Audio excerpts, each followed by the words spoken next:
Hello, hello, hello. It is your 9 to 5 Auntie and just talk about it. We're here to talk about just Pearly things with a little bit of a different slant. We're going to get to all the stuff that you want to talk about. So hold on, okay? The link is in the chat. If you want to join the discussion on camera, you are welcome to come. Just cam up first so we can see your face, okay? And now it's just talk about it. Hi. So my channel is called Just Talk About It. And we talk about everything trending, relationships, whatever you want to talk about is fine with me. So I'm open for it, open to being respectful of all views. I welcome them all. Yes, you do. I hope this won't play. It should just play in my headphones, right? If I click it to get there. Let's find out. I know. Ooh.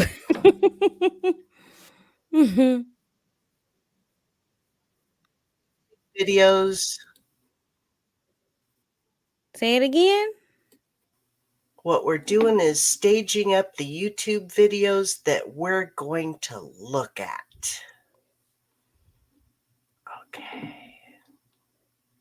There's some comments in the chat if you want to. I don't think Uh-oh. I can click on them. Yeah, I can't click on them. Let's But I go. see them. Thank you for everyone in the chat. We appreciate the support. Look who this is. Oh my gosh. This should be good. I agree. Shout out to Swagnetto. Let's do this one. Alex. Hey, shout out to Alex Lucas. Another great stream. Yes, it's going to be great. Hooray. Hooray. Oh, hello. We see you. Thank you for coming. That's exciting. Yes, let's talk about it. I'm excited. Let's talk about it. So, for the consistency with the. Is there an echo? I don't know. I don't hear it. Okay.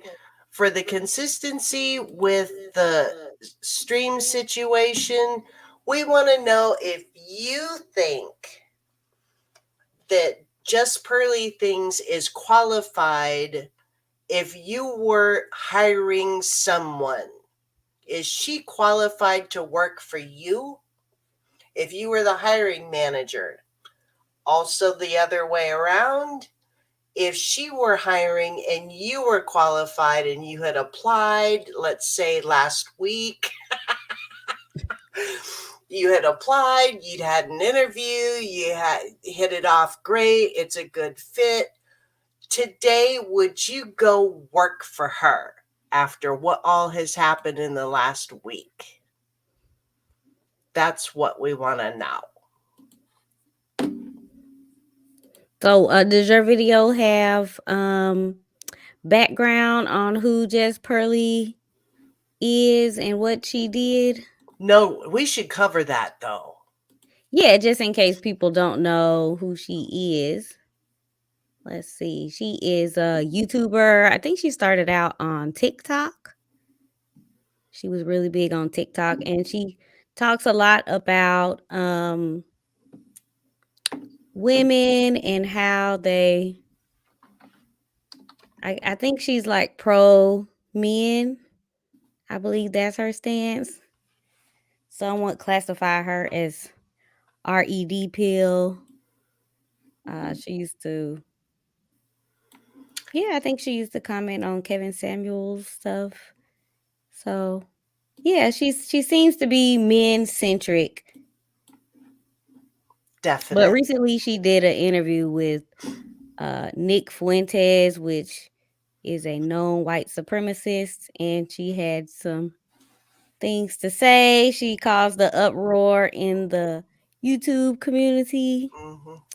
So that's what we're going to talk about today. So, all of the things that she did that caused the controversy, what she did afterwards, and what kind of person do you think she is? Do you think she would be a great person to work with or work for Right.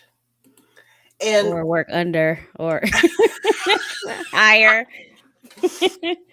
exactly. And kind of the way this frame of reference came to me in life was when the Southern Baptist Church Convention, because I was raised Southern Baptist, I was part of the church, and they came out with a strong stance that the woman must be subservient to the man in the marital relationship.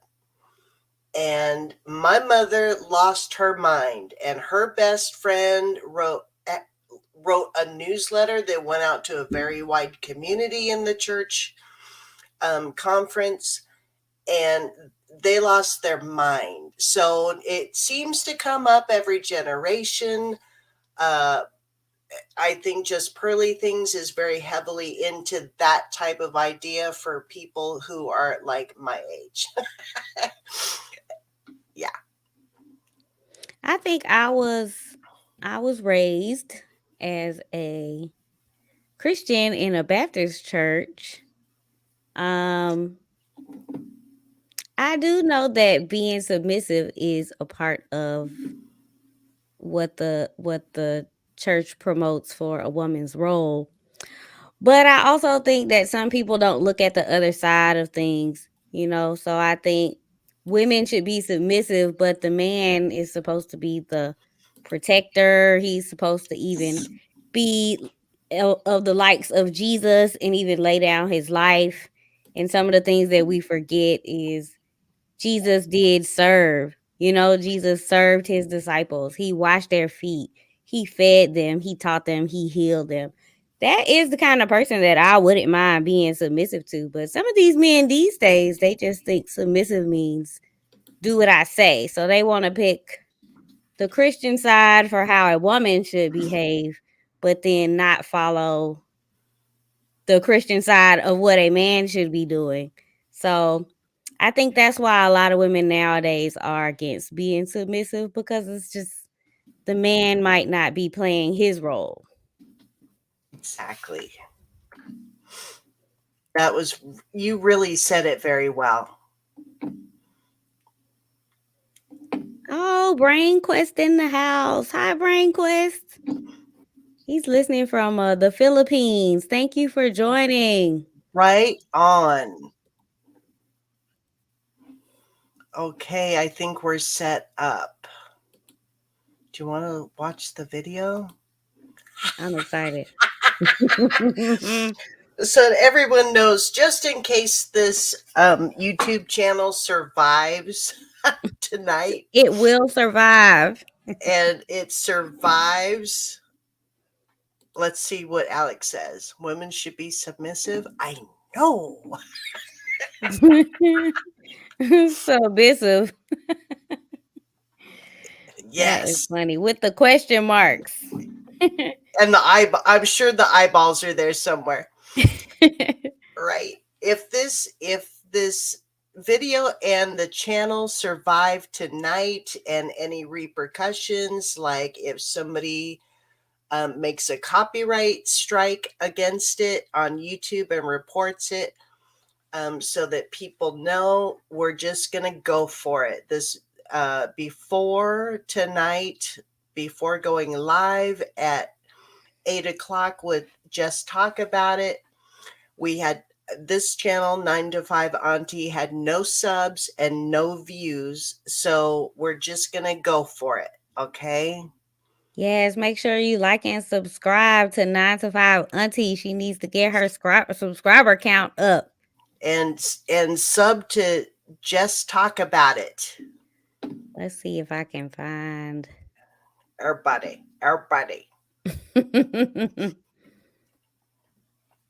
Okay. Let's ready to play. I want to. Okay, let's see. I want to make sure.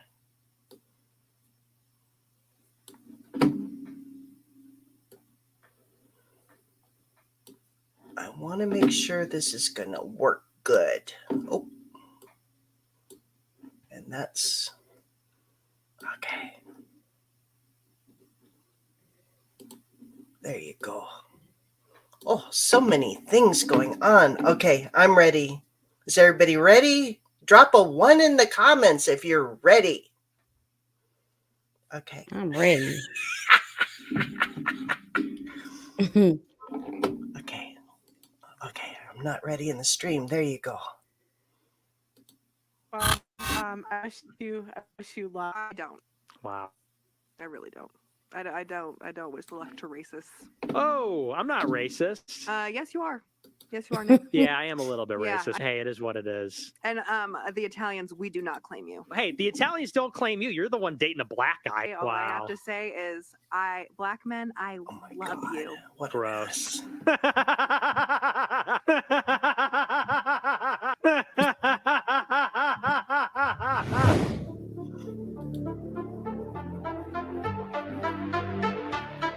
Ladies and gentlemen, the footage you just saw was from Pearl's second video with Nick Fuentes.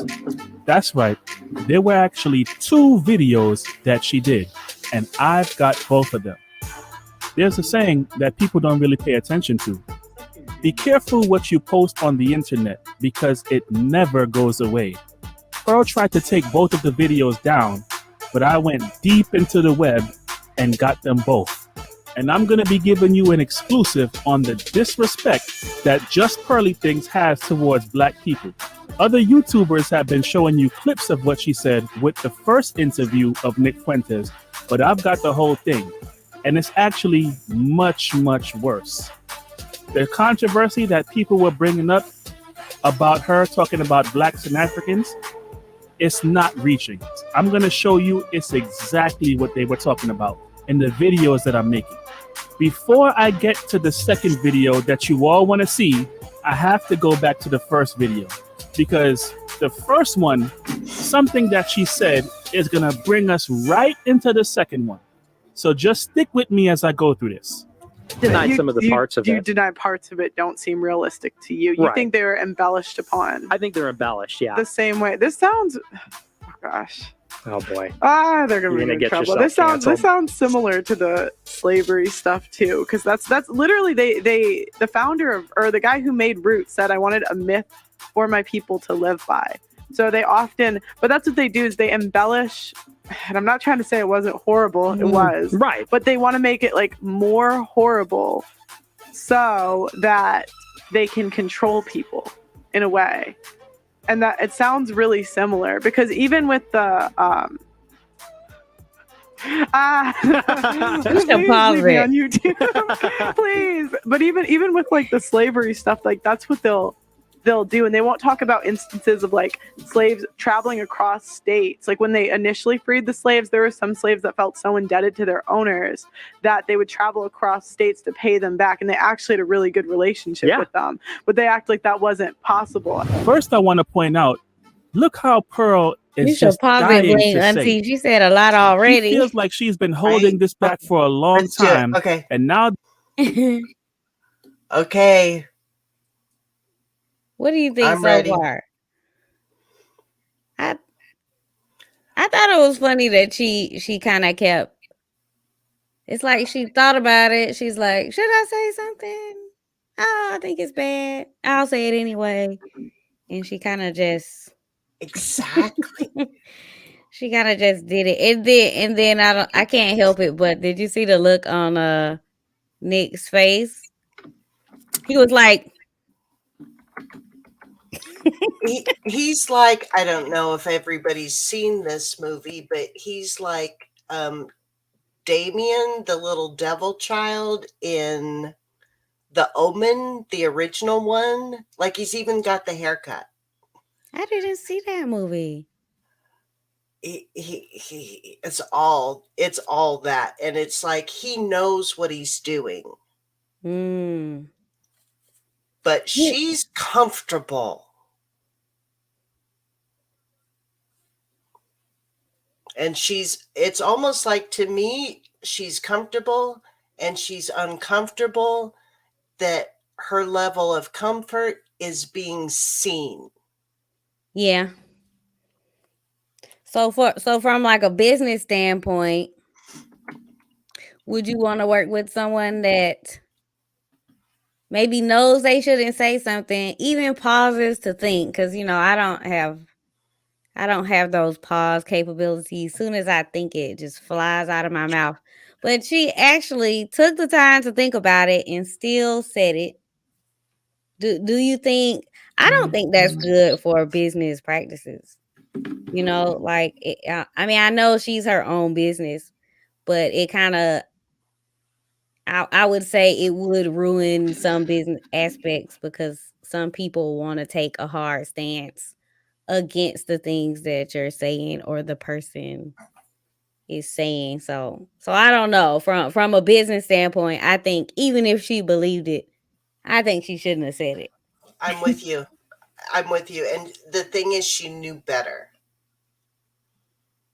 And you have those, like when I was in corporate, you have those people who like are teacher's pet, or like the favorite person of the manager or the director, and they do things like that. Like they know they know that someone like me can't get away with it. They know that other people can't get away with it, but they almost get off on getting away with it. But Mm-hmm. in my experience, that only lasts so long.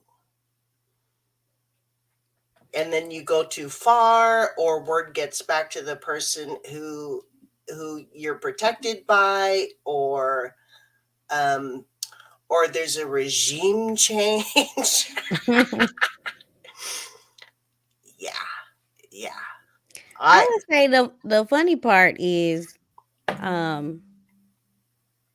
usually those are things that people say, but they say them behind closed doors, and they only get out when someone is like secretly recording and they release the footage.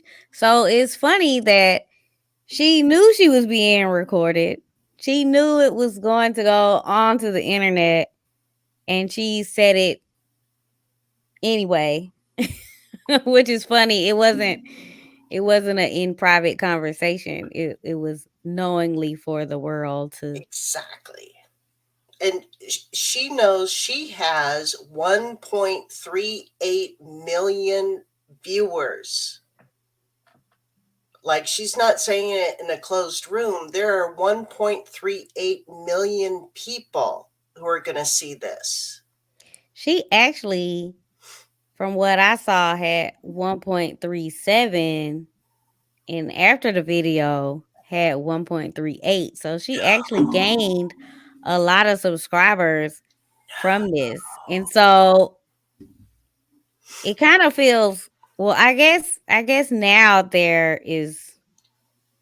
are people with screenshots of the conversations telling her not to do it, that it's not a good idea. So I believe it was calculated. She did do it. And maybe from a business standpoint,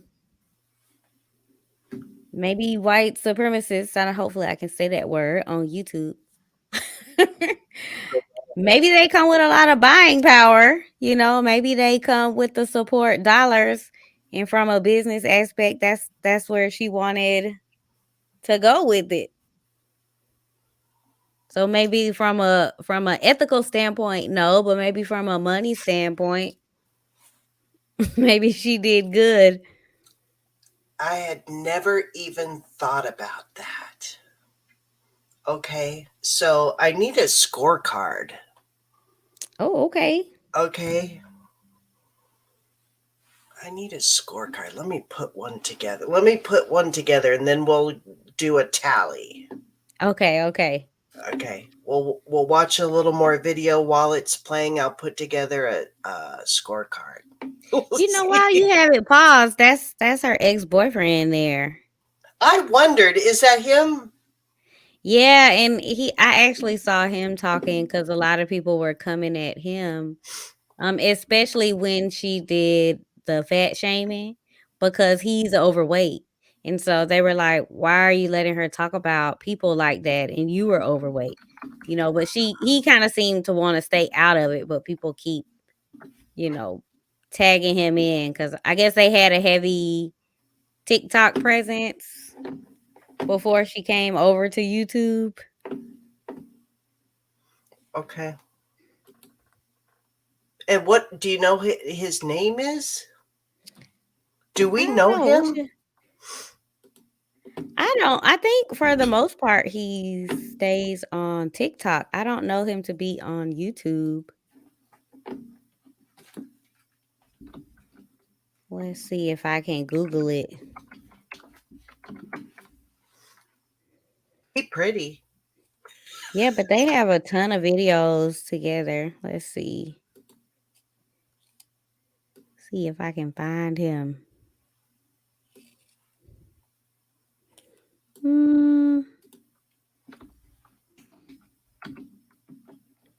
I see people talking about him. Where is his profile, though?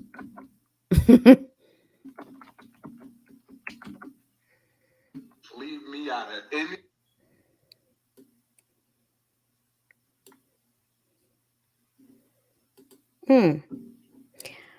Oh, wait. I think his name is Angry Reactions on TikTok.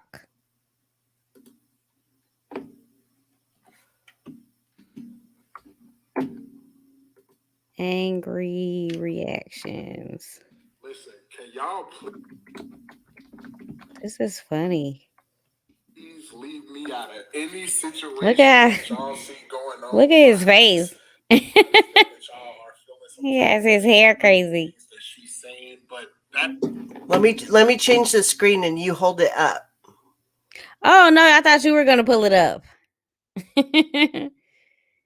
Oh, let's see. Please leave me out of any situation that y'all see going on with my ex. I understand that y'all are feeling some type of way about the things that she's saying, but that has nothing to do with me anymore. I have no opinion I would like to share about what this woman is saying or doing. I am not involved with that at all. Y'all be low-key hurting my feelings too with these comments y'all be tagging me in.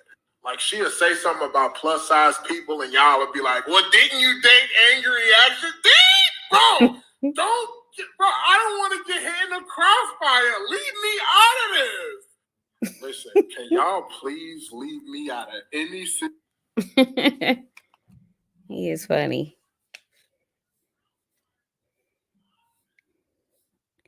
Maybe I should have tried to pull it up on. Can you pull up TikTok on the browser? I don't even know. That is crazy. How do y'all feel? Are y'all familiar? Those watching with Jess Pearly? I definitely would love to know how you feel. So let's see. Bling, Auntie had to step away. She will be back. Let's see. We were watching the video. Sorry. Let's see if I can. There she is. Okay. He's got 27.8 million followers on TikTok. Seriously. That's good. I'm glad you found him. Angry Reactions. That is funny. It didn't even look angry though. I can't find that video. Oh, that one in particular? Uh-huh. Let's see. Probably got to sort by popularity.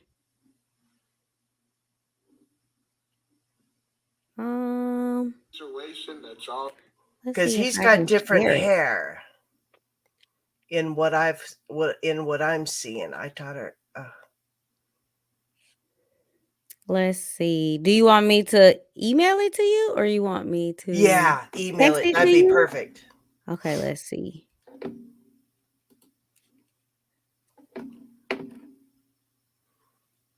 That's perfect. Okay, so we got some input from the crowd. Where is Jessica? No. I can't. I just lost my train of thought, y'all. I'm I'm so sorry. sorry. And Alex Lucas says the crossfire is wild. Yes, it is. It's wild, wild. Right. Hopefully we don't get caught in the crossfire. That is so cool. Okay, let's see. That's funny because I just got an email from TikTok. And I just thought sent that you was a link. Let's see. perfect.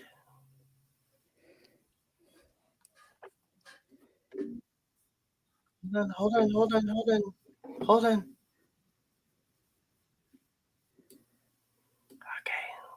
Okay. Let's get you in here, honey. Don't forget to like and subscribe. Oh my goodness. Oh my good. There's so many windows going on. And in my new studio, I have 2 monitors now. Oh, But nice. that ain't helping nothing. Those are good problems to have. Right. Too many monitors. Are we there? Can you see? There you go.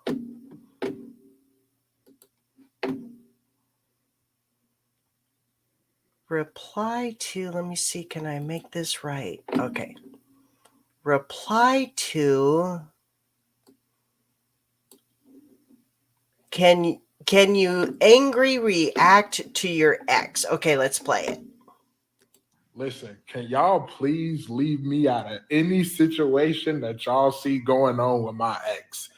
I understand that y'all are feeling some type of way about the things that she's saying, but that has nothing to do with me anymore. I have no opinion I would like to share about what this woman is saying or doing. I am not involved with that at all. Y'all be low-key hurting my feelings too with these comments y'all be tagging me in. Like, she'll say something about plus size people, and y'all will be like, well, didn't you date angry reaction? Bro, don't, bro, I don't want to get hit in the crossfire. Leave me out of this. He's so cute. Oh, I adore him. He is funny. What a doll. Yeah, he has a bunch of videos. I guess I watched someone stitch them together in YouTube. Right? Okay, so do we have the tally? Do you So want to that do was just Pearly Things X for those that didn't know. Okay. She's the one who said the comments that some people feel are racist. And then but of course she dated black guys before. So some people feel like what she said isn't racist, just ignorant. So And that's important for what we're going to see in the rest of the video. Let me see if I can find. There you go. Can we bring it up? There you go. Okay, ready? Being patient, everyone. We're like new YouTubers. It's like my first night on the computer, I feel like. Okay, let's play. Let's play. Oh, there he is. He's so handsome. Yeah, let's play. So just stick with me as I go through this. Denied some of the parts of you it. deny parts of it don't seem realistic to you. You Right. think they were embellished upon I think they're embellished, yeah. the same way. This sounds, oh gosh. Oh boy. They're You're gonna gonna be in get trouble. yourself This sounds similar to the slavery stuff too, because that's literally the founder of, or the guy who made Roots said, I wanted a myth for my people to live by. I just got to say one thing. I got to stop it. The slavery stuff. Just that. I'm serious. If that was the only thing that she has said in this whole video, to my mind, that's bad enough. I'm not hiring her. Slavery stuff. As slavery stuff. Okay. Yeah, it's kind of like diminishing it just by calling it slavery stuff. Yes. And then I was actually trying to find the whole video of when he's the guy, who's it? Alex Haley, the guy who said I couldn't find it, at least so far, but I don't know. I think it was a lot worse than what was in the book and the movie Roots. So I'm not sure the embellishment part. And I guess myth and embellish is different also. So just because one man said myth doesn't mean she can equate that to it was embellished. Right. Okay, let's do. Let me see if I can find it. Yeah. The same way. This sounds. Oh gosh. Oh boy. They're gonna You're be in get trouble. yourself This sounds similar to the slavery stuff too, because that's literally the founder of, or the guy who made Roots said, I wanted a myth for my people to live by. So they often, but that's what they do, is they embellish. And I'm not trying to say it wasn't horrible. It was. Right. But they want to make it like more horrible so that they can control people in a way. And that it sounds really similar, because even with the please leave me on YouTube. Please. But even with that, I just want to put it back. Who is they? Who is control? I don't know. I don't know anyone that was enslaved that is in control, unless she's talking about JEW-ish people. I think they have some control now, but I don't know I don't know how you can equate that. I don't know. Right. Or the guy who made Roots said, I wanted a myth for my people to live by. So they often, but that's what they do, is they embellish. And I'm not trying to say it wasn't horrible. It was. Right. But they want to make it like more horrible so that they can control people in a way.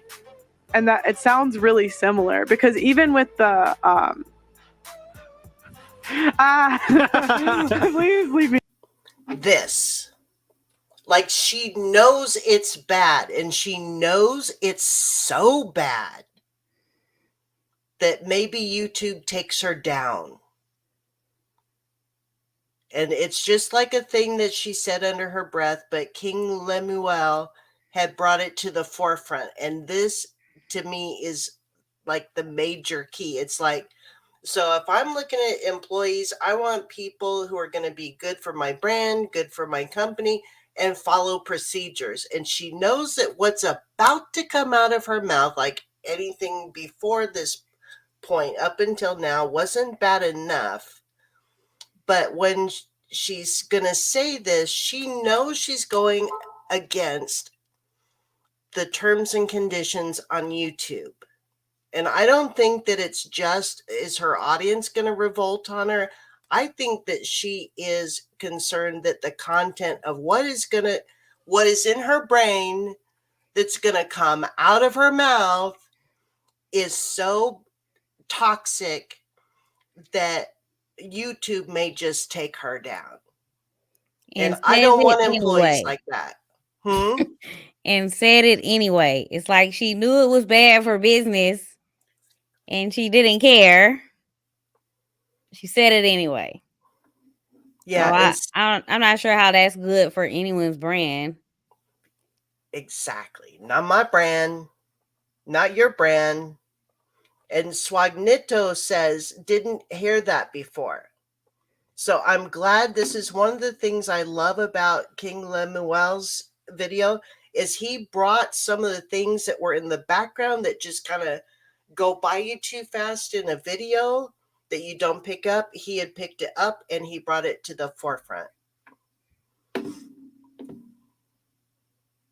That's kind of, I don't know, she kind of is reminding me of Ye, formerly known as Kanye. And he was saying things that were bad for business also. And so he was forcing companies to have to take a stance on the things he was saying. And he knew they were problematic, and he said them anyways also. Exactly. Perfect example. And you see where Yay is now. I heard he's coming back. Oh, God. You know what, though? That is funny because Pearl said she admired Candace Owens, and Ye is also a fan of Candace Owens. So that is funny. Oh, my They're like God. all running in the same circles, huh? Oh, that's very confusing for my brain to compute right now. But I could see how it all comes together. I do. Oh, you put that together. Good. Okay. Let's play more. Me on YouTube, please. But even with like the slavery stuff, like that's what they'll do, and they won't talk about instances of like slaves traveling across states. Like when they initially freed the slaves, there were some slaves that felt so indebted to their owners that they would travel across states to pay them back, and they actually had a really good relationship with them. But they act like that wasn't possible. First, I want to point out, look how Pearl is. I see you, Jess. I wanted to comment on that right there. Uh-huh. Because I would say in business relationships, right, which let's say slavery was like a business after they were free. You know, you got all of this free labor. Now people are let go. Now they're gone. I'm not sure how they were indebted to anyone because they were working for free against their will. But somehow she says they were indebted and they would travel across states to pay people back because they had a good relationship. But I would say, like, from a business standpoint, sometimes we all have bosses that we don't enjoy, but we need them anyway. And so we will do things that we might not even want to do, but only because it's good for business. So I don't really think that's a valid point to say, oh, like just because I might do things that I don't want to do, you know, for my boss for the recognition doesn't mean that my boss treated me well. It just means that I need him to get to my next level. So that's not really a valid point. I think we all do that at work. Mhm. We all we all put up with stuff, maybe even racism stuff, and you know, being mistreated, not getting paid enough, maybe even being berated, whatever it is, microaggressions, and we put up with it. That doesn't mean just because we put up with it or we pay back a debt or, you know, doesn't mean that they're a great employer. Mhm. So I don't really think that's a valid point that she just made. Mhm. I agree. And with what you're saying, if my annual review right before my raise, and we're going to be discussing how much my raise is going to be for next year, the day before that meeting, my boss comes and says something to me that's not quite right in any way, shape, or form. Am I going to push back on him or her? No. To be honest with you, no, I'm going to let that slide because I need that raise or promotion or whatever I had worked for to earn. But that doesn't mean he's a great employer and you love them so much that you would travel across straits. I don't know. No. I'm trying to imagine a good slave owner. Like you still have people that you ripped away from their families that are working against their will for multiple years. The children become property. I don't know how that makes you a good own. I don't know. I'm trying to figure it out. And no one knows what those conversations would have been. So is that slave owner telling they're people you could go free, or you could come with me.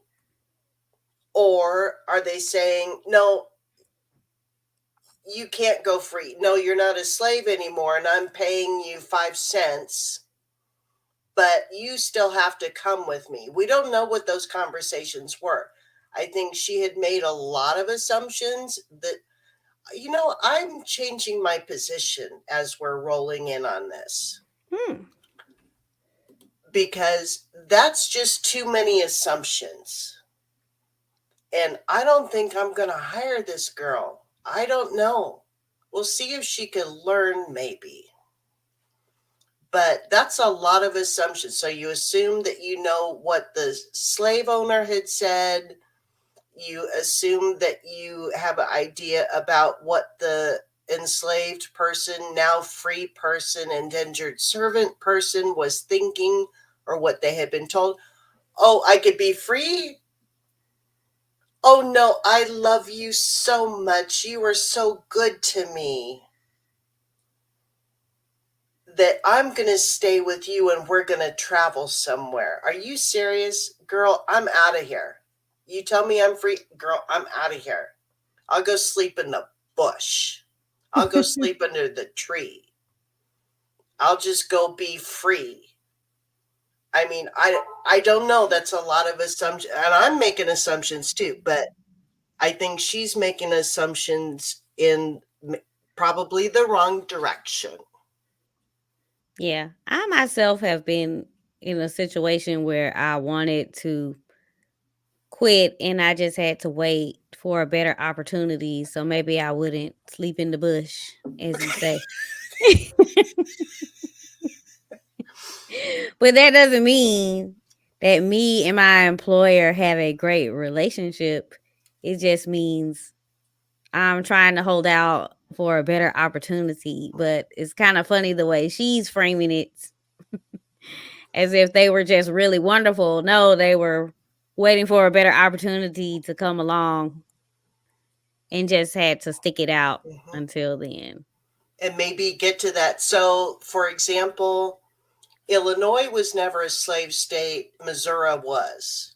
So maybe and I think that's where Dred Scott was, and maybe where they traveled. I know they went from Missouri to the Free State, and I think they went to Illinois. So maybe an idea would have been, just let me get to that Free State, like Illinois, or get out to the west, to the Western Territory.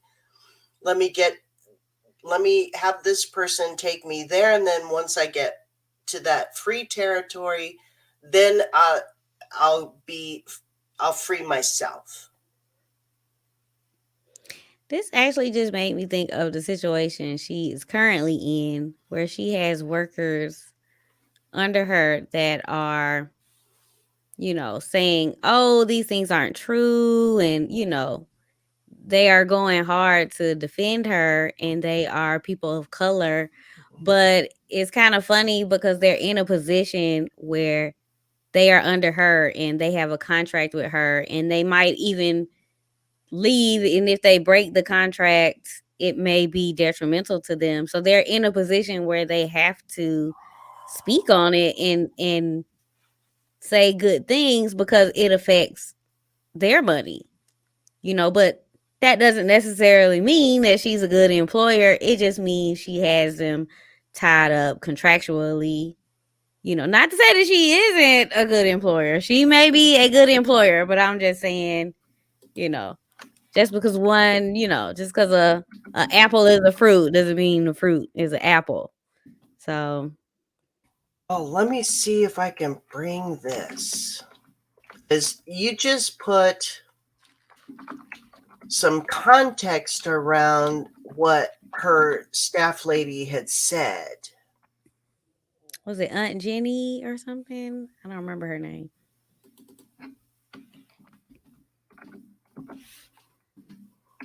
Let's see.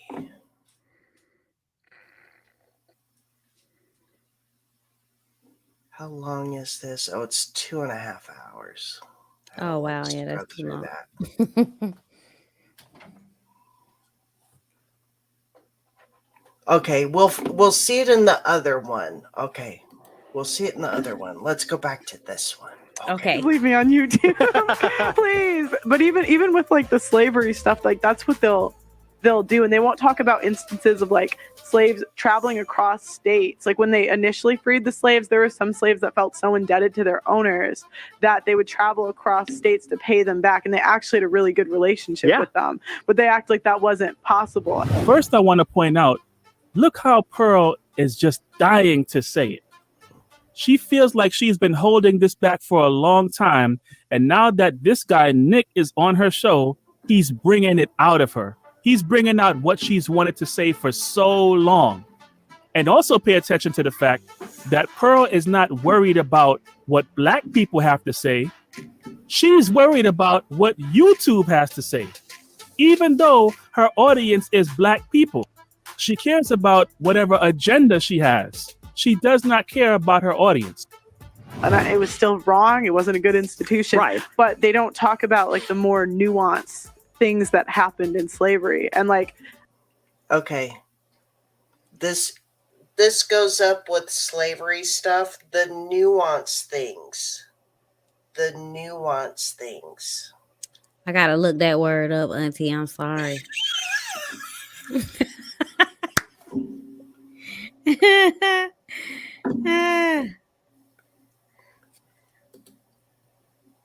Nuanced. I always hear it, but okay. I have a subtle difference in or shade of meaning, expression, or sound.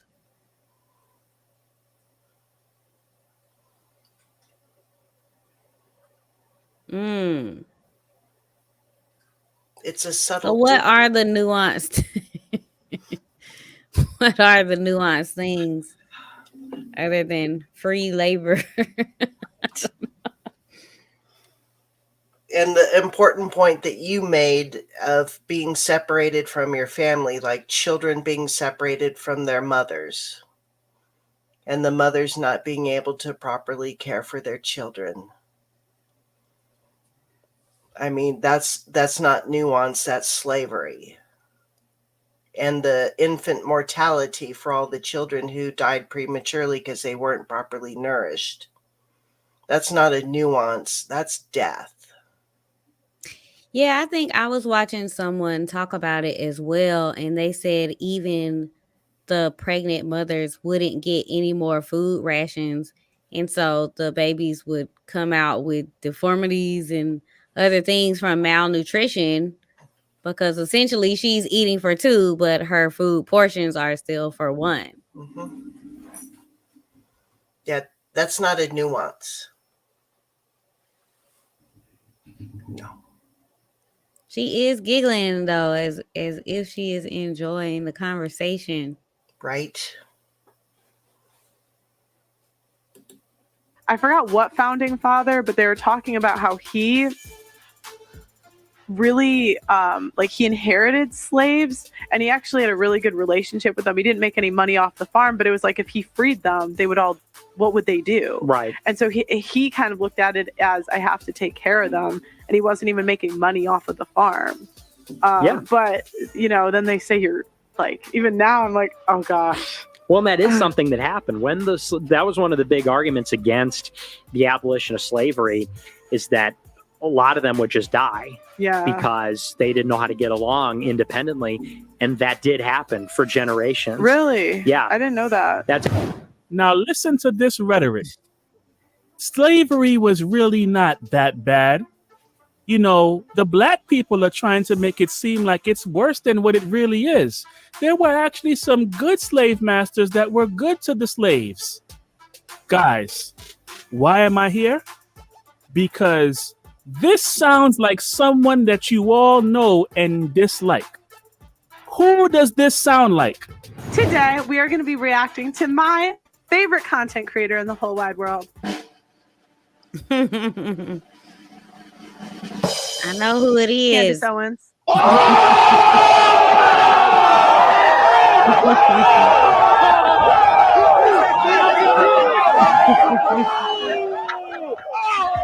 Do you I all love see this it now? video, King Lemuel. Candace Owens. This is exactly how Candace Owens talks. I am answering your Which question. period was America great that we're trying to replicate? Well, Which era was it? Tell me. I think I'll answer your question. Tell me. I'm ready to answer your question. Which era was it? What? Which era was so great? Here's the thing that you guys are forgetting. America was actually one of the slavery was all over the world. All over the world. America was. No, I'm not saying it's okay. So why are you saying, oh, when I say a slavery was all over the world, which is a fact, why are you doing a fact? Because you're making light of. No, I'm not. You're making light I of haven't the gotten into my points. enslavement I'm not of making. people that look like us. You can't make light of that. That ain't nothing I you haven't breeze even over. finished the sentence. How am I making You light of started anything? with some bull. Okay.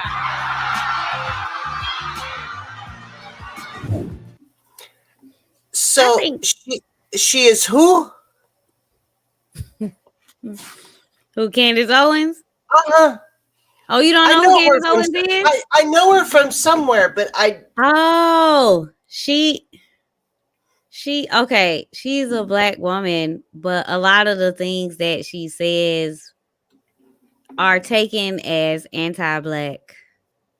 So it's funny because early in childhood, she faced some discrimination from the school, and the NAACP actually rallied around her, and I think they sued the school. I think whatever it was, they got justice for her, and so it's funny because now everything she says is it sounds she's. I don't know if you're familiar with Uncle Ruckus. She reminds me of Uncle Ruckus. So, but I think a lot of people look at her as if she says things that white people wish they could say. So she's big on TV because she says things that come off as like racism, like, oh, it's your fault, you ran from the police, like, or oh, well, a white man killed, or a white cop killed a black person that was unarmed. She would say, oh, well, black people kill black people that are unarmed all the time. So she doesn't really help. She just, like, I guess in that clip he showed, she didn't really answer the question. She was like, oh, everybody had slaves. Like, that doesn't mean it wasn't bad. Just because one person does it doesn't mean you should do it. But that's why I myself don't really care for her, because she doesn't really seem to do things to help her own people. Her husband is also white, but yeah. So a lot of people like her. She kind of. I wouldn't be surprised if her and Nick Fuentes were friends. Okay. Yeah. Wow. Okay. Do you see it now? They both belittle slavery. Now, I see this one of two ways. Either Pearl is a stupid, naive girl that believes whatever Candace Owens says, or Pearl is trying to get on the radar of Candace Owens. Think about it. Shout out to O'Shea Duke Jackson. He brought out that Pearl's manager worked for the same company that Candace Owens is working for, which is the Daily Wire. She could be saying this because she's trying to shout out Candace Owens to get Candace Owens to notice her. That's what I think is actually going on here. Why is Nick Fuentes on her show, the same guy who's allegedly friends with Kanye West, works for Kanye West, the same person that's friends with Candace Owens? I think Pearl is making this move on purpose. Nevertheless, let's continue. Now this is especially interesting because Gabby has a black boyfriend, so it's like, do you think that's wrong? I do. Yeah, she should break up with him. I do think that, yeah. I prefer that she wasn't doing that. Don't you? You said, oh, does it make you uncomfortable, Nick? No. No, but it's wrong. Why is it wrong? She should find a nice Catholic Italian But man. I thought she's tainted now. I'm tainted. I have tattoos. Well, I mean, she is, so it's going to be a hard time for her, but Yeah. she's got to live with that. Oh, okay. So pay attention to this sequence. Pearl invited Nick Fuentes and this lady on the show, knowing that they were going to have conflicting views. The white lady in the video has a black boyfriend. Nick Fuentes is against interracial relationships. They began to have some friction on the show, but pay attention. I never thought I would sit down and have a conversation with a known white supremacist, but here we are. Thanks for having me, Pearl. Thanks for coming on. Nick, I wish I had nicer things to say. All Wow. I have to say is, black men, I love you. Yes, girl. Gross. Wait, go back. Did you saw that? She laughed too. Let me see if I can get it on that spot.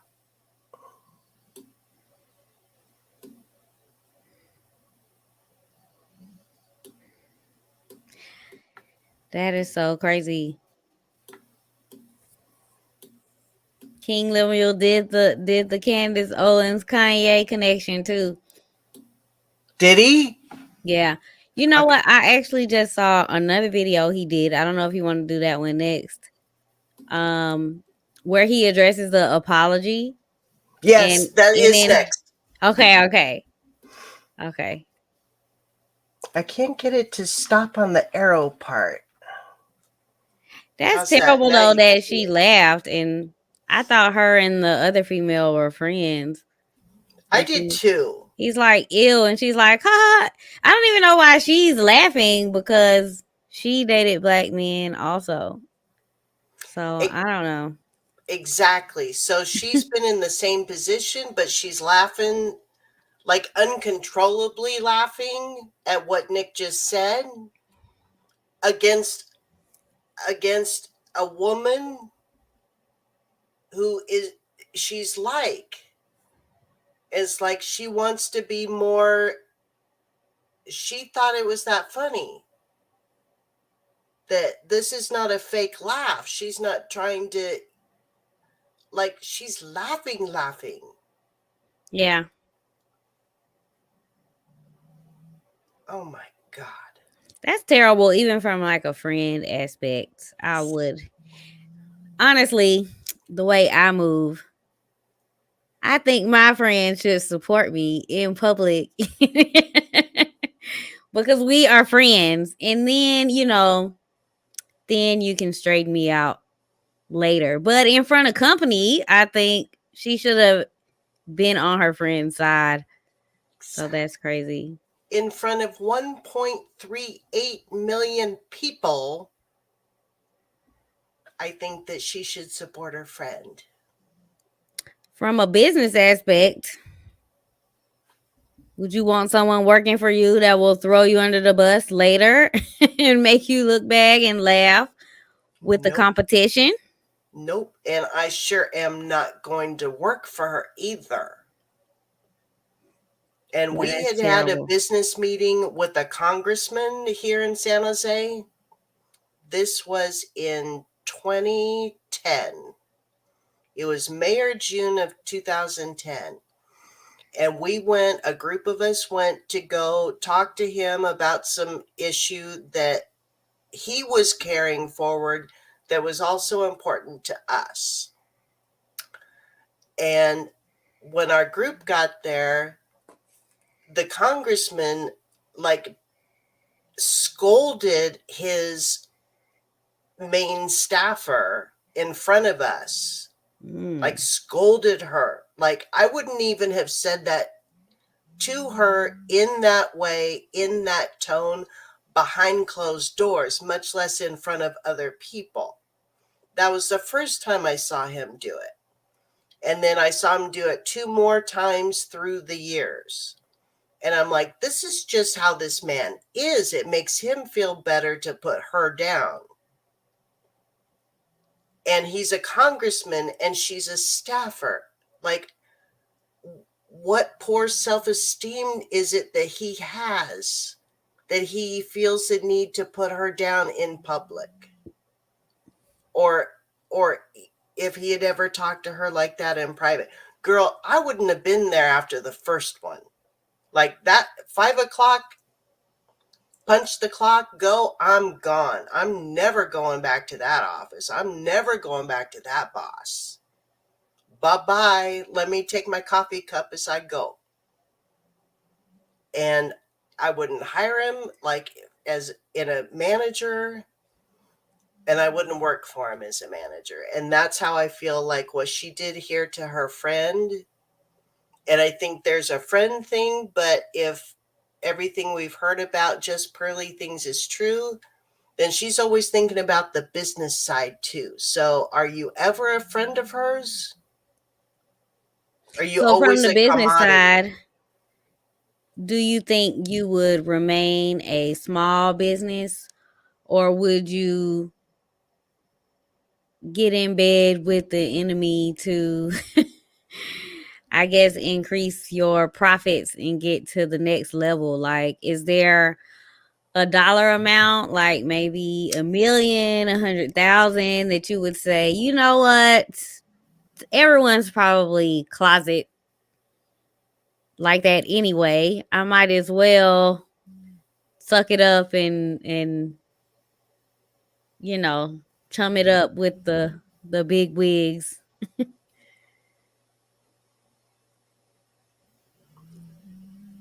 That's a hard question. That's a hard question.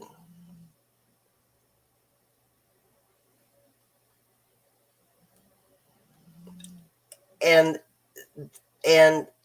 if it were something close to my heart, like helping foster children or victims of crime or something like that, and I could get the help from a person with that kind of power and money,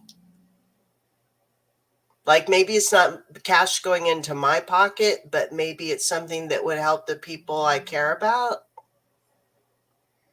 What, oh man, would I make a deal with the devil? And that's what I think this woman is. It would be like making a deal with the devil. You gotta call her. Let me redrop the link because it may have scrolled off. Let me redrop the link. Or maybe pin it to the top. Or I guess I can pin it too, huh? Can you? I can't know. pin it. I can't pin it. Let's see. I can copy and paste it.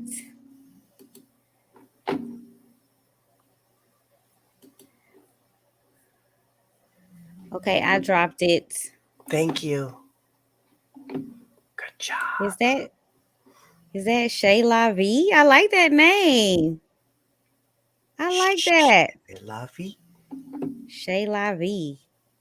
I think I'm pronouncing it right. Nice. You got a camera? Go to, okay.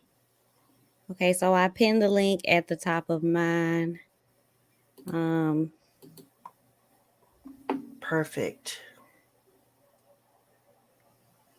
Go ahead and turn on your camera. We'll watch it just a little more of the video. Go ahead and turn on your camera so we can see you, okay? Do you? Now, let me say this just for the record. I do not promote swirling, so that's not what I'm focused on in this video. What I'm focused on in this video is look at how Nick Fuentes speaks about black people. Like, black people are disgusting. Like, how could you dare taint yourself by being with a black person? In other words, the black people are the ones that are tainted. And she's supposed to be some kind of pure white woman, and we are the ones defiling her.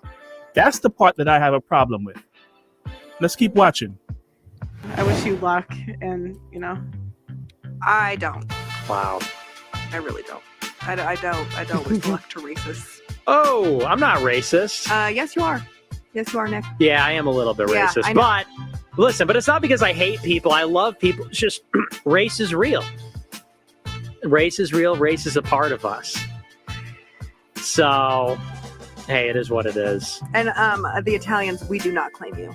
Oh, hey, the Italians don't claim you. You're the one dating a black guy. The Italians don't claim me. They don't claim you. Oh, no, they claim me. They claim me. I don't think so. They do. Italian guys, yeah. Italian, Tell an Italian guy big about your lovers. affinity for black guys. That'll go over real well. Ha ha ha ha. Good one, Nick. Maybe some brajol. There's some Italian. No, for but you. I will make my black boyfriend some of that. Ugh, wow. You don't know any better. So now, all of this is happening on the show. Pearly, seeing that her guest doesn't like it, her guest can't hold it in, and she checks Nick a little bit. She kind of low-key attacks Nick a little bit. Now, what's the point? They both just had friction against each other. Nick was the one that was getting at her a little bit more than she was getting at him. Look who Pearl has a problem with. That's not what I really meant with the final thoughts. That was a final attack. I just really wanted to say that this whole time. Okay, that's fine. Guys, this is crazy. I have a whole lot more footage that I'm going to be releasing and making clips out of. You're going to want to stay tuned to this channel. This is the King Lemuel podcast. I want to say thank you to all my new subscribers. Thank you to everyone that's donated to my channel. I'm going to be coming out with a lot of great exclusive content for you. You don't want to miss this. Stick around. This is the King Lemuel podcast. Peace. Excellent. And that's the video that is from him that is linked in the description of the stream. So, I guess what I thought about was, would you be open to the no cam? Because I do know Pearl is in these streets watching. Some people are afraid of getting blacklisted. Totally. Shala V, you come back. You dropped out. Go ahead and come back. We'll put you on. We'll go ahead and put you on.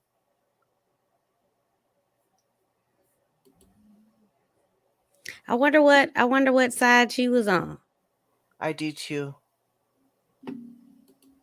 Yeah, go ahead and drop the link. You don't have to turn on your cam. That's a good point, Jess. Yeah, and Pearl is in these comments watching. Yeah, good. Okay. She's supposed to be in Italy on vacation, but she's not. Oh, okay. We're adding you now. Welcome to the stream. Hey, girls. Hey. Hi, from London. Oh, nice. Yeah, I've got all the tea. Oh, I'm excited. Exclusive. Yeah. Allegedly. Hi. So where you guys at? Because I don't want to. Sorry, I didn't hear what you were saying before. In regards to the Pearly thing. So I guess we were talking about the comments that she made and the things that she's done, and I guess we were putting a twist on it, like maybe from a business aspect, would that be someone that you would want to work with or work for? But we're open to whatever you have to say. Sure. From a London perspective, like, I don't think people really fuck with her here. Like, sorry to swear. Can I swear? Yeah. Oh, okay. Right ahead. Okay. So I don't think. I think because because I'm a researcher, right? So I always kind of research the manosphere. So, but just from a London perspective, I feel like in the beginning she had some quality people on. And then I think she struggled to get people on her show. And I've noticed, like, in all the gossip blogs, when you talk to people, people don't really mess with her like that. It's more Americans seeing that she came to London and she's got the kind of fresh and fit kind of studio situation. Like here, like people will more know Kevin Samuels than know her. Do you get what I mean? Like they know her, but she's not really penetrated the space. I don't think she can get quality guests. I heard that, but I couldn't find any evidence. Like I heard that she tried to enter the red pill space with Caucasian men and that they rejected her, but I couldn't find the actual rejections because I did want to see that they didn't want to have anything to do with it. So Rolly Tomasi, I don't know if you know who he is. Like he wrote a book. He's American, white guy. There's some footage of him like dissing her, and then like there's a guy that puts himself as like the president of the Manosphere from America, white guy. Because you know you've got the Negro Manosphere and then you've got like the Manosphere space. But this guy called Anthony Dream Johnson, and he's got a platform called 21 Convention. He tries to police the space, and he's like, no, she's a red pill hoe. We don't want her. So like the white manosphere has never really embraced her.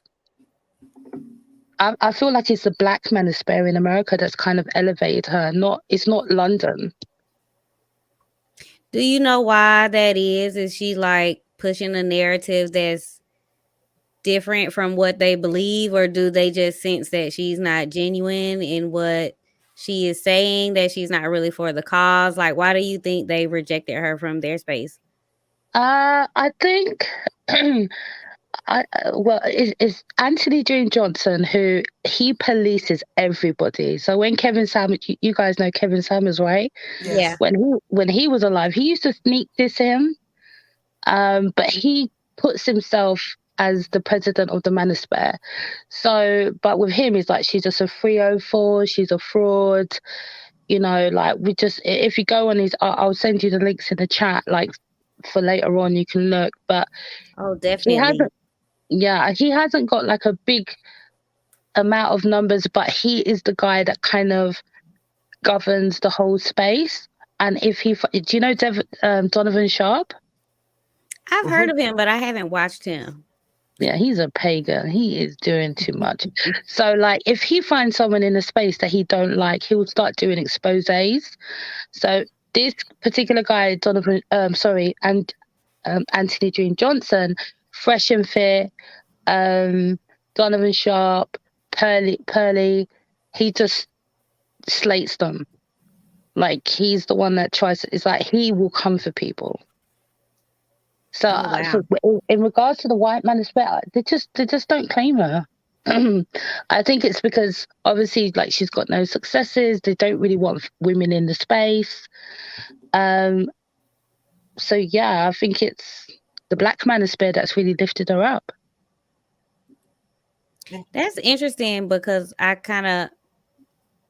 feel like that's okay if it is a manosphere, you know, and from what they say, they created the space so men could have a safe place to talk, but it seems to be flooding with women now. So, yeah, I definitely understand that. What do you guys think? About which part? You said a lot. Yeah, it's a lot. It's a lot. What do you guys think about her, the manosphere, the whole space? I think she does say a lot of talking points that are just repeated. She kind of seems to just say them and then kind of just pushes it off on everyone else to speak on it, so she doesn't really have to speak on it. But from my perspective, she kind of seems like a alpha female. She kind of appears to me as a modern woman, even though she kind of seems to be against modern women. So it kind of that part doesn't feel genuine to me because I've in my heart of hearts, she feels like a modern woman. So I'm like, why wouldn't you be representing for women? Something else I don't really care for, and not just her, but with anybody, I kind of hate when people dance around questions. So I notice whenever people ask her questions, she just kind of dances around and doesn't answer them. So that's personally how I feel about people that can't answer questions. Did you want to say something, Bling? I mean, 9 to 5. I just like, so in COVID, like I kind of, because I'm from London, right? But I do travel quite a bit. But I remember in COVID, Kevin Samuels just kept coming on my algorithm, and then I went down that rabbit hole, and then I found out about the Manosphere. And don't get me wrong, like I'm not saying I was a big Kevin Samuels fan, but I could listen to what he was saying. I thought he was disrespectful certain times when people was calling out, but there was something about him that would still allow me to listen to his message. Do you get what I'm saying? So with Pearl, I'm 42, so I just felt like she's not authentic. I felt like she just sat down, done a degree, like she created her own degree and and done all the essays and ticked all the boxes and just learned all the talking points and was regurgitating it from no experience. I just couldn't take her seriously. I just was like, well, I've never really watched her content like that. I think from the Black manosphere and the white manosphere perspective, I kind of am a little disappointed that she kind of can just come in and just say things. And, I feel like if one group can see that it isn't genuine and reject it, how did the Black manosphere not see some of the, allegedly disingenuous? So. Well, for me, as I said, like I kind of clocked out from the Manosphere after Kevin Samuels died. When Kevin Samuels died, I thought it was mad suspicious. I thought he was killed. Like that was, sorry, I don't know if I can say that, but that's my feeling. You know what? 9 to 5 Auntie, I hope I've not said anything to offend you or whatever, because I know you're not. Please speak freely. Yeah, you know what's funny? I thought it was mad suspicious, but sorry, Jess. I thought that was suspicious too. I'm not gonna say she offed him, but I did think it was suspicious that she was a nurse. I feel like she should know the life-saving tactics to at least make sure that he stays alive until the paramedics get there and can take over. So I don't know, I used to work at a hospital, and I used to do room service, which is you go to the patient's rooms and drop off their food. That's what I did. And we had to learn CPR and how to use the machines that shock people back. So it's kind of funny that she was a whole registered nurse and she didn't do those things for him until the paramedics got there. So that to me was suspicious in itself. But I personally felt that Kevin Samuels' death was suspicious. I used to tap in and tap out with his message. Sometimes it pissed me off or whatever, blah, blah, blah. But I started to see that he was just branching into mainstream. So when it came to all of the Manosphere guys, even the white guys who set up the space, and even the guy I mentioned to you before, who I'll send you his link, Anthony Dream Johnson from 21 Convention, who claims to be the president of the space, and he's on a mission to kind of like decredit any frauds. Like he wants to control the space. He didn't like Kevin Samuels because he was getting so much notoriety. You know the word. He was getting so popular because Nicki Minaj went on his thing. Then he ended up on Features music video. And then he got into some acting gig just before he died. I just thought it was off. That's my personal opinion. And I noticed just before he died, there was, because they got this incel rage, and the FBI was starting to look at the red pill because a lot of guys was grifting and they was just talking the most.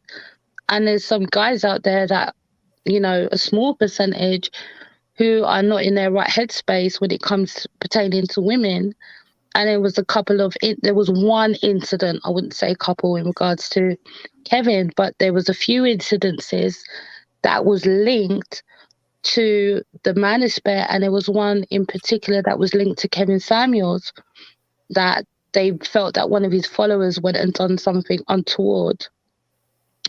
And then just before he died, Future done the music video with him, and then he denounced him publicly in an article, you know. Who? And he was Future or Kevin? Future denounced Kevin Samuels. Hmm. So they done the music video. It was a Valentine's video. It was released on Valentine's Day. So obviously everyone was like, wow, he's getting big. So from COVID, when he kept coming into my algorithm, I saw him go from like 150,000 all the way up to 1 million subscribers when he died. So I was like, wow, the algorithm was supporting him. He was getting big. Even Nicki Minaj went on his show. And then he just died, and I just thought it was just off. That was I'm not saying, you know, I don't want to be conspiracy, but I just thought it was off. I agree with you on that because he was young. Allegedly healthy, innit? Allegedly, yeah. I kind of thought it was ironic because he did a lot of fat shaming, and he said that big people were unhealthy. So I thought it was a little ironic that he was slim and he had a heart attack. So I feel like you don't have to be of a larger size to have a heart attack. But I didn't know about the Future video and then denouncing him. I'm gonna have to look that up. There was a lot of stuff going on. So like at that particular time when he died, I did this deep dive, and I just was looking at. Then I really got to understand the Manosphere. I don't know how much you know about the Manosphere, but you know what everyone was saying, what was going on. Because remember, I don't know if you guys recollect, and it's coming up to his anniversary of death in May. Yeah. So it's coming up soon, and I think it's kind of ironic that this shit is going down. But sorry to swear again, but you know, that's how I got to really understand the space and the different characters within the space. And I think it's a very dangerous space. You know,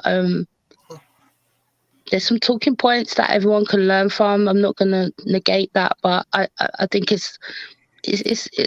think there's a lot of stuff behind the scenes with it. Yes. So I agree with you on the incel thing in the dangerous space. I was telling people about that you know, they got rid of the incel community because of the violence they were inciting. And now all of the incel community is a part of the red pill space because that's the only place they can go and congregate. So I actually thought it was dangerous too. And I think that's why they are making moves to, I guess, ban a lot of the content and ban, you know, guys like Andrew Tate. Because but he just got released. Yeah, but he's still banned on the YouTube and Facebook and somewhere else.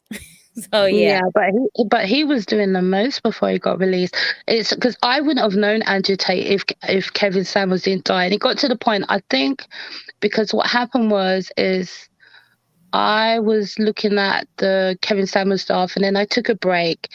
And then he died. And then I don't know if you remember how when he died and how it happened. Because, you know, like life just moves so quickly. We just kind of forget about stuff. But recently I kind of put it in perspective. And we was like, he was on a live. And then it was like, oh, Kevin Samuels was announced on Twitter that he may have died. And it took like 4 or 5 days for us to get confirmation because he didn't have a next of kin. So everyone was doing the most on these YouTube streets, and there was a lot of drama around it. And then it got announced. I didn't believe it for ages. I was like, nah, this is just too sus. You know, he was just on live. How could they announced he died a couple of hours later? And that's when I went down the rabbit hole and I was like, nah, this is dark. And I literally had to take a sabbatical from social media for about 8 months. Because I was like, yeah, I didn't believe it until the mom confirmed it, which is funny because the internet found out before she did. And that's why women like Melanie King, I don't like her. I don't know if you recollect, you know, Melanie King was on her live doing the most, calling all the hospitals, and that was supposed to be her friend. And I was like, I don't like. She didn't even go to the funeral. Yeah, and then she goes quiet, and Kevin Samuels allegedly gave her the baton to kind of be the female counteraction. And I think I don't know if Kevin Samuels had a battle, because obviously he got to a certain rise. I hope I'm not going on too much.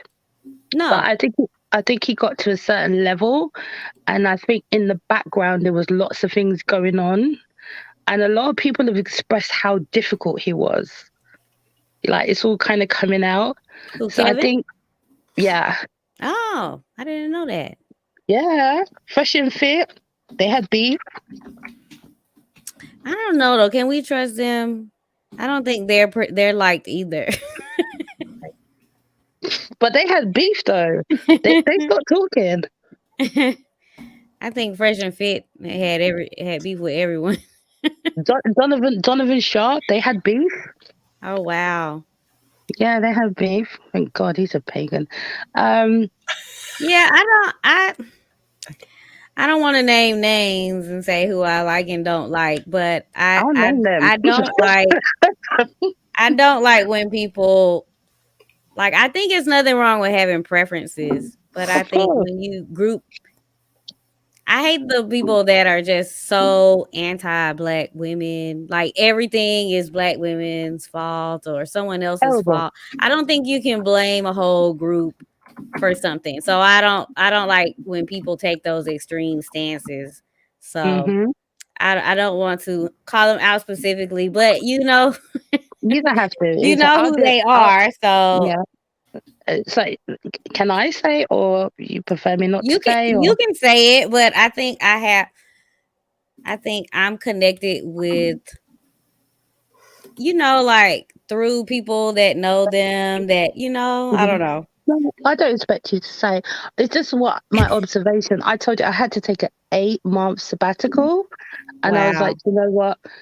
I just feel like the social media is just so toxic, and you know, if someone's genuine, it's fine. But I just feel like there's so many grifts, and it's just terrible the way that they're throwing black women under the bus. Yes, there's problems, but there's no room for nuances. And I'm here in the UK, and when Kevin Samuels died, it was a friend of a friend, you know, a very intelligent brother who had some bad experiences with his baby mothers and was on like £500 a day, which is big boy money. And when he was really into Kevin Samuels. He was a Kevin Samuels fanatic, and he killed himself when he died. Oh my God. That's number one. And then number two, I have some friends who, you know, I travel a lot. So I traveled away for 2 years. So during the COVID time, so people that I met up with after, you know, their anger and their venom and their attitudes towards black women is like completely transformed because they've just tapped into this stuff. And I feel like Pearl was trying to kind of bring that narrative to the UK. And not her, I think it was already there. You know, Kevin Samuels is a lot more respected, but on a serious note, I know someone who killed themselves over the whole thing.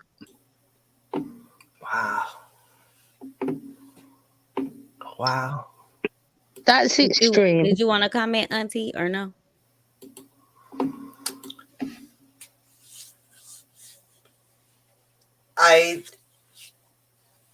for a lot of reasons, and I think that Shalavi covered them really well. The manosphere is a dangerous place. So, like on the inside, I believe that people with kinship relations really do need a safe space. And I think that is right, that is where it started. But then the safe space gives permission for other things to happen that maybe make it turn into a space that isn't so safe anymore. But I think that people should have the protection of their privacy and to be able to express and to just maybe get something off their chest, but maybe not let it go too far. But these things and what we're seeing with Just Pearly things and the fallout from that all over the place is just like a mess that like milk boiled over and is now a mess all over the place. Like everybody's part of the mess now. Everybody's got a little bit on them. That was no longer a safe space. And maybe I don't have any business looking at it, but I think everything has spilled out on everybody. So it feels like a dangerous place, the manosphere, because I'm not in it. It feels like a place that is not so safe on the inside or on the outside. And I think we're seeing some of it. Your words are very convincing tonight, and I'm just so grateful that you joined us. That's a lot to think about. So just talk about it. 9 to 5 Auntie, think about it. I think you're right. I think, I do think that men was feeling disempowered, and I think it could be a positive movement.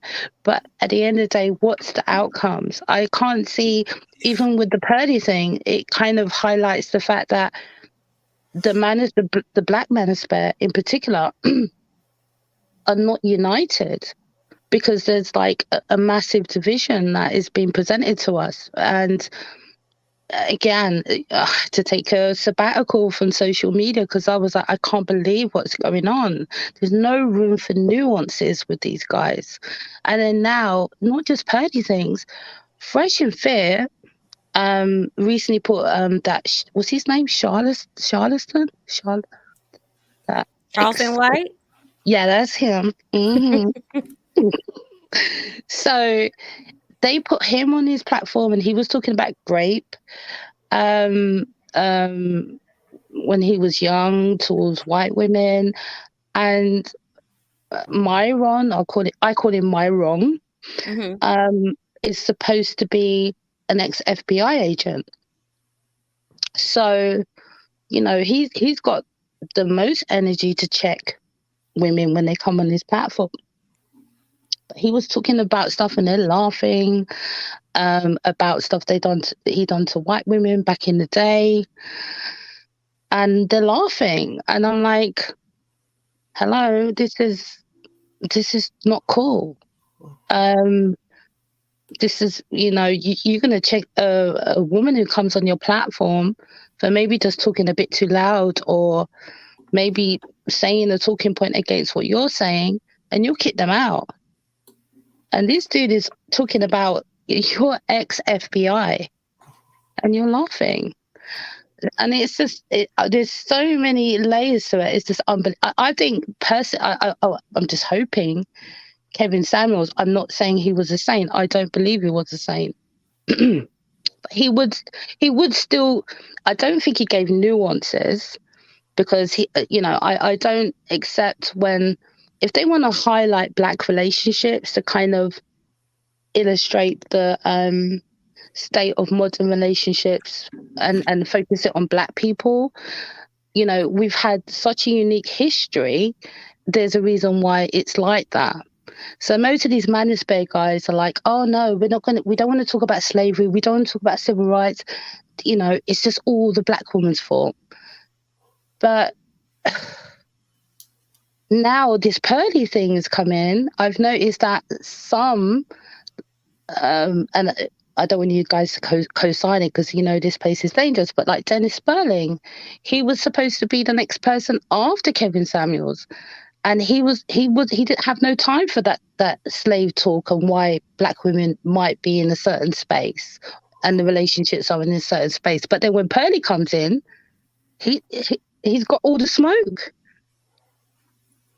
But then I just kind of just looked at some of his videos. I didn't go watch the whole thing, but jumped through it. He's like, oh, but he's bashing Pearly for not accepting slavery, but then in the same breath he's like, oh well, I'm not going to call out any of the guys from the Manosphere, but hello, you need to call out the mandem who's backing this rubbish. Yeah, like hello. And these are arguments, you know, I can try to be balanced and understand where men are coming from, but this is the grift and you guys are just going with subscribers and clicks and money, and that's the way it's just embarrassing. Can I ask you a question since you're in the UK? Mm-hmm. So we could talk about Sarah. I know people went out and colonized other places, but I'm not sure how. I guess any slavery there would have been different than the slavery experienced in America.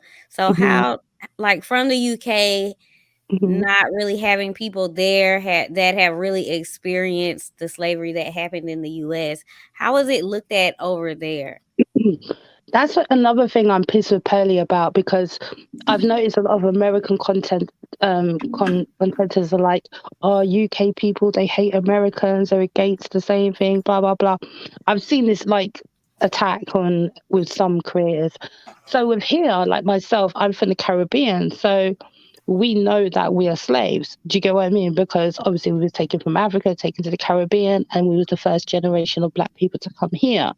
So there's just like with you guys with the FBA and then you got the Africans coming in. The Caribbean people probably a little bit more connected to that kind of history, because we're displaced in the sense we know we're from the Caribbean, but we know that that's not where we started, you know. So here it's a mixed bag. There's a lot of people that are super pro-black, and Sarah Garvey, who worked with Pearly, he knows about that stuff. That's why he's talking out.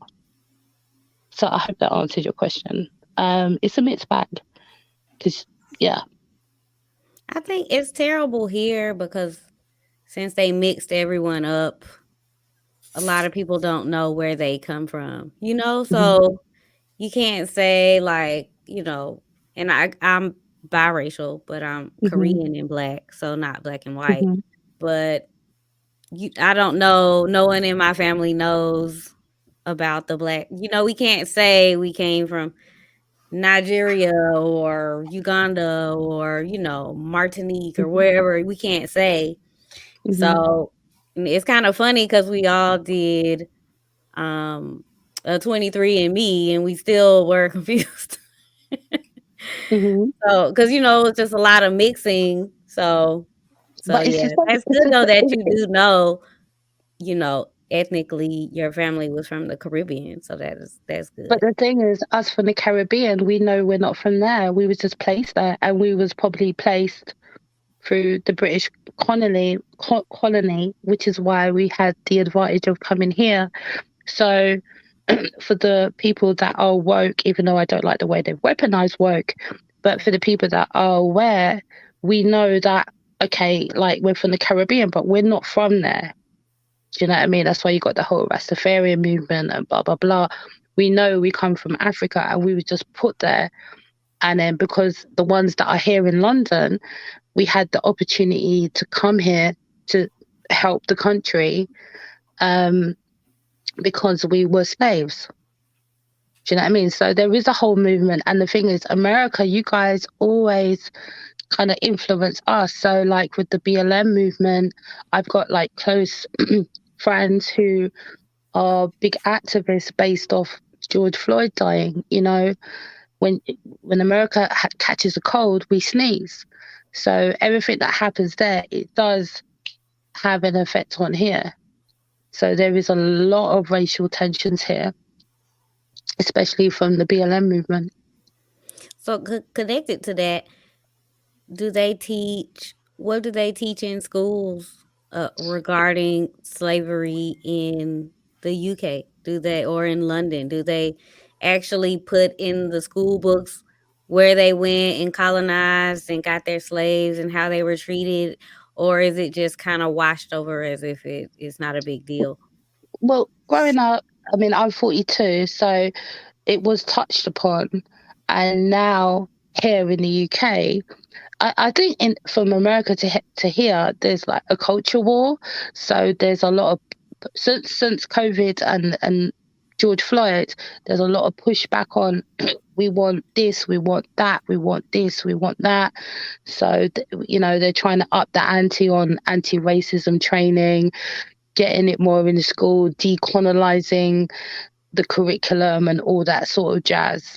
So it's not as strong as you guys, but when you guys catch a cold, we start sneezing. So a lot of the white people here is like, well, all this stuff happens in America, why are you bringing it here? Do you know what I mean? So that's the whole debate that's going on here at the moment. But there is a lot of people, like Sarah, the guy that worked for Pearly. I don't know him personally, but I know the clique and I know his history. So he was a guy who's a black nationalist in the UK and used to go on platforms to debate about elevating black people. So I can see why he's kind of come out now. You guys saw it, right? Yeah, I've been watching. It was good. Yeah, he had to. But the thing is, he's not going to win. He's not going to win against the machine. So, so I mean, I can give you some background on Sarah, yeah, because I kind of saw him before the Pearly thing.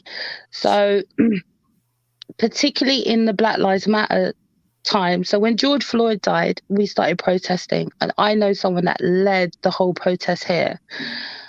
And there was white people that was against it. That particular guy, Sarah, was already talking out in very volatile spaces amongst Jews, Muslims, all types of people about pro-blackness.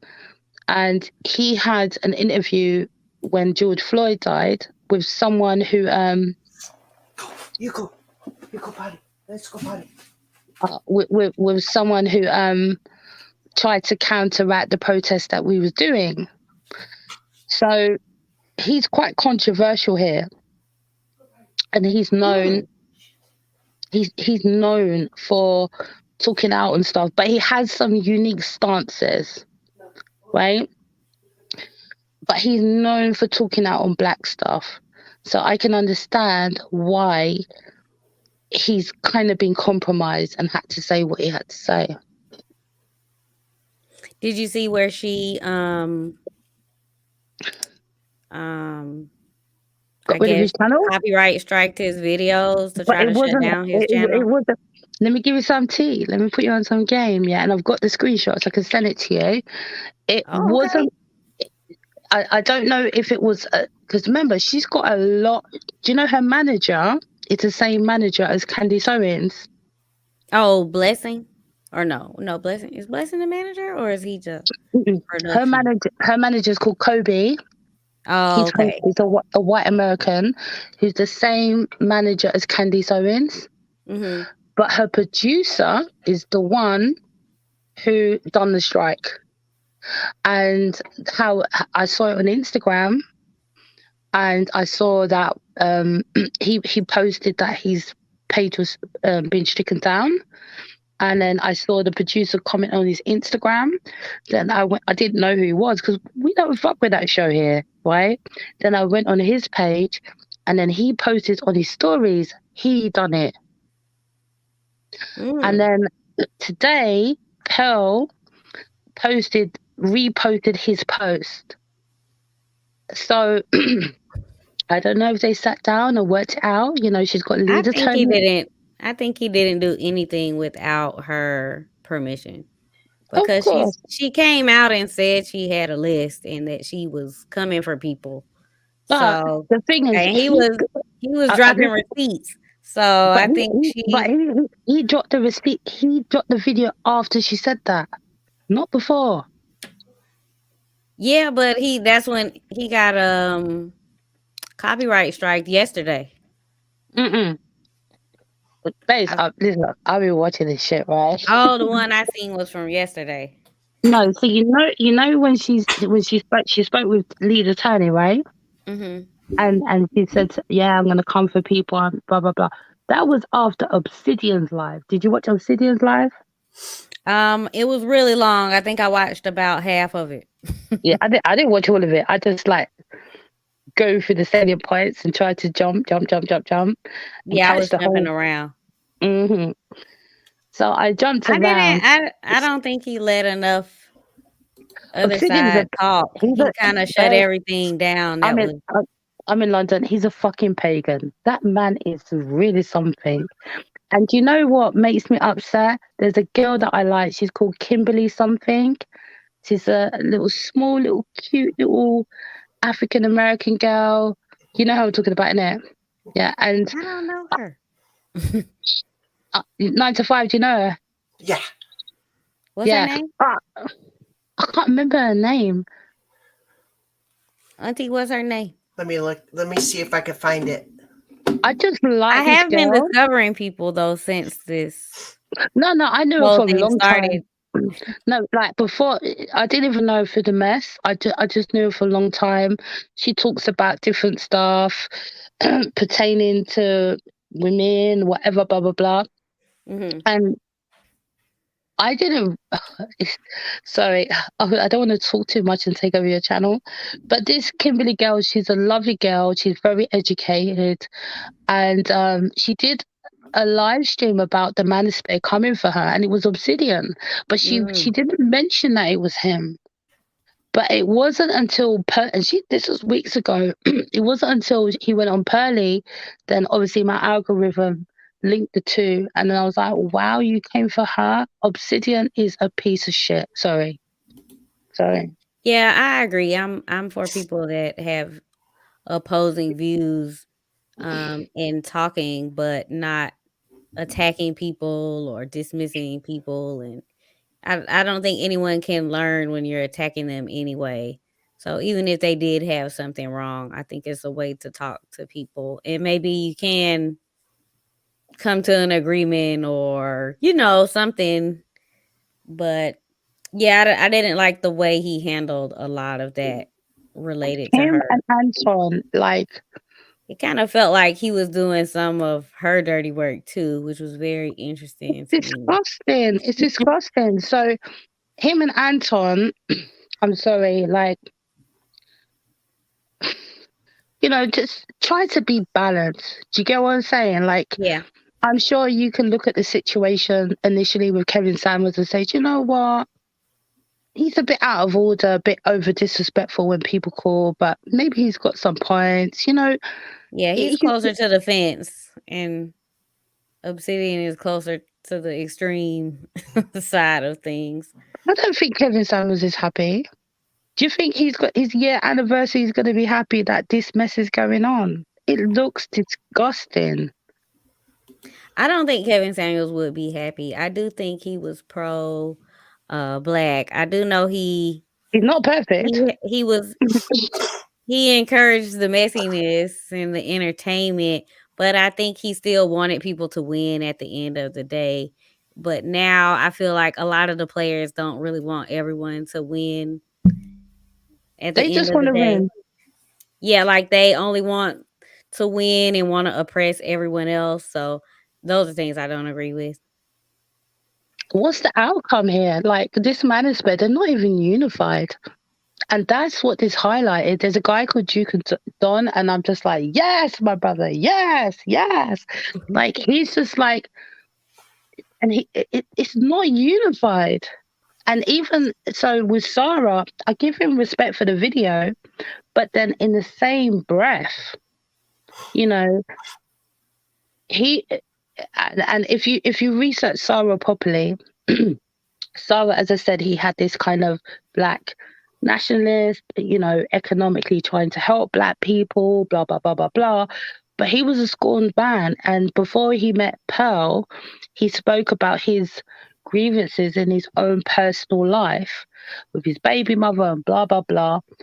And then that's what I'm saying. The Kevin Samuels phenomenon, it really flipped a lot of guys' minds around the world. And I think he was tapped into Kevin Samuels. Pearly thing was reviewing him. And from what I can gather, Pearly was on everyone's black nuts. Anyone she was just hitting them up. You know, O'Shea said, oh, she hit me up, but I don't really fuck with people that is not of the same color as me. There's different content creators that have said, oh, she contacted me. I did an interview with her. I didn't do an interview. So she was busy. She was contacting everyone. So she done a review with Sarah, probably like during the COVID time. He's in his feelings about, you know, a relationship he's had. Kevin Samuels said all this stuff. And he thought, okay, I'll collab with her. Then she came to London. He helped her out. And then he saw the direction. And then he said what he said now. But he still threw black women under the bus. Do you get what I mean? So he was scorned from a black woman? Yes. I got the receipts, girl. And this is way before he... drop your email because I'm using my phone, so I can't... I'm not using my laptop. I'm in my bed. That's why I can come on cam. But there's a platform here called Baby Mothers and Baby Fathers, and he featured on that. So initially, Did you want to post it, Auntie? Yeah. Okay. Say that again. Oh, I was asking her if she wanted to put her email or if she wanted me to put my email. I'll email you guys because I feel like the UK. I'll put I feel mine like in there too. Yeah, but people think like, oh, the UK is co-signing that, but I'll be honest, like we're not really fucking with her. She can't get quality people on her show. I think she struggles to get people on her show. You know, people struggle to go on that show. Wow.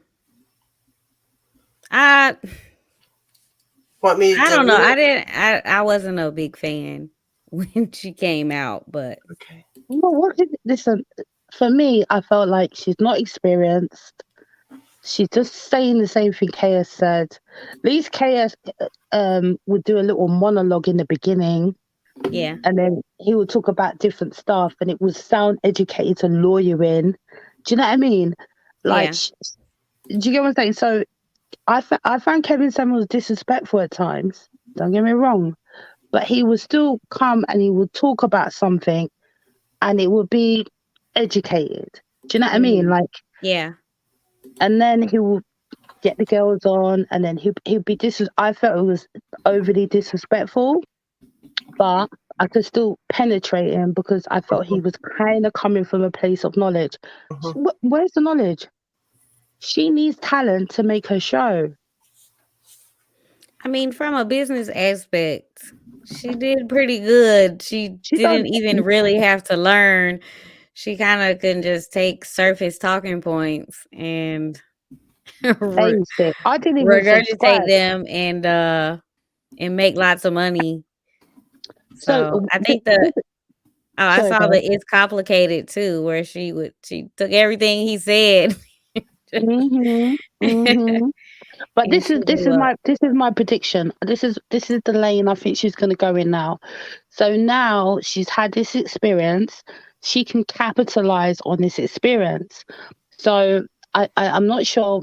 I mean, in the UK, and I used to travel a lot, so I've been back in the last year or so, and I've noticed here since I've come back, it's a lot of cultural wars. So since George Floyd and COVID, here more than anything, race is a big topic. And that was because of, the George Floyd situation and the riots. And then we've got the transgender issue here. And that those two things are the big things that's always in the news. And then now you've got this manosphere thing that's not quite mainstream, but because of Andrew Tate, it's become mainstream. So I think the West, because I've lived in so many different places, I'm not trying to go on like I know everything, but I just personally feel like there's this like culture war going on, and this manosphere thing is being used and now weaponized to kind of feed into the culture war for the elections. So in my country, in the next 18 months, we've got elections. So like here in Scotland and in London, we've got 2 Asian prime ministers who was not elected. They wasn't voted in. It's just by default, and all these dramas and all these COVID party gates. I don't know if you know what's been going on here, but I personally think that this is all a mess to kind of get to kind of white supremacy. So I feel like with Pearl, this is my prediction, I could be wrong. I feel like with Pearl, she's infiltrated this group. So, and her manager is the same as Candace Owens. I don't know if you know who Zuby is. She had Zuby, she's had Fuentes. Now she's got this big scandal. Now she can come off with a different experience and different talking points. Do you get what I'm saying? How long could she keep talking? Yeah. She probably ran got out of black topics to discuss, and just now she's venturing to other cultures. So now she can say, "Oh, as a white woman, I've had this experience, this, that, blah, blah, blah," and go down a whole different lane. That's what I think personally, because she's got the subscribers, she's got certain affiliations, everyone's talking about her. I think she's going to go down a different lane. She's got management. Do you think, because after this scandal, she, at least when I saw, she had 1.37 million, and now she has 1.38. Do you think her new followers are white supremacists, or do you think it is people of color that have decided to stand by her? Because I actually thought she would lose some subscribers, but she actually gained. That's the most disappointing thing. She ain't lost nothing. Yeah, she gained some new ones. Look how much people are talking about her. Like, it's just crazy. Like, I don't know. I just think politically where we're going, I think she's never caped for black people. Like, she's always been a conservative. And as I said, like, one of my friends who organized all the protests here when George Floyd died, she had a debate with one of the people on her channel, this guy called Zuby, who's a black guy. I don't know if you know who he is, but he takes a neutral stance. He's on this kind of black conservative movement where, we just don't recognize slavery. And I think there's and within the manosphere, the black manosphere, there's conservative people, and now you can see the divide. We know Obsidian and Anton.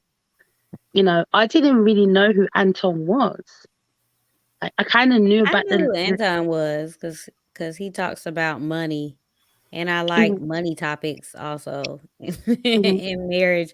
So I think that's how I found him, was through the money part. But I only knew him because he was the only one that went to Kevin Samuels' funeral. Oh. And then so he's got remember I'm UK. See Latif? Latif. Okay. network. So that's as much as I knew. But it's only now, as I told you, I took a sabbatical. I didn't want to know anything about the manosphere.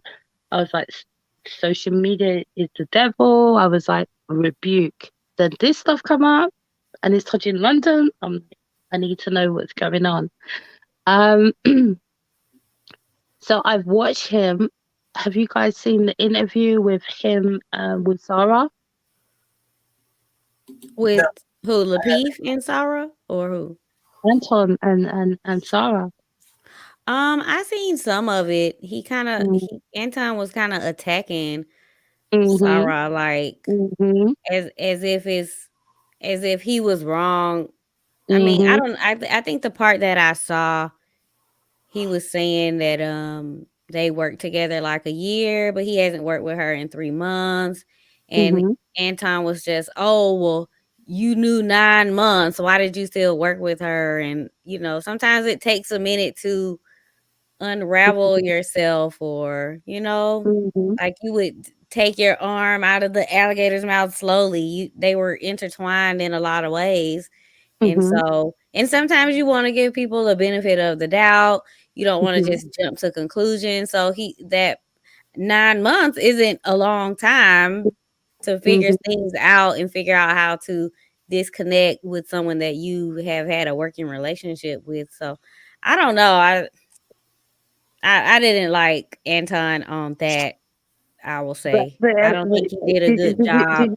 Did you see Anton with Six Goddess?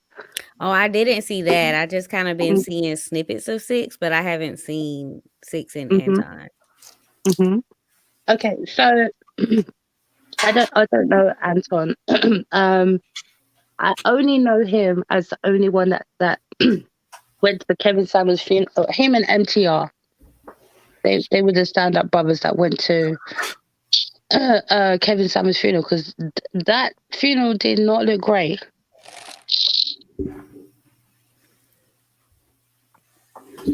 It did what? Kevin Samuels' funeral did not look good. Oh wow.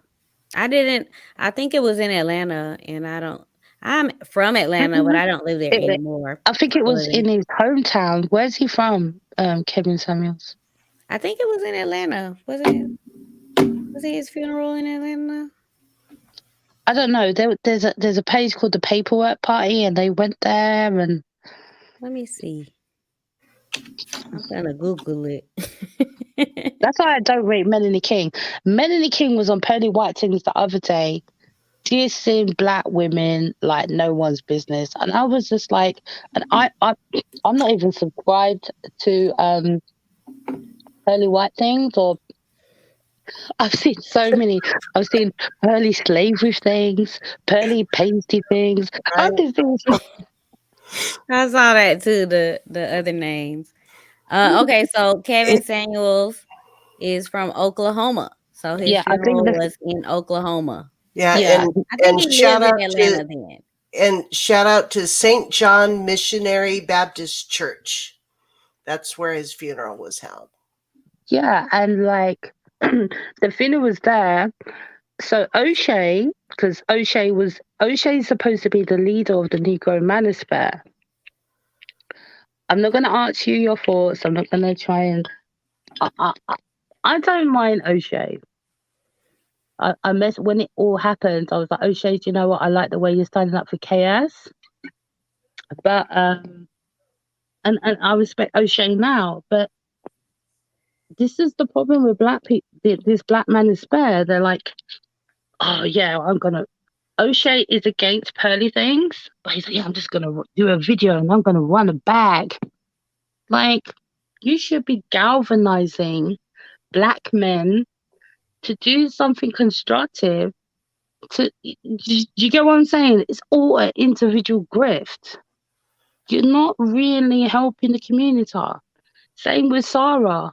Like, I can highlight some people who used to be against Sarah, who are like Pan-Africanists here, and they're mocking and laughing at Sarah. So in a way, I respect Sarah, but in a way, Sarah sold black women under the bus So he's gonna get what he's gonna get now. That's how I know that that space is a very dangerous space. Because even when Kevin Samuels died, I did so much research. I wanted to kind of highlight it, and then I used to talk to certain sisters, and it was like, "Girl," I was like, "I'll hide my face." I was like, "If you do it, you're gonna get a lot of shit." Like that space is a serious space, and that's why I think it's politically aligned. I think the manosphere is politically aligned, and I think Anton has always shown himself to be someone who's a black conservative and doesn't deal with the victim narrative and blah blah blah. So now there's this divide of if you're gonna talk about the history, then you're going to be branded as a victim person, and then if you're a person who capes for Pearly, then you're on the Candace Owen train. So that's why men like Obsidian, Angry Man, you know who he is, right? You mean the ex-boyfriend or the Angry Man YouTuber? Oh yeah, I saw the ex-boyfriend. He looked a bit crazy. Was that a publicity stunt? I only found that at the other day. But the original No, Angry I Man. think they were together before she became big. Is it genuine? Oh, him rejecting it or him? The situation. You mean him not supporting her? I think so. Was that a real situation? You mean them dating? Or you mean the fallout now? Or did dating. Was she using him as a stepping stone to get her career launched? Yeah, I think they were genuinely together because I saw a lot of videos with them together. It looks like they used to make TikTok videos together, and then she went off on her own, and he went off on his own, and then but now she's big. Now he's catching a lot of it, and I think he doesn't want to have anything to do with it. So I need to know the timeline. Now that I think about it, I did see other responses. He said that she wasn't like that when they were dating. That's something that she's doing now. Okay.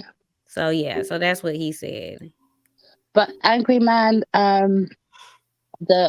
he's supposed to be the originator of the Black Manosphere, allegedly. I don't know. He's I don't know who the originator is. I know the originator isn't O'Shea, but O'Shea was big in bringing people into the manosphere. But I don't know who was the first. I did hear their name, but I can't remember them. But let's be real here. Like, this is a major L. I just put in my email in here. This is a major L for the Black Manosphere, if I'm honest. Yeah. Because as I said, Kevin Samuel's death day is coming up. Rest in peace to him. And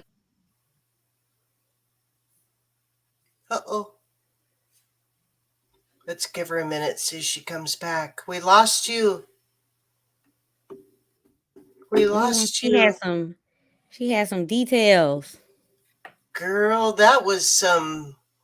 Oh my goodness. She had all the tea. It's exclusive.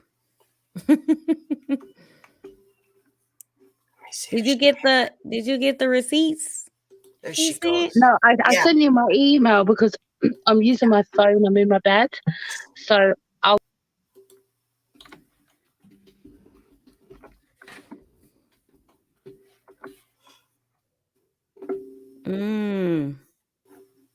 Oh, did she send the receipts yet or no? Yes. Can you see it? No, not yet. I mean, do you mean did she send them to me or did you post them private online? Chat. No, no. I just gave you my email. Okay. In the chat, so because I'm using my phone, so Okay. I have to like work out all the because I've got loads of receipts. So Yes, how you do you? do. How do you guys feel anyway? In general, I don't like the division that is happening with the Black manosphere. I think I don't know. I think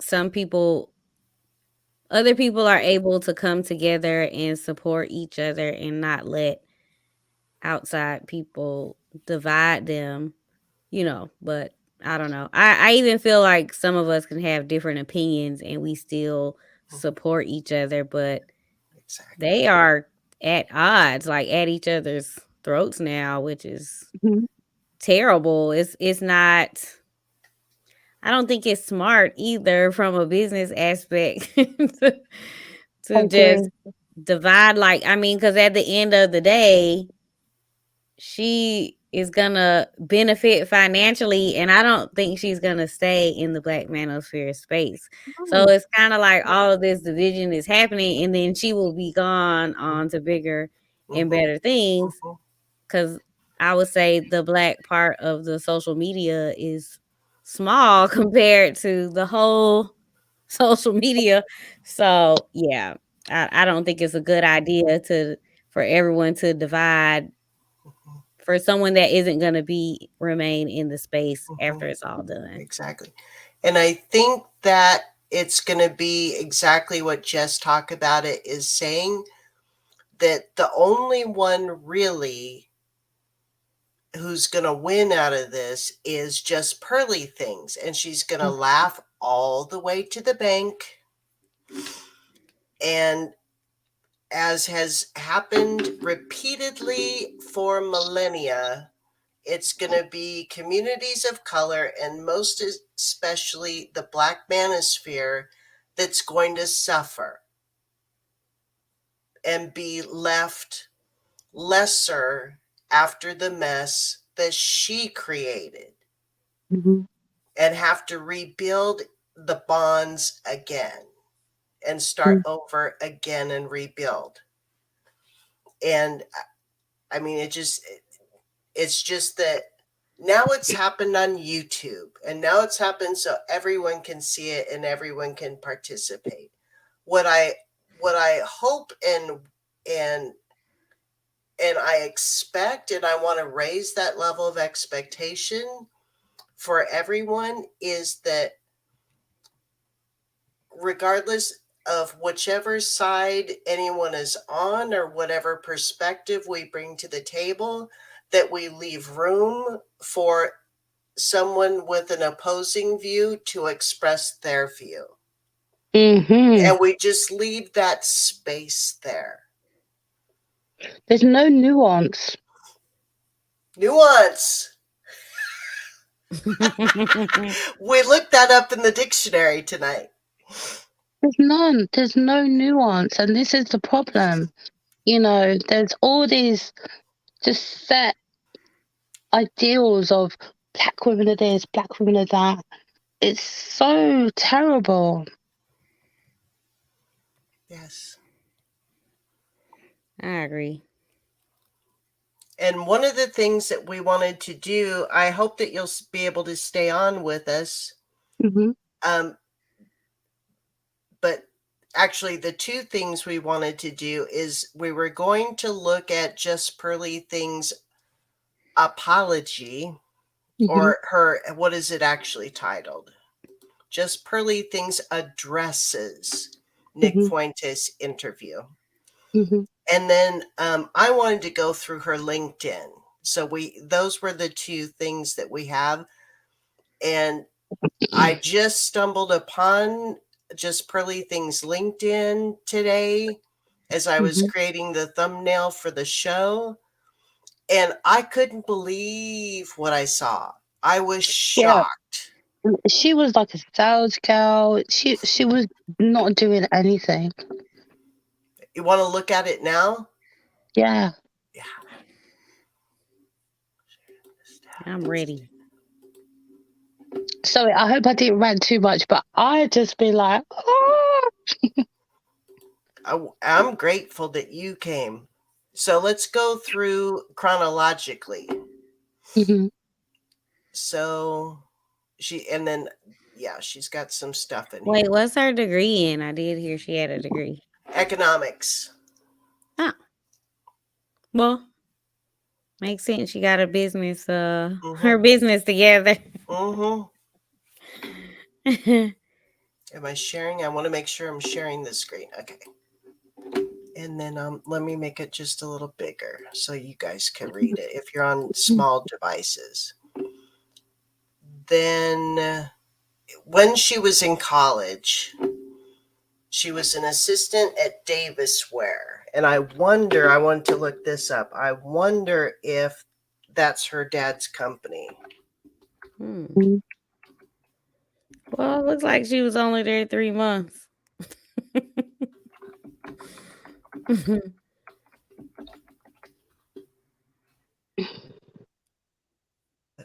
About us. Well, you know what? I don't see any education in relationships. And then she worked in Germany while she was in college. Maybe it was a summer job. Scheiße, the Germans are the worst. I do not know. She was, what do they call? Oh, sales representative. And then she worked at a law firm as a legal assistant in Berlin. I know. Then I have a friend from London. A lot of those countries are really close together. So it's very easy for them to travel through countries. Mm-hmm. Like my friend told me she would ride the train to Paris. So yeah, it's not far. Yeah, she said sometimes she would skip school and go to Paris. And I was like, it's so close you can skip school that you can go and come back in the same day. Mm-hmm. That is so cool. Yeah, so that was for a month. And then it looks like those are summer jobs, right? Okay. Intern Zumba group, which I have no idea what that is. Let's click. What's her last job? I'm interested. Oh, it said restaurant. Oh, it's published. She was like a waitress or? I don't know. She put intern. Oh. Mm-hmm. And she was a digital marketing intern. So, okay, later that same summer, at the same time, that overlapped. June 2016 through August 2016, that was okay. She had 2 jobs. I find it really interesting that she worked in Germany. I've worked with Germans in Malaysia. Like, this is creating an idea of her perception. Like, Germans are very strict. But anyway, go on. Mm-hmm. That's a very good observation. Like She said she was from Chicago, though. When did she live in Chicago? No, but the German indoctrination is a whole different thing. So the fact that she had NF on Nick Fuentes.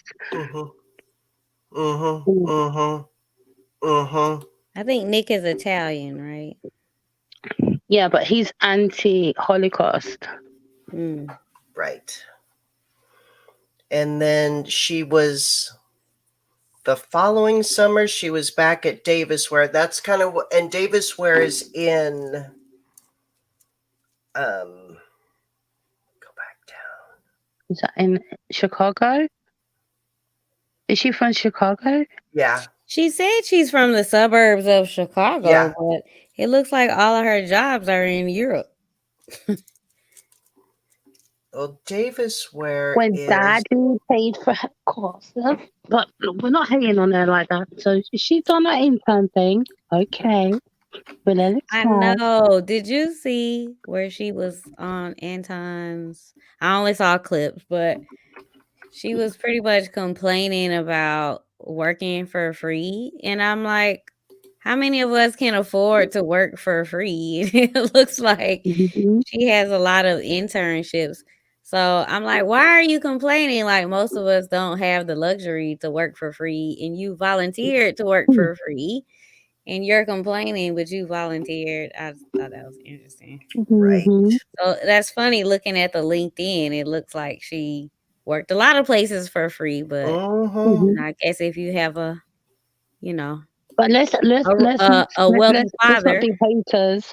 We're just No, I'm I'm just saying I wouldn't complain. I'm not saying you're being a hater because they're gonna say we're gonna be haters. Yeah. But at least we're understanding the journey and know that she's been in Germany and you know how those people I've worked with them, we know how they roll. So and if you link it to the Nick Fuentes interview, he denounced the whole Holocaust thing. And I don't want to keep ranting. I want to let 9 to 5 just let us show us her journey. This is really important. And so Davis Ware is in West Chicago. It's around, for viewers watching, it is, and this is key to a position that she held that we're going to see in a minute. So it is east of Hampshire, Illinois, west of Schaumburg, west of Inverness, south of Algonquin, just barely south of Carpentersville on Highway 72, just a hair north of Elgin. What's that? I don't know what any of that is. Those are yeah. I'm from London. I'm like, where the fuck is that? those are all I'm from Atlanta and California. I live in LA now, so all of that sounds like foreign language. So I can't help with the geography for London, but in the Los Angeles area, it's basically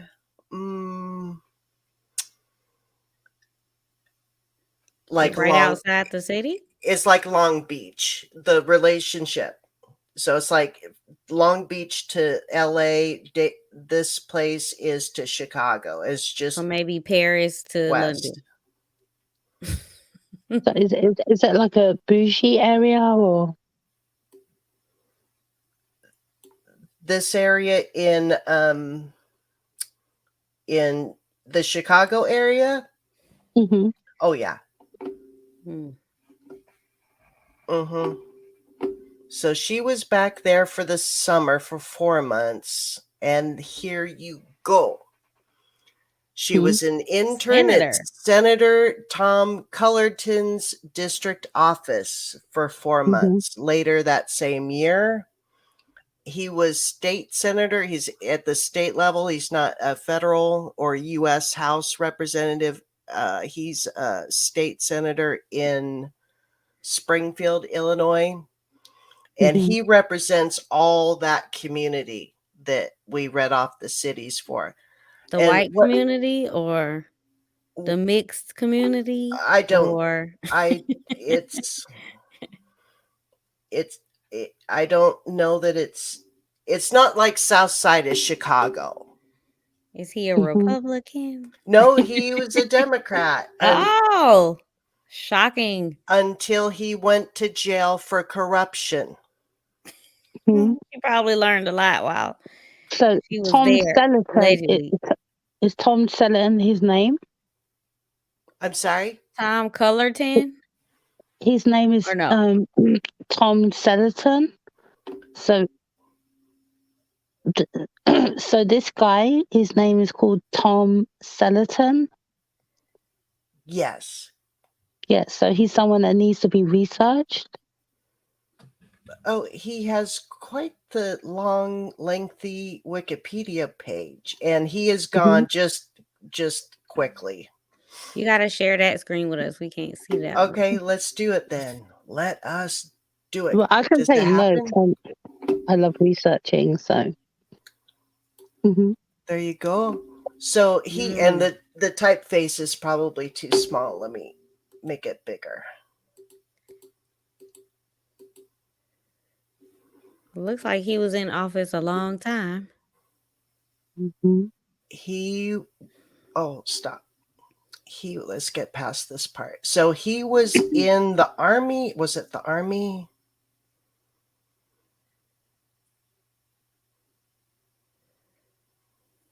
I want to get his military though. He was in the U.S. Army and served as an 11H TOW gunner. He was a gunner until being honorably discharged in 1993. So from the date he enlisted until the date he was discharged was 3 years, and he was just immediately, boom, gunner.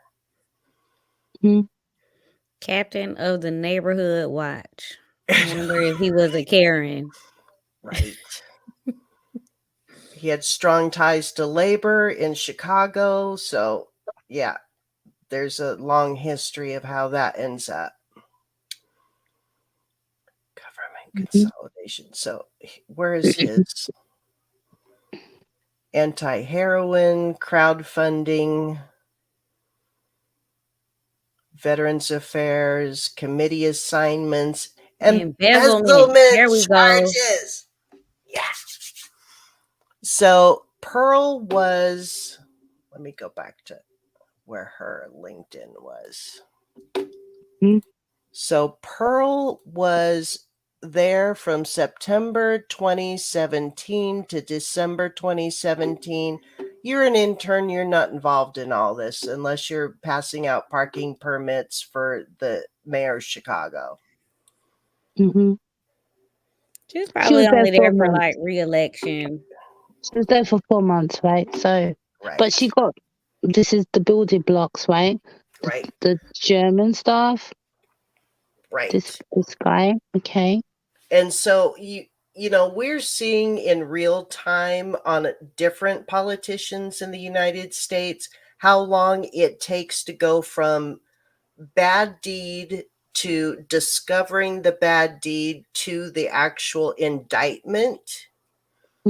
So this is August 2nd, 2019. Cullerton was indicted by federal authorities on one count of conspiracy to embezzle from a labor union and 39 counts of embezzlement from a labor union.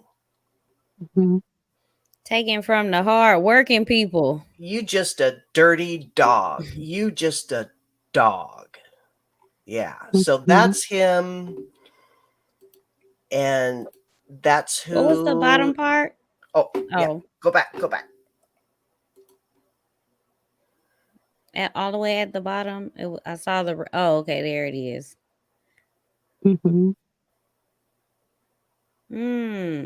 Well, looks like he barely won. But he won. Like close races each time. The reason why Anton and Obsidian's with her is because she's winning, and she's been on the winning team, right? Might be barely, but yep. So stuff was going on when she was but you see, everything's an intern, except this legal assistant for a month. And the sales representative. So in Germany, she was uplifted, exalted. Everything in America was an intern.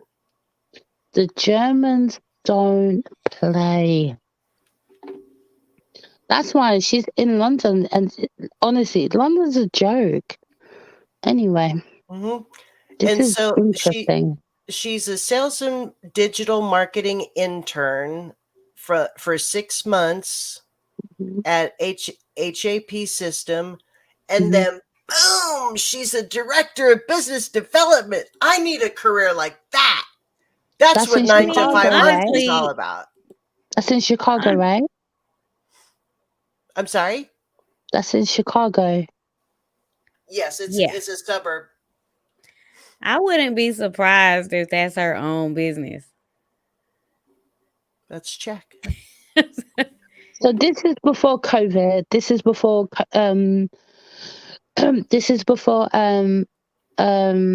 Kevin Samuels rise before she paid 3. him, Sorry. blah blah blah. Sorry. It's So only 3 employees. It's a surface-mounted pipe hanger. Mm-hmm. They're pipe hangers. Mm-hmm. Click on that link. It's only 3 employees, though. Is the company Auntie. is that company still open on the website link? Let's look. We'll just keep clicking. It says view all 3 employees.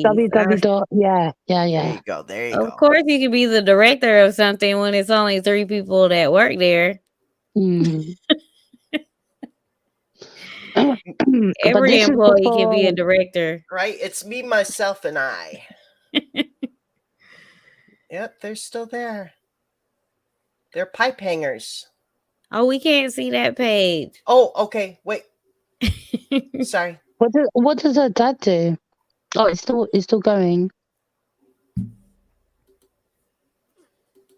Company. Yeah, they're pipe hangers. Hanging the pipe.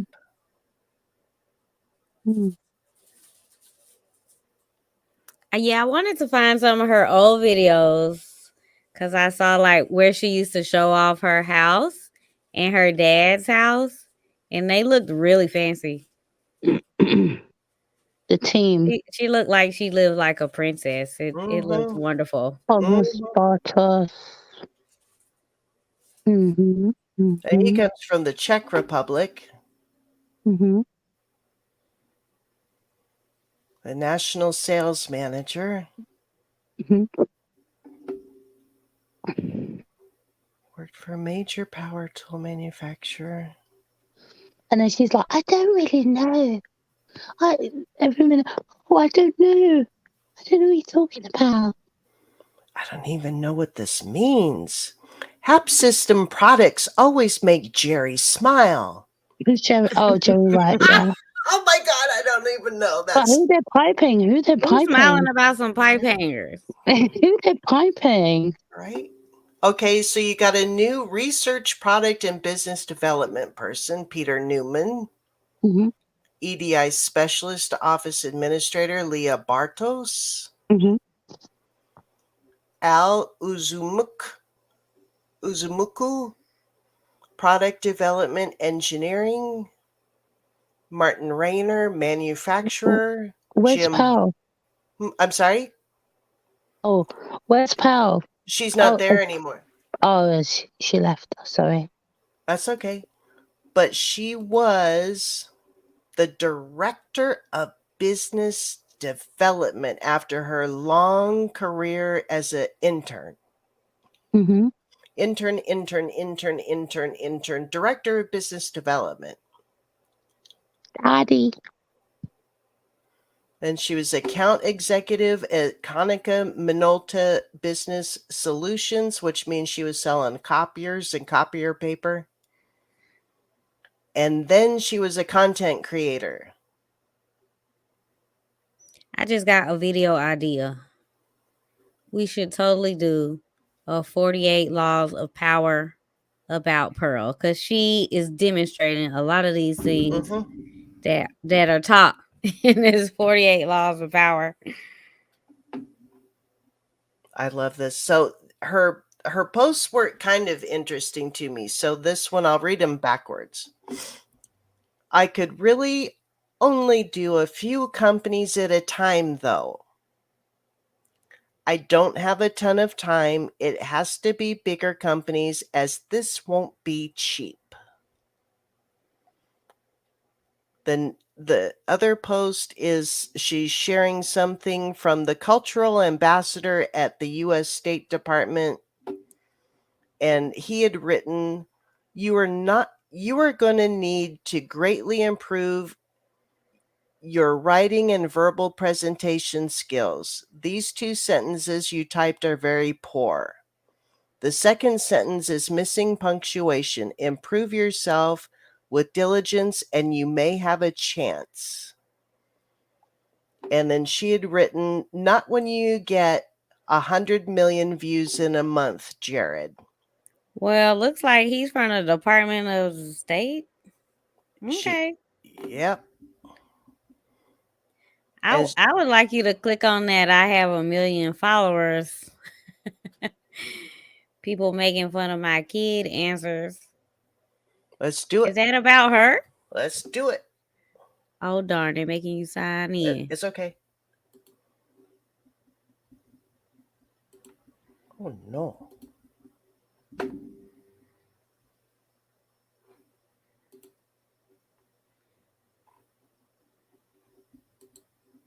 No. No. There's no X button. Oh, because Let me see if I can pull it in. Okay. I haven't been on LinkedIn in a long time. So here's what her LinkedIn says in the about box. It says that she has 25,000 subs on YouTube. So this is a piece of internet media relations that she has neglected. What's her name on LinkedIn? What's her name on LinkedIn? Pearl Davis, content creator at YouTube. And on LinkedIn, she only has 2,000 followers. She doesn't even have the 2K plus followers. She just has 2K followers. I'm trying to find her. It looks like it's a lot of Pearl Davises. Oh my goodness. What'd you say? Pearl Davis and what else? Let me send you the link. I'ma send you. Oh, that might be better. Hey, girl. Send you. Oh wait, I think I just found her. Did you found it? Okay, let's see.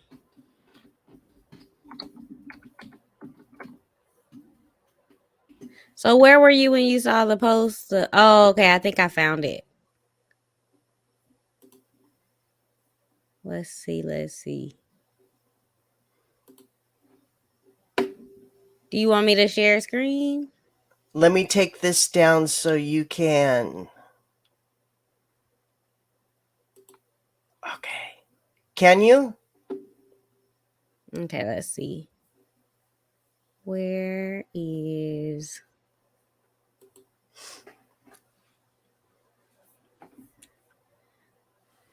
Okay. Sorry, I had to put it in a different window, so I'm not sharing. I understand. The stream screen. Let's see, where is it? Where's the LinkedIn? Here it is. Okay, it's in there.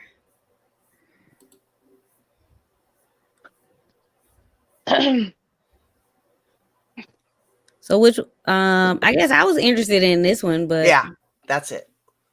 Let's see. Can you see? Did it get bigger? Mm-hmm. Let's see. I have 1 million followers. People are making fun of kids' answers, but they're actually right, sort of. My answer to this would be, how engaged is the audience? 1 million followers can be worth more than $1 million if they engaged in buying from you and if you know what to do with it. I actually thought it was about her. I wanted to see. Look at that. She had 950,000 on TikTok before they banned her. I didn't know TikTok banned her. I didn't either. Oh, wow. Mm-hmm. Let's see. Eventually get more and more. And those in pounds in cash or 1 million followers? 1 million followers. 1 million followers. 1 million followers. Because then when you get the 1 million followers, you eventually get more and more. And then those followers might give you donations and stuff. And eventually it'll add up to more than 1 million. You could start a business, and because you have 1 million followers, you could just put a link in your bio. They can click onto it and they can buy products that are over £1, which means you'll earn over £1 million or dollars. Do you think every one of your followers will buy? No, not all, but it depends on how much money you sell it for. I'd say if you have 1 million followers, it'll be easier to gain support from other people, and if you spread all your followers around the world, you can make a lot of money. Okay. Wow. I thought it was about her, but yeah, that was a good video. I don't have 1 million followers. Yeah, but it's good, but it's bad because it's like it's the new record deal, right? It's all the kids like trying to go for this bag for social media, but I personally think that she's been back from the algorithm. And she aligns with Andrew Tate, and Andrew Tate was, so the fact that Andrew Tate come out this week, that's all I know is getting political. Oh, interesting. Okay. Because she's had an interview with him, right? That video actually got demonetized, but so she didn't get any money. But she's still got the views. Yeah, I think that's her highest viewed video. Yeah, she's still got. So, like me, I didn't watch her, but with the Andrew Tate video, I watched it. And there's another, I think she's half Angolian and white. She used to go on a show. So with Sarah on Instagram, she started dissing Sarah. And I don't want to overtake your show because 9 to 5 has got the tea. But I just want to say is that Andrew Tate clout is where she's kind of going to go with. She's going to get another interview. Nick Fuentes was the reason why Sneeko got cancelled. So she's in that camp. Okay. So anyway, 9 to 5. Bye. I'll let you carry on. Okay.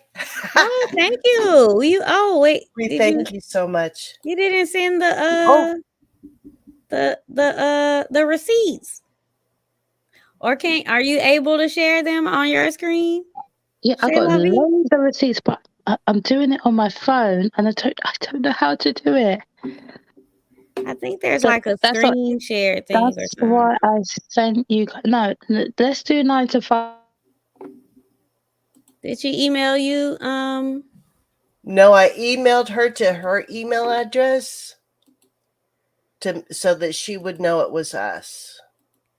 Okay. I wanted to see the receipts you had. Is that okay? Do you have time? I know you might be busy. I don't know what time it is in London, but it's daytime over there.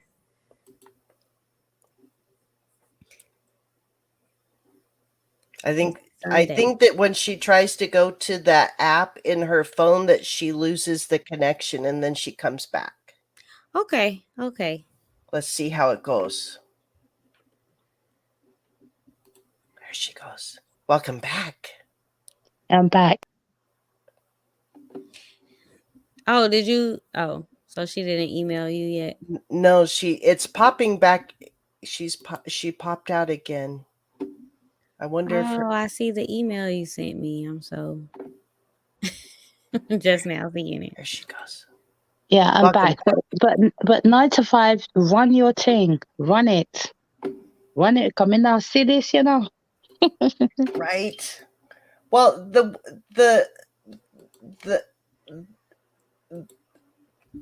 I can't even speak anymore.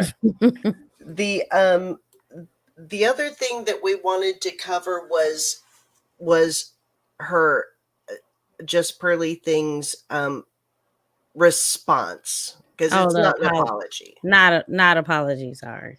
The non-apology.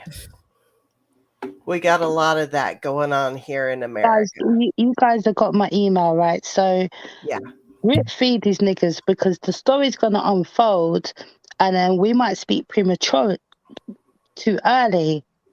So I don't know if you checked her Twitter, but I think she's gonna drop something on Monday. So run with your schedule. You got my email. Okay. I can't wait to see what Sarah posts next. I think Sarah's a bit scared. because and remember, I'm coming from and the thing is, I know Sarah's history, and I'd rather like I'll send you my email. We can hit up on WhatsApp. Yeah. Then I can talk to you guys properly. And then we can really talk and galvanize. But I feel like Sarah now has put himself. The manuscript is not a joke. Do you know what I mean? Like he can't be. He probably thought. I don't know if you guys know. So I really don't want to disrupt your show. Maybe we have to go. This is what our show is about today. Okay, So okay. So, but 9 to 5. Listen, that LinkedIn is something really important because I've worked with Germans. I'm in England, and I know how they move. So she's got this kind of programming of white efficiency, and that, and I know how these people move. And so from jumping from that culture and then going to Illinois and then whatever, like it's really significant that LinkedIn, she's got 2K views on that. People don't know the backstory. And it's so important. Cultural integration, and it's such what you guys are showing is massive. And you don't randomly get, because I'm in Silicon Valley. Mm-hmm. Even if you're a student at Stanford University, you've got internships at Facebook and Google, you don't all of a sudden just end up in Germany. Mm-mm. Something gets you there, a family connection, a business connection, a professor, some kind of program that you're involved with. You don't just randomly, I'm going to get on, I'm going to get flight, I'm going to drive to San Jose Airport, and I'm just going to get on the airplane and randomly fly to Berlin. Honestly, it's like if her LinkedIn showed her in South Africa, and she had interns in like big companies, you'd be like, okay, I get the mindset. Do you know what I mean? So the German mindset, I haven't had massive exposure, but when I was in uni, I had a black best friend from Germany. She was super cool, but she was one of my best friends. I've got insight to that, and I worked for a company in Malaysia with a German girl, and I was the levels. So she can easily compare German talent to African talent. Easy. And the Germans, they don't play. So the fact that she's got Nick Fuentes, like, just making the Holocaust look like it was nothing. And she didn't give any rebuttal. That adds to the context. No apology either. And then Nick Fuentes didn't even say, it's, the Holocaust is like slavery. She added it. Yeah. He didn't say, the Holocaust is like slavery, this, that, but she added it. So the fact you showed that's massive. I think the guy King Lemuel made a video, and what he said was that when she did her addressing of it, she kind of acted like she didn't know any better. She didn't know what to say because she was caught off guard. But when you look at it, she's the one that brought it up. So it's like you can't really say. He didn't say anything. She goes, I'm going to get in trouble for this now. Exactly. Yeah. And I think she knew from a business point of view, because she knew she was violating or potentially violating the terms of service. And the only thing she seemed to be concerned about was that herself committing that violation. She wasn't concerned about hurting anybody's feelings. she wasn't concerned about revealing what's really going on inside her head. And her manager is the same manager as Candice Owens. Allegedly. Yeah, I think when she talked about it, she was just saying it was stupid. She never said she didn't mean it. She was just like, "Oh, I shouldn't have said that, or I shouldn't have spoke on it." But I still feel like the views that she has are But probably still her that. history in Germany, I'm telling you, it means something. How could she's disrespecting like she lived in Germany and so he's like, oh, come on. Yeah, I think too, if you kind of like watching it again now that I've seen it multiple times, she's But it's not even that suggesting it to him. significant. She's like, "You think it's exaggerated, or you think this," and he's like, "Yeah," or "You think that," or what, you know. So it's kind of like when he doesn't say it on his own, she kind of coaches it out of No, him. but that LinkedIn alone shows you. That LinkedIn alone, I didn't know she worked in Germany. I had no clue. Maybe that's why she thought the Holocaust was exaggerated also. And she thought she could bring our shit into that. Yeah, because he didn't even bring it up. She brought it up. She brought up slavery. But the thing is, she was in Germany. Them niggas, sorry, they're not even niggas. What are they? Those caucasities. And the thing is, I don't dislike white people. I'm always balanced. Do you get what I'm saying? I'm always like, and this is the problem I have with media outlets and YouTubers. Like, they pick a side and they're just on that side. They're not there for the truth. Yeah. Where's the equilibrium? Like, there's no balance. Anyway. Oh, I see Mikey. Mikey, did you want to come up? 9 to 5, run the receipts. I think we're going to have more. We're going to have more because I think you're right. There's more to it, and I want to be honestly. I really want to be looking at her university connection, and it could be that the volleyball had masked because her fame was in volleyball athletics, and it as we do with all of our college athletes, especially we don't look at anything else, and then they get to the NFL and the NBA, and all of a sudden, oh my God, we had no idea he was like that in college. So I want to do some research into her academic years at Elmhurst College. I think you're on the right track. But honestly, the fact that you're highlighting where she's been and what she's done and the jumps is very interesting. And bear in mind, she comes from an affluent family who I'm sure that, they can pay and do certain things.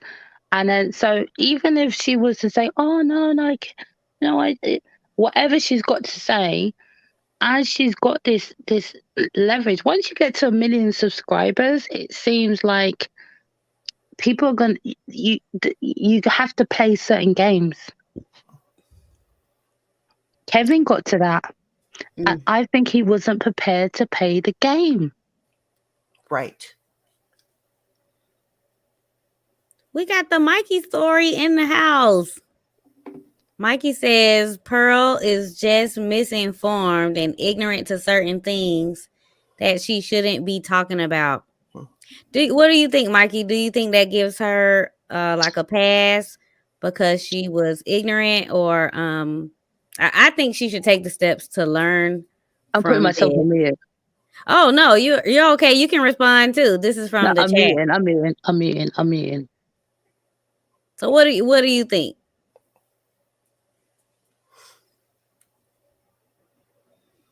Did you want to comment on this one, Auntie, or no? I couldn't agree more. I think that she is ill-informed, misinformed, and then she doesn't have the oratory skill to launch into a topic or a conversation with that level of magnitude in it, and especially not when you have juxtaposed your friend, who was the woman, with this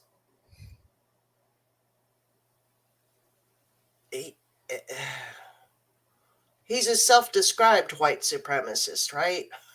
Self-proclaimed. Self-proclaimed, and he's proud of it. He's loud and proud, and he's a white supremacist, according to himself.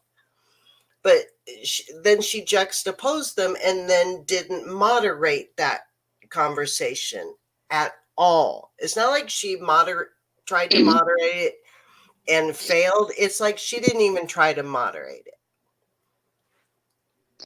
I kind of don't agree, because in a way, because one, she was on Jump 22. What's that guy's name? No Jumper? Oh wait, no. Oh. No Jumper, that's it. No Jumper. Sorry, I'm UK, so I get this shit fucked up sometimes. It's okay. There's something 22 also. Mm-hmm. That the like the kids of Vlad, the lower level of Vlad, Jumper 22. They had a conversation. I don't know if you've seen the clip where he said, "Oh, what do you think about Nick Fuentes?" And he said, "I think you got similar views. He wants like a white Christian woman." And she's like, "Yeah, he's cute, blah, blah, blah." Like, he was laughing, kikiing. It was on Jason Black. I haven't seen the whole interview, so, there's always context. But, this was months before, and she knew, she was probed. And the guy from that platform was like, "I think you got the same type of views." So, and he's kikiing, like, the way he done it was like, behind the scenes, certain people know how she moves. I don't know. That's how it kind of was presented. I have to watch it in its entirety for me to make because I like to be balanced. I don't want to just jump with narratives. I be careful what I say. And then she moves with Sneeko. It was Nick Fuentes that got Sneeko off his platform. Sneeko fucks with Andrew Tate. That's why I know this girl's gonna climb. Like, it's just a conservative narrative that is being pushed to make Black people forget about what's happened, to go to the next, out of this culture war for the next election. Our election in the UK is in 18 months. I don't know when yours is. I think November next year. Just like 18 months, right? 18 months. Yeah. No, it's November. It is, but the primaries are the primaries and the caucuses for the presidential election will start in 9 months. But so like here, so in the UK, we have Asian, Indian leaders of London and Scotland, and the Mayor of London the Mayor of London was elected, but the president, or not the president, the prime minister, because we got different, he wasn't elected, and he's Asian. He's an Indian man, and his wife is mad rich, and the white people are fucking pissed. Like, we had COVID, and then we had you lot had George Floyd, and that got pushed to here, and then Black people's been doing the most. Like, we don't really do the big Black thing, and as I said, I've been out of the country, come back. This Black thing is a big thing here all of a sudden because of George Floyd, and the consensus with white people is, hold on a minute, this Black man got killed in America, and then they found out that BLM was a scam. Do you understand? Yeah. And then and then we're campaigning to get all this stuff going on, and they're like, but hold on a minute. 2 years after, the woman was a scam. And white people were saying it from the beginning. And then now we have two. We've got in England and Scotland. We've got two Indian leaders. They wasn't elected. It's just by default. Because in Parliament there was some issues. So white people didn't vote them in. So when in this country, black people are 3%. You lot are 13%. Oh wow! Right. Ethnic minorities in this country is maybe 14%. The majority is 85%. So in this little COVID era, we've had a voice. We've been able to talk because of George Floyd, this, that, blah, blah, blah. And then they just elected these presidents that the majority didn't put in. In this country, they gave Indian leaders. So when the next election happens, it's going to be whiteness. The white people are going to go, they're going to go ham. Well, it sounds like they're the majority anyway, so. They're the majority. So what I'm saying, things like this, with Pearly integrating herself here, and this backlash, now they're going to turn around and say that she apologized, and this is what the black people done to her. Right. So she's going to come with that apologize, though. She just said, I accept responsibility. So let's look at the apology.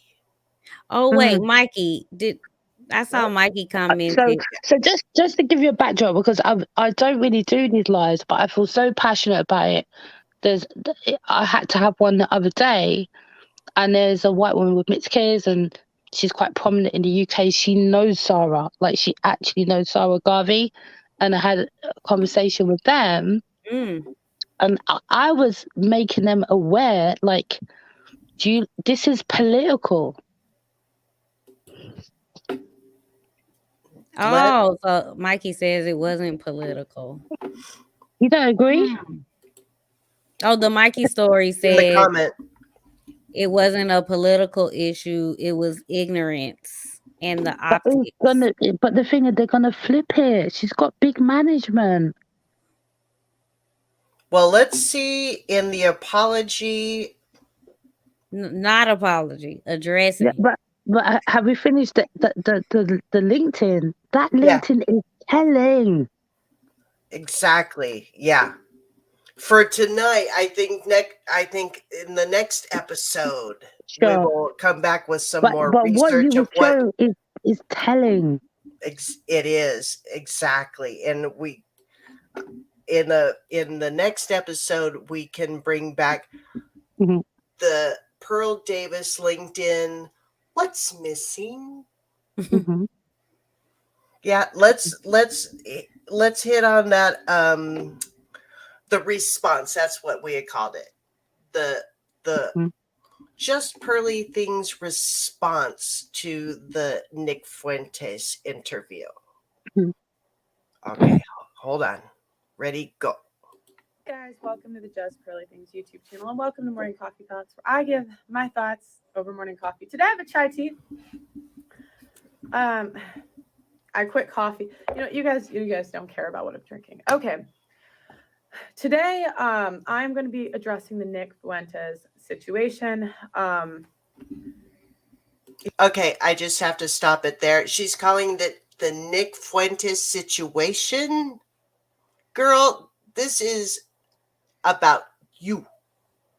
I don't know. Where do I point? This is about you, girl. Okay. This is not the Nick Fuentes situation. I'm just saying. I had to get that off my chest. I couldn't let it go anymore. Yeah, I know why you guys are here. Okay. So I want to first say I take full accountability for everything that happened. Everything that happens in life, as I say to the girls on my show, is my own fault. The fact that people are making these videos is my own fault. And the situation that I'm in is my own fault. Now I'm going to give you guys an explanation and give you guys context for some of the conversations that were had. Just know it's not an excuse. It's my own fault. I take full accountability for everything that happened. Okay. So, but I'm going to answer questions that people have brought my way. So the first thing is, why did you have Nick on?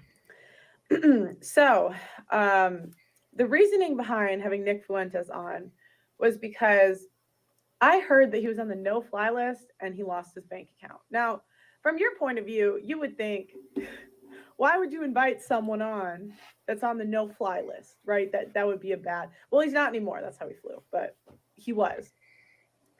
So I was more just curious why this man was banned on everything. Now, there's nothing more powerful than creating a track, but sometimes creating music can be challenging.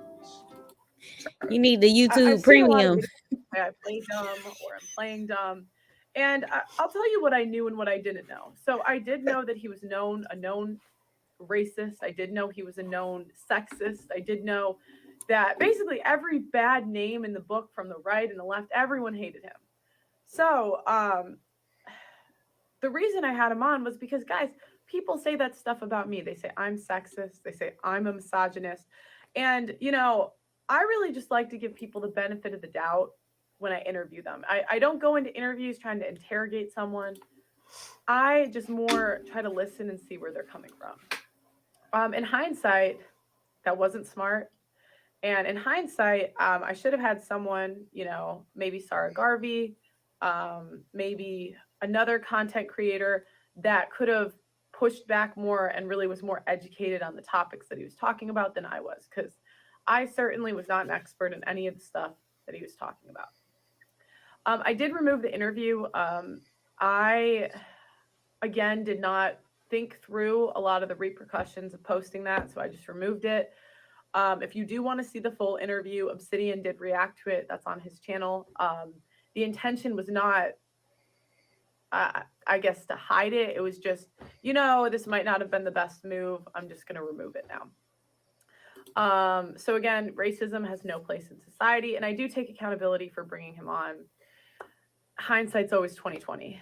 I wrote down some of the complaints that people had. So if I look this way, it's just because I made bullet points of everyone's concerns and I'm just addressing them. Okay. My Africans, that part. So in the heat of the conversation, I made some remarks to my producer, Blessing. Now, Blessing is a godsend. Okay. Blessing has made the production quality literally phenomenal. He's so talented.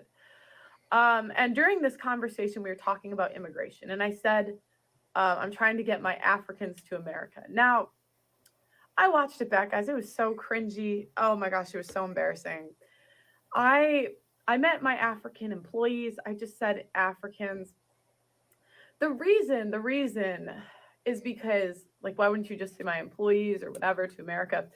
The African passport system is just more difficult than the UK one. I didn't know, like, Blessing had to go to the embassy or something to apply to go to America with me next month. We're going to go do some work there.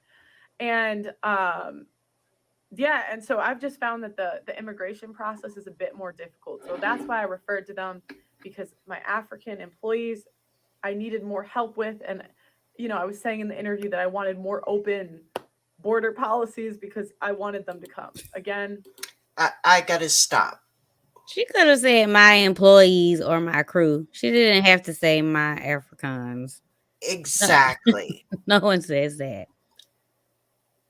And if she wants to make a point about the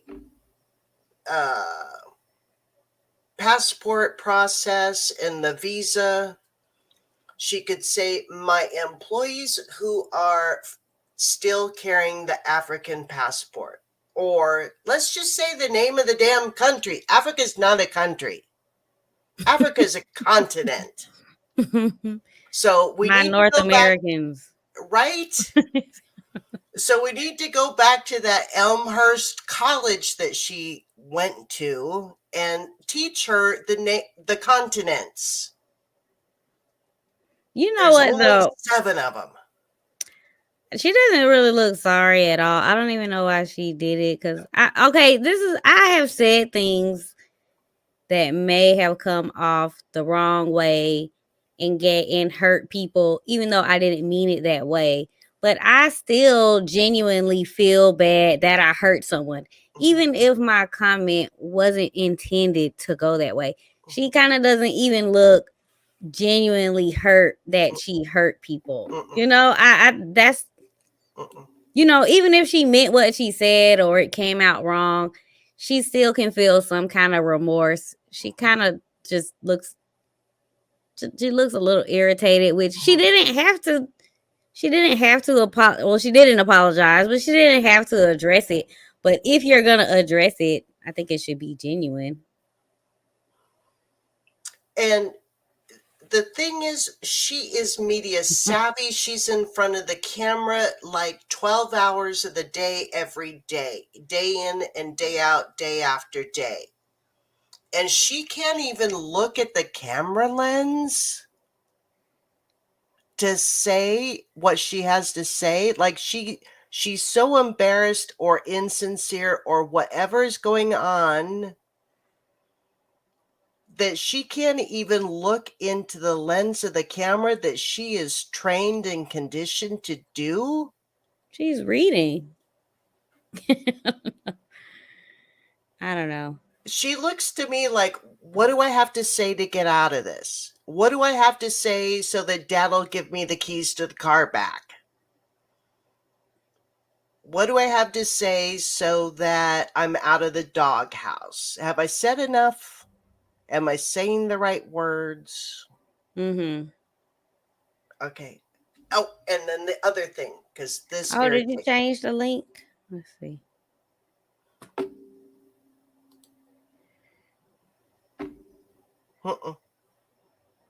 Can you drop it?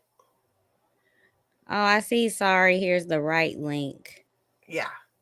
Okay. So that's it starts with a PS. That's an interesting link. It should say StreamYard.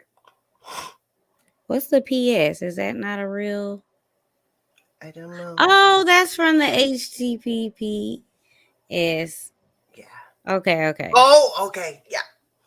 And then the other part is what her valuable employee who is carrying the African passport from, I would like to see, show me what the African passport looks like. Show me the African passport. But her valued employee who is traveling with her, who must go through the passport process because her work visa, I'm assuming she's on work visa, requires her to go to the embassy. This is everywhere. This is if you are in America on a work visa and you hold a passport from India or Mexico or China, and you're going to go to any of the countries in Europe, you must go to the embassy or consulate to get whatever documentation. This is not some fucked up process in the UK. This is not some fucked up process from the great country of Africa. This is how it works. Like, it just continues to be ill-informed, misinformed, lack of experience. I'm not hiring this bitch. I'm just not. I think the scorecard is marked up now. I'm done. Thank you for letting me rant. I would feel happier if she just apologized for hurting people. Even if she didn't apologize for what she said, she could have apologized for that. I'm not caving for her. I think she came out quite well. She took her time, but she came out quite strong. She went on Obsidian live, and she did take a lot of, like, she did the apology. It was weak, but she took all the questions and she answered all of them. The ones that he let get asked. I watched the whole show. No, I mean Obsidian didn't let everyone get through. That's what I was saying. Yeah, he put. I think she answered, yeah, but he didn't let everyone through. But some people did ask her some hard-bodied questions. But this is where I'm like, don't know with her. I respect that she came out and said, like, come for me. Do you know what I mean?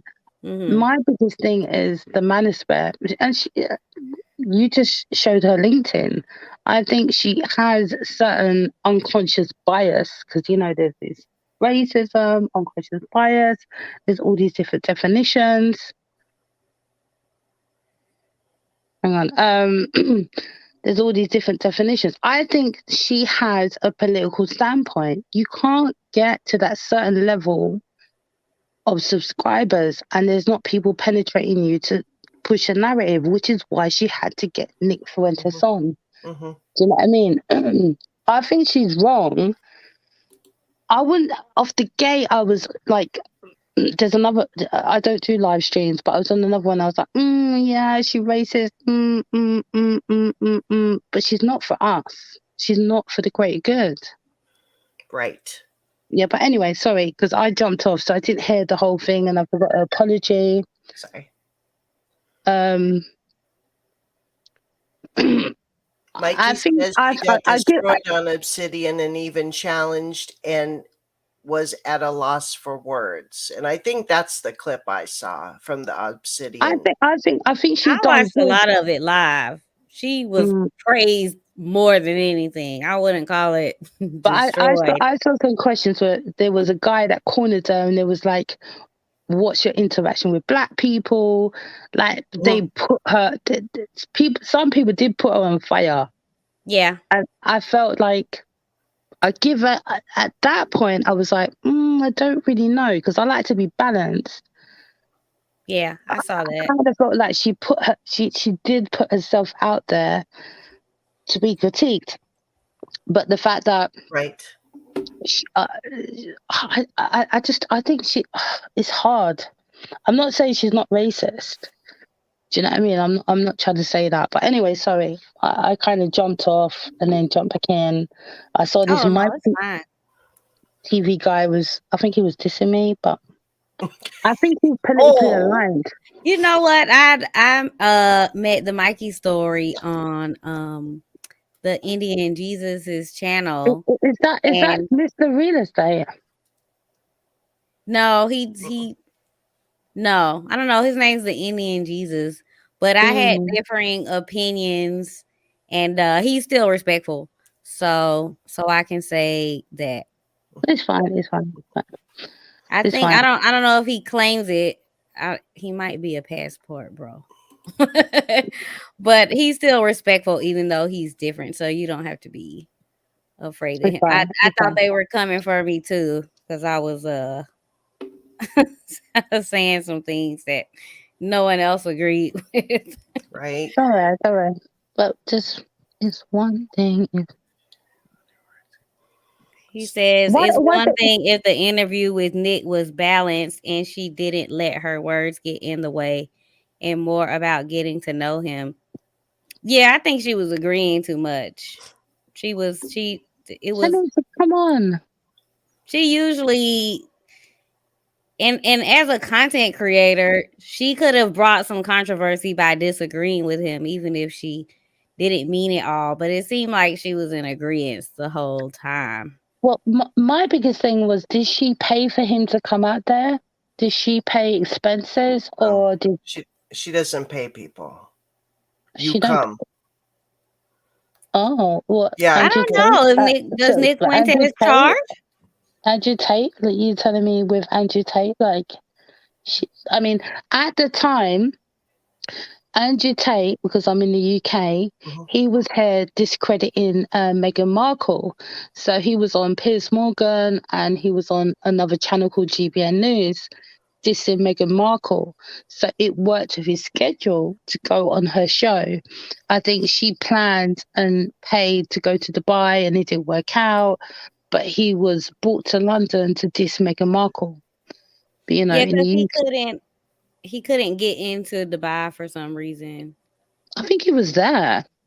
Yeah, but the country, you know, when you fly in, the country still doesn't have to accept you. They can still turn you away at the I airport. think he was there, but she had some passport issues because she spoke about it with Anton, and then there was some indiscrepancy on her part. Oh, I thought it was his passport where he couldn't. It was get her in. fault.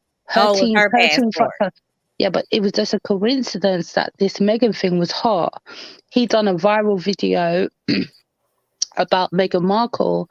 So Piers Morgan, I don't know if you know who he is, but he's like a big journalist here, and and GBN News was like really trying to protect the monarchy. So, and this in Meghan Markle. So he done this viral video, and then all of a sudden they brought him in, and then I was like, wow, like he done the viral video, then he's here, and then that's how he got in Pearl's thing, and then within about a week he got arrested. Yeah. So, but she had a whole plan to go to him, and her stuff messed up. But anyway. Yeah. Well, I guess for the people who can't read, who are just listening, the Mikey story says it's not about if you pay people or not. It's about the content and what you put out. Okay. What does that mean? I'm not against paying people if that's what, I don't know. Yeah, there's or no problem flying with them paying out people. if you want to be a guest. Like I would pay someone's flight and expenses to be a guest on it's my not a show if I problem. wanted them. But I don't know. But some people charge a booking fee, so I don't know if Nick charges booking fees or not. Yeah, but back to the video. Sorry. Okay. I know we have to pause sometimes anyway. It's a lot. And we got it all out. Okay. Ready? You know, I really respect the African culture. I had no ill will or malice towards any of that. But it sounded absolutely awful. It was so cringy watching back. You know, so it was stupid. It was stupid. Okay. Now let's talk about the My Africans was the other one. And then the joke about Blessing being late. So one thing that they cut out from that clip was that Nick Fuentes did say after, "Oh, I'm just giving you a hard time. I'm just kidding." Okay. Now, even so, it was still in poor taste. And what I didn't think about at the time was, sorry, for those that didn't see it, basically Nick Fuentes was talking about he's always late. And I said, "You were on time today." "Oh, Blessing was the one that's late." And it's sort of an inside joke here at Just Pearly Things. Like Blessing is he's phenomenal, but he's a late guy. And every time he comes in, he says African time. Now, Pearl me. So when I was referring to him during this joke, I was like, African. Now, I was saying African time, referring to what he says when he comes in. Now, what I realized is this was especially disrespectful because we did have someone that's a known white supremacist race. Like, you know, making that joke in front of him, with him, is just in poor taste. And I did apologize to him for it. I'm just going to. Yeah, because we're going to say that shit behind his back. Making that joke in front of him was in poor taste because I usually just talk shit about him behind his back. Or, I mean, if it's a running joke with your friends, but you don't do that in front of company and not on national television. But, I mean, the part she cut out, too, was I think she said African, and then Nick said, yeah, he's black, and then both of them laughed. So it wasn't even like it was just cut off. She laughed when he said black. Yeah, he's black. And then they both laugh. And then even if Nick said, "Oh, I'm just joking with you," like, honestly, no one's mad at what Nick said because Nick is a known white supremacist. So, but if Pearl is associating herself and her whole staff is of color, that's the poor take. We don't really care about what Nick said, and if Nick said he was joking, none of that really matters. It's kind of still like you representing your people, and if your whole staff is of color, that shouldn't have come out of your mouth in front of company. I think the issue is he spoke about him being Italian, And then on 2 occasions, she reverted it back to the black culture. Yeah. So he didn't say anything about black people. He just said about, oh, I'm Italian and I thought I was going to be late and we're late and blah, blah, blah. And then she interjected. Yeah. It felt like she kept bringing up the people of color issues. He wasn't even bringing them up. He didn't bring it up. Yeah. But yeah, okay. Oh, and Mikey says it's the optics of what is being said. For those that can't, that are just listening only.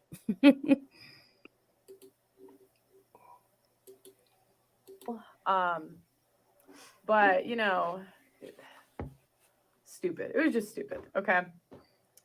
The next thing is, I've gotten a lot of criticism for, you know, using the black culture and then I'm going right and leaving it, like that sort of thing. You can correct me in the comments if I'm wrong, but that seems to be a big point of contention.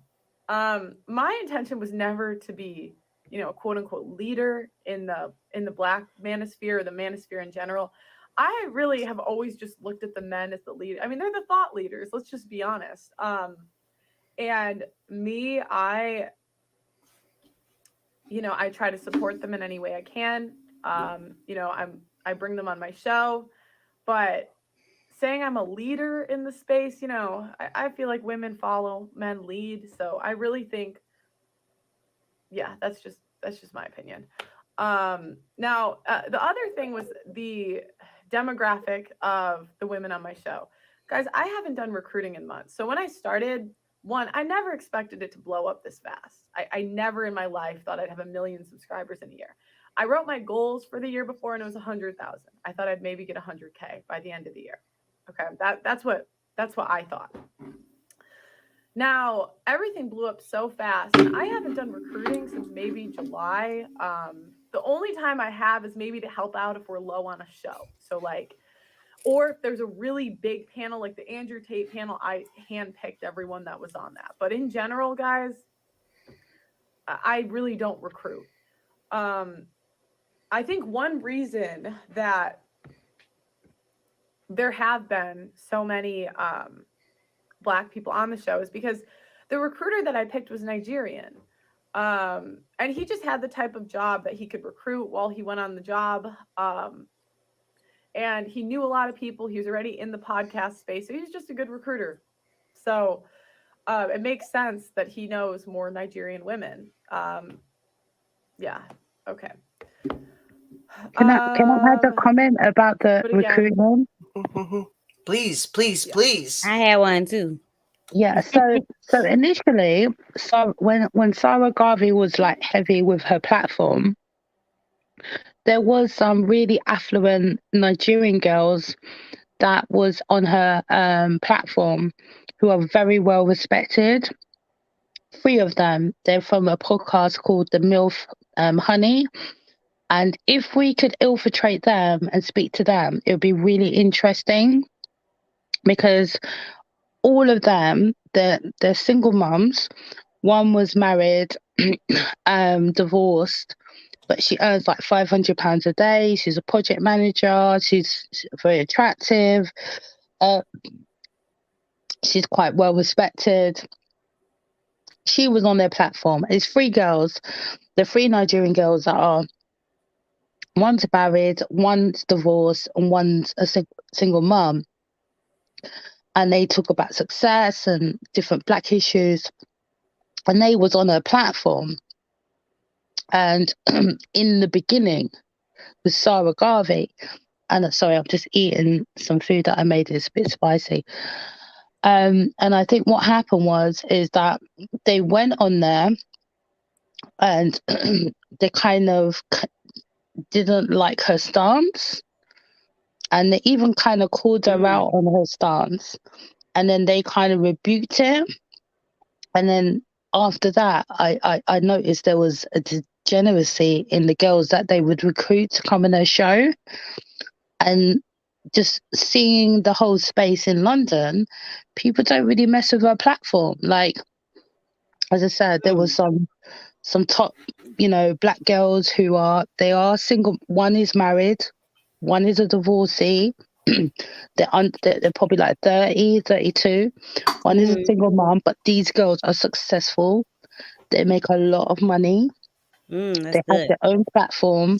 They're British Nigerian girls, so they're like super bougie. And when I watched the podcast, they felt there was like kind of hitting back at Pearl.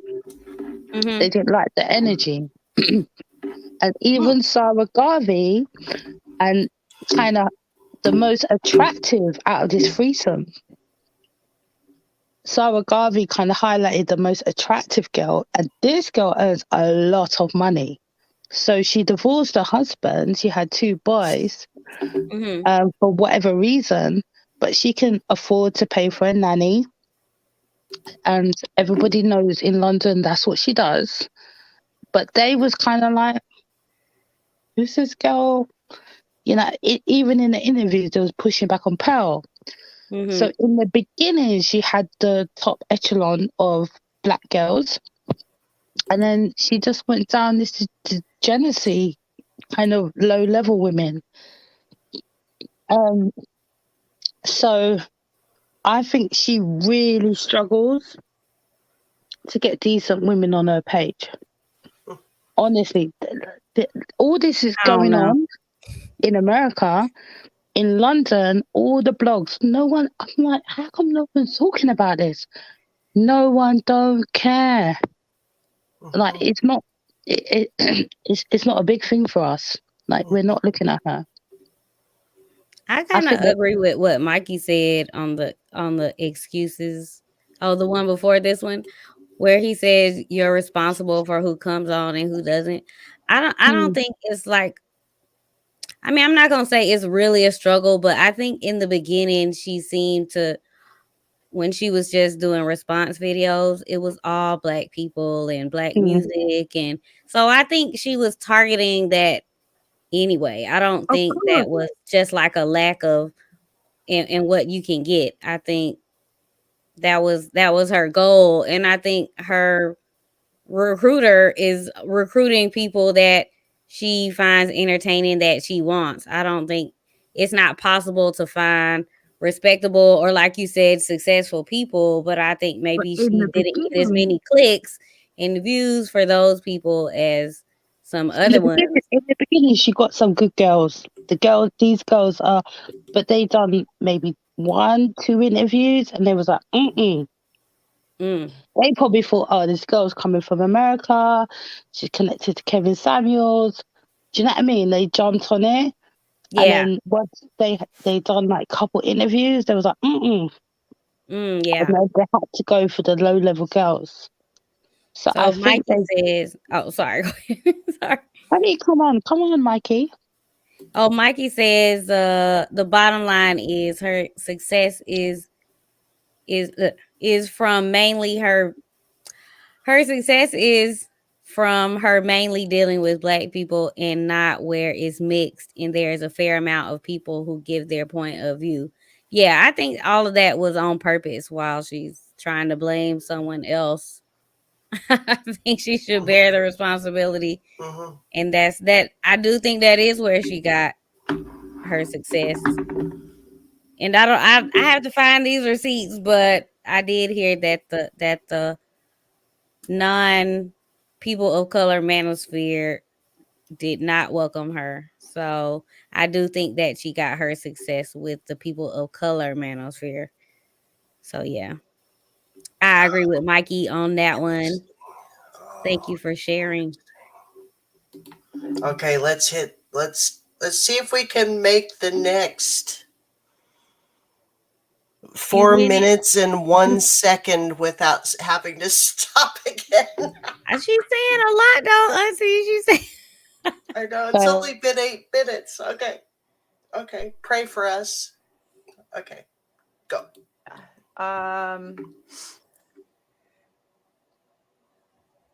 The next part. Now, this was the part that was probably the dumbest part of the whole interview. This was the stupidest, the dumbest. Oh, this was stupid. So I said that slavery was embellished in the interview. Now that not only is that comment insensitive, it's not accurate. There were things in slavery that were worse than what was shown on TV. What I was referring Epidemic Sound provides you with restriction-free music and sound effects that you can use across all of your content without. I don't even want to tell you guys what I was trying to say because it wasn't what came out and it doesn't even matter. Again, if you watch the full thing, I was more referring to the system of using atrocities to control people. That's what I was trying to say. But to say that it wasn't that it was embellished is so stupid, insensitive. And nor am I, sure, I've read a couple books, but I'm not informed or qualified enough to really have that conversation. So not bringing someone else onto the show, again, stupid. Now, the next thing is that my friend Gabby came on the show with him, and she's dating someone that is Black. And he would say openly racist comments to her. Now, I should have pushed back on that. Like, I've been in interracial relationships. So for me to not push back on that, especially with all of the people that have been on my show, was stupid. It was stupid. I just, I was kind of like a deer in the headlights. I didn't know what to say. I was like, oh gosh.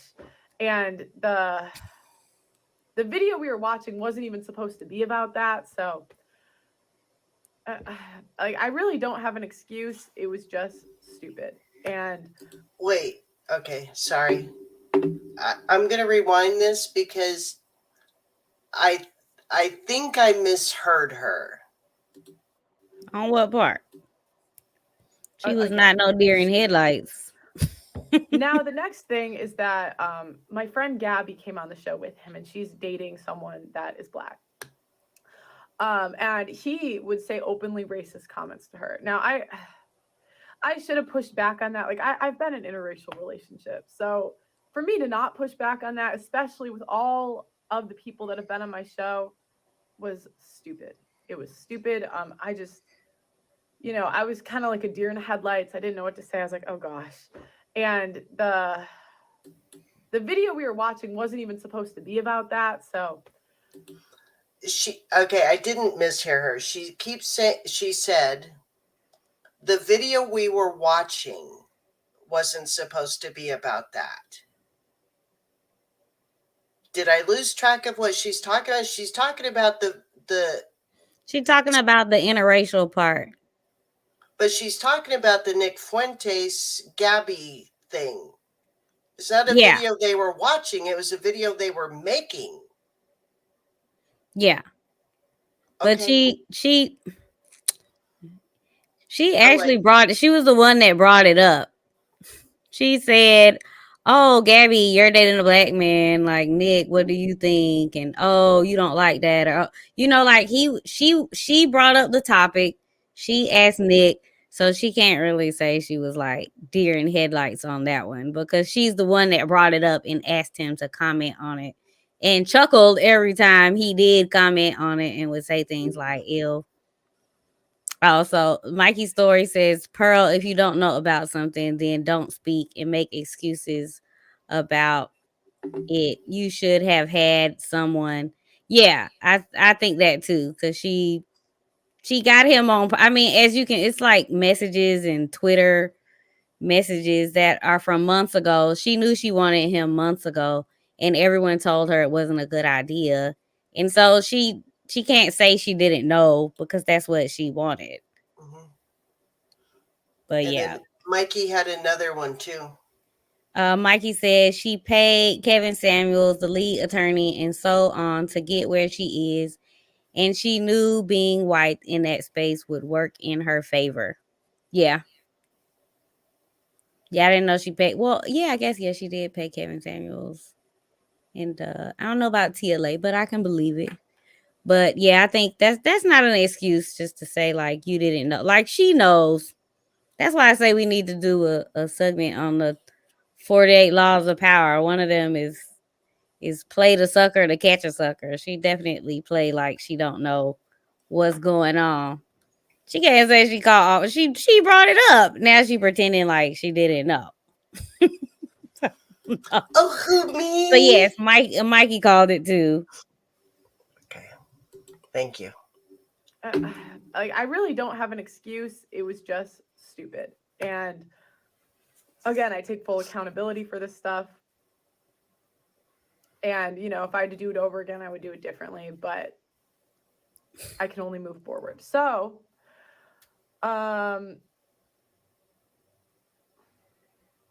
she's reading. So I want to make sure that I addressed everything. I think I did. Okay. Because I talked about recruiting. I talked about. Okay. So, moving forward, I really would be open to having a discussion with someone that can bring more awareness and education to the situation. So I'm open to you guys' suggestions in the comments. I also invite anybody that's made a video about me or has comments to address with me to go on Obsidian's stream tonight. It's 8 p.m. GMT. Blessing will also be there. And yeah, you know, because I don't want to run from this stuff. Again, a lot of this stuff was not well thought out. A lot of this stuff I could have done better, and I do take full accountability for that. So, you know, go on the stream if you got something to say. I also would like to say I really don't have beef with anyone in the space that made videos about me. I understand where they were coming from. I understand where I went wrong. And I really think they had a lot of valid criticisms about me. So let me know what you guys think. I really did my best to address all of the comments in a concise way. I'm not trying to play the victim. Everything in this that has happened is my fault. And I'm just, yeah, my fault. And I will do better in the future. So let me know in the comments what you guys think. Like the video on your way out, I guess, or don't. You know, you can oh shoot, they don't have a dislike button anymore. But anyways, thank you for watching, guys. I'll see you on Obsidian's channel tonight. They do have a dislike button, don't they? I know. Here, there you go. Let me screenshot that. Comments? I'm gonna be screenshotting this for a second. Go ahead without me. We're gonna screenshot this. We don't need to get anybody else. She said she didn't have beef until someone brought the real receipts. Right. Now she coming after people's channels. I don't know. I think for someone that reacted to so many people's videos, I still don't think she should have copyright striked anyone's videos, because that's like, at least before now, was the majority of her videos were reacting to other people. So everything in this. Sorry. I even think was it Sarah Garvey? He probably has some videos too that he can copyright strike against her.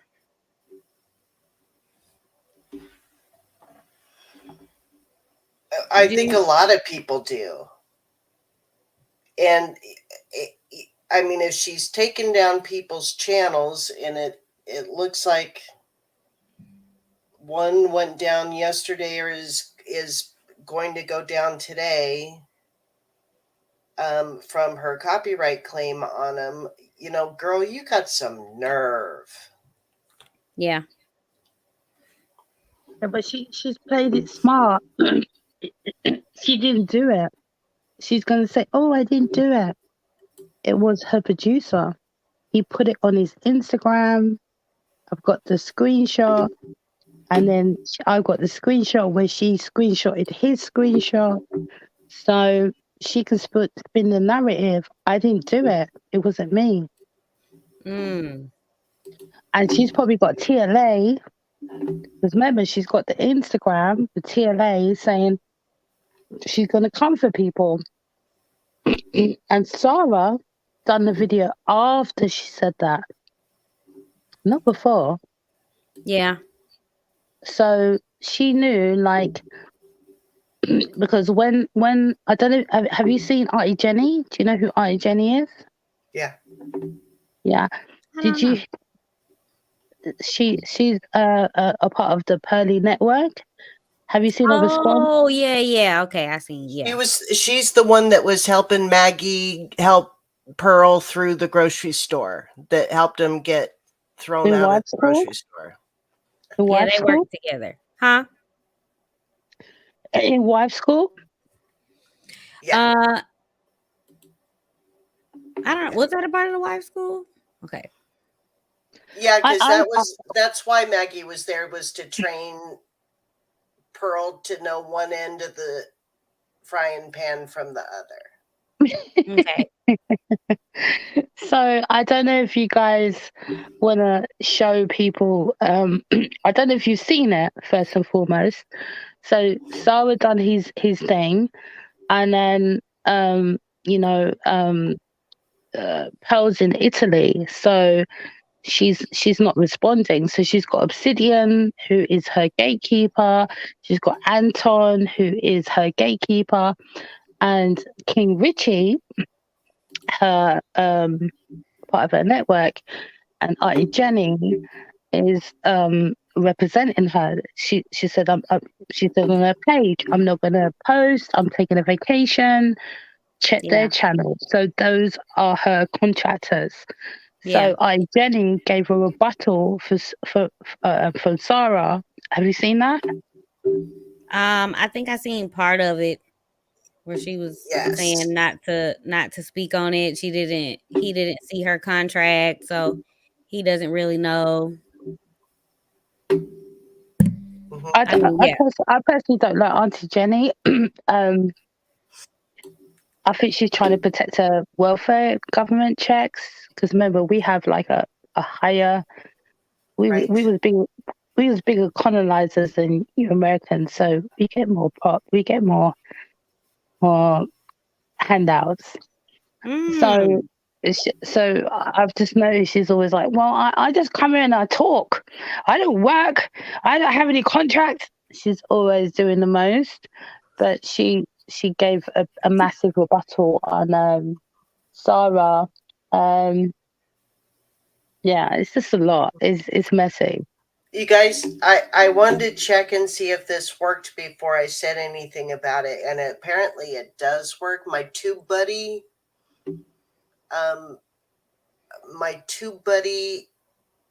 analytics on this video from Pearl. You guys interested in seeing that?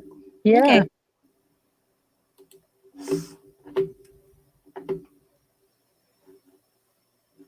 Let me make it bigger, because we could just make it bigger and bigger and bigger.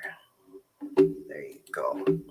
So this is on specific to her videos. So there's 145,000 views. I'm shocked. Almost 10,000. It should be more or less? I think it should be more. She's got almost 10,000 comments, almost 5,000 likes. I wish they showed the dislikes. We know she's got one, right?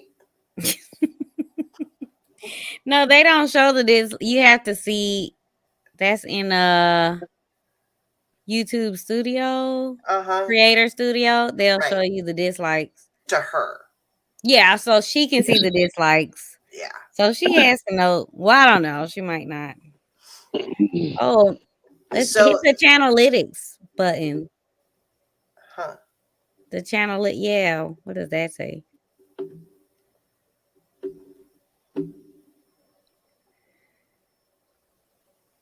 Oh my God, this is hilarious. Andrew Tate and Pearl debate modern women. This video may be inappropriate for some users. That's enough said right there. It doesn't give me anything for her channel. Look at that. 6,000 videos? She is clipping up like every 3 seconds, right? That's a lot of that's a lot of clips. That's a lot. Let's go back to this one. Okay, we're back. And so 286 Facebook likes, upvotes. What is that? Is that Reddit? Yeah, that's Reddit. Okay. Her channel has 623 million views. Wow. And the one thing I wanted to be able to see was if we could see her subscriber graph. Oh, like how many one it way or went the up. other. Yeah. And I know it went up though. Yeah, yes, we do. You do. Comment pin, no comment hearted. No comments have been hearted. She just ain't hearting nothing. And then what is the actual descriptions? Nope, no description. We just ain't gonna bother with you people. Wow. What do you think we should do, Shay Lovey, about moving forward, like how to address the situation? Do you think there's a way to fix it? Do you know a platform called Duke and Don? I mean, I'm not a scholar on this subject. I just I don't know if you're into astrology. I'm just a Pisces. Like, are you into astrology? Not really, but I am Team Aries. Auntie, what's us on you? I am a 0 degree Aries. Okay, so you guys have got birthdays coming up, right? No, we've both had them. Passed. Okay, so you guys are like fire starters, right? So Aries are fire starters. I'm a Pisces, so like we're just like a crazy little star sign that takes on all the energies, and there's certain stuff I see before it happens. Hence why when Kevin Samuels died, I saw certain things. I can give you a prediction. I'm not saying I'm the answer. I'm just. I think this is a major L to the Black community, and I think that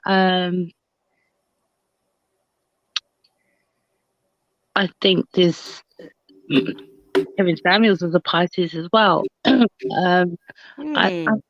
I think maybe he's like throwing up this energy because I think the day he died, you got to Google this. I think it's like May the 13th. So I think you girls as fire stars, because it's Pisces, then it's Aries. So like Pisces is the last star sign and Aries is the first star sign, and you guys are the fire starters. You are the guys that get things moving. I think you should be as content creators, because I'm not a content creator. I'm just absorb stuff and research stuff and talk a load of shit. Maybe too much, but I think you guys should maybe think about Kevin Samuels' death day, because it was March the 13th he died. And I don't even know this. I'm not even focused on this. I just saw it. Computer's there and it's just there in my brain. I can't tell you the day that he died, but I think it would be really interesting as content creators to kind of look at the journey that's happened since he died and put something out for that day. Whether you agreed with him or not agreed with him, but he kind of set the trend. He's like a little bit of MJ in the space. It's been a journey, because I thought Melanie King would do something good, and I think she's a disgrace. And then we had the Andrew Tates, and we had the Dennis Sperlings, and now we got Pearly King, and it's not even been a year since this man died. Do you know what I mean? And underneath it, it's about Black relationships and Black love and unity and the family situation. It's not a joke. It's a big thing. And people are playing with that. Do you think if Kevin Samuels were still here, do you think he would be on the support train of Pearl, or do you think he would be on the O'Shea, we need to hold her accountable? I don't think she would have been able to get in so far. That's why I don't know. I can't really answer that, but I just know that I felt when he died, it was something wasn't right. Yeah. And I think if he was still about, depending how he elevated the game, because the biggest problem here, if you look at it, you know, this is a major L to the Black community. No one had elevated the game like she did. And I think maybe as a people, we're super emotional. And, Kevin Samuels, he started to kind of shift to like having different spaces and having interviews away from, most of these content creators, it's just them in their house with their microphone. And Kevin Samuels slightly shifted it. Mm-hmm. Do you know what I mean? Like, he changed the backdrop, and then he had like a little hotel situation, and he had a couple of one-on-one interviews. Then you got Fresh and Fit, who are just, please don't get me started on them. They have a studio set up, and then she's created a studio set up in London. And I think Americans look at Pearl and think, oh my God, like she's got the same thing as Fresh and Fit. But I'm telling you, she's not respected here. That's so interesting. So I think as a space, the Black Manosphere should have got together if they really cared about the community and collaborated with female Black people females that felt the same. If they really wanted to fix the community and created something good, but I just don't think people are being genuine in this space. I don't think they're helping Black men. I don't think they're helping Black women, and that's what we've seen. And it's not been a year since Kevin Samuel died. Yeah, I don't know.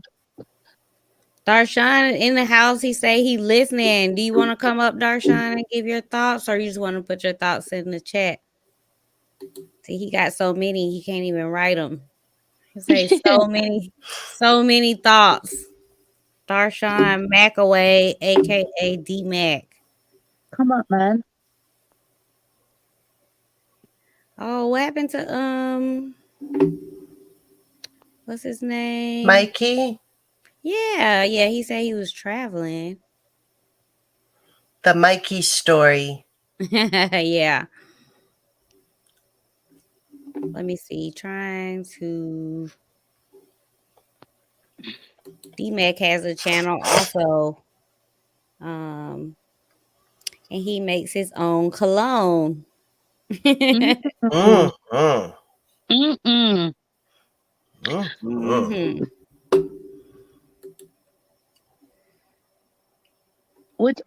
do you guys think? What's your thoughts now?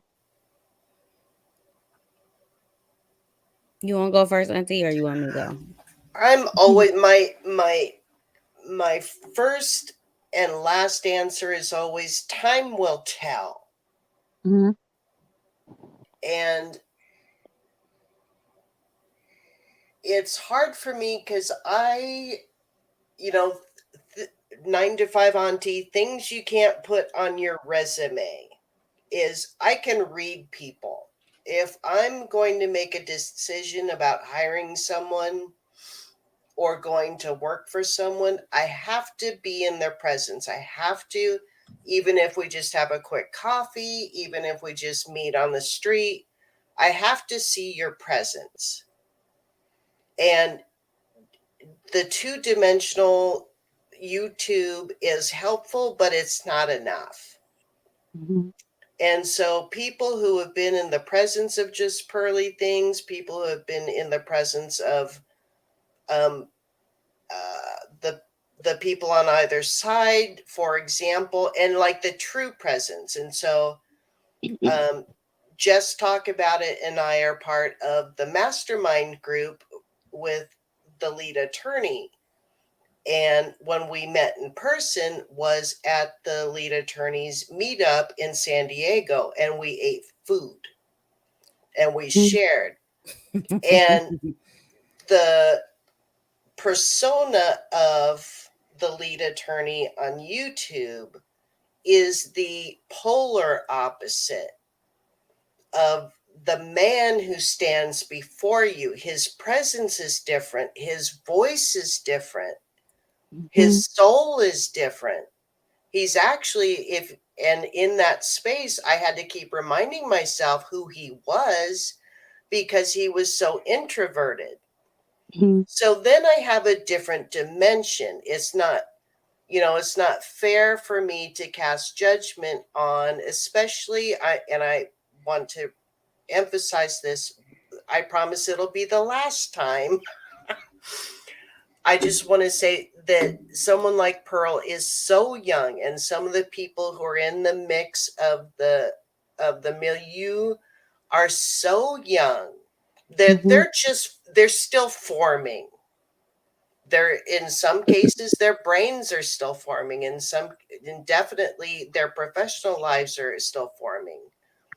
And I think that Just Pearly Things is someone who has not personally faced a lot of adversity in her life. I think that her bed was always soft and then made softer,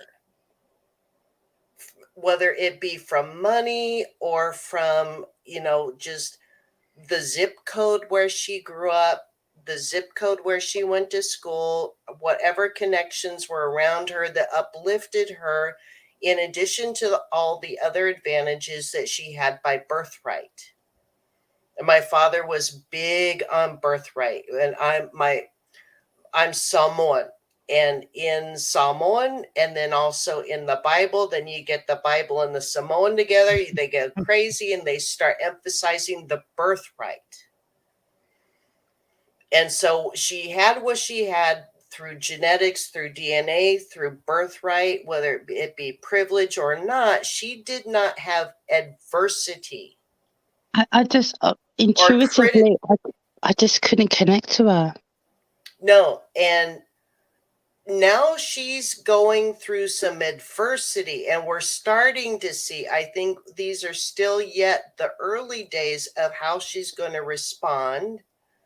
I think that she will actually, a year from now, she will have a different response. She may actually have a genuine apology, because she's going to go through adversity around this for a while. People are going to look at her like she's going to step into that grocery store. People are going to look at her different, as she's not used to people looking at her in that kind of way. So I'm all here for it. Me and my popcorn, I'm all here for it. I'm going to watch all along the way and see where she grows and improves and learns. And it's not going to be easy.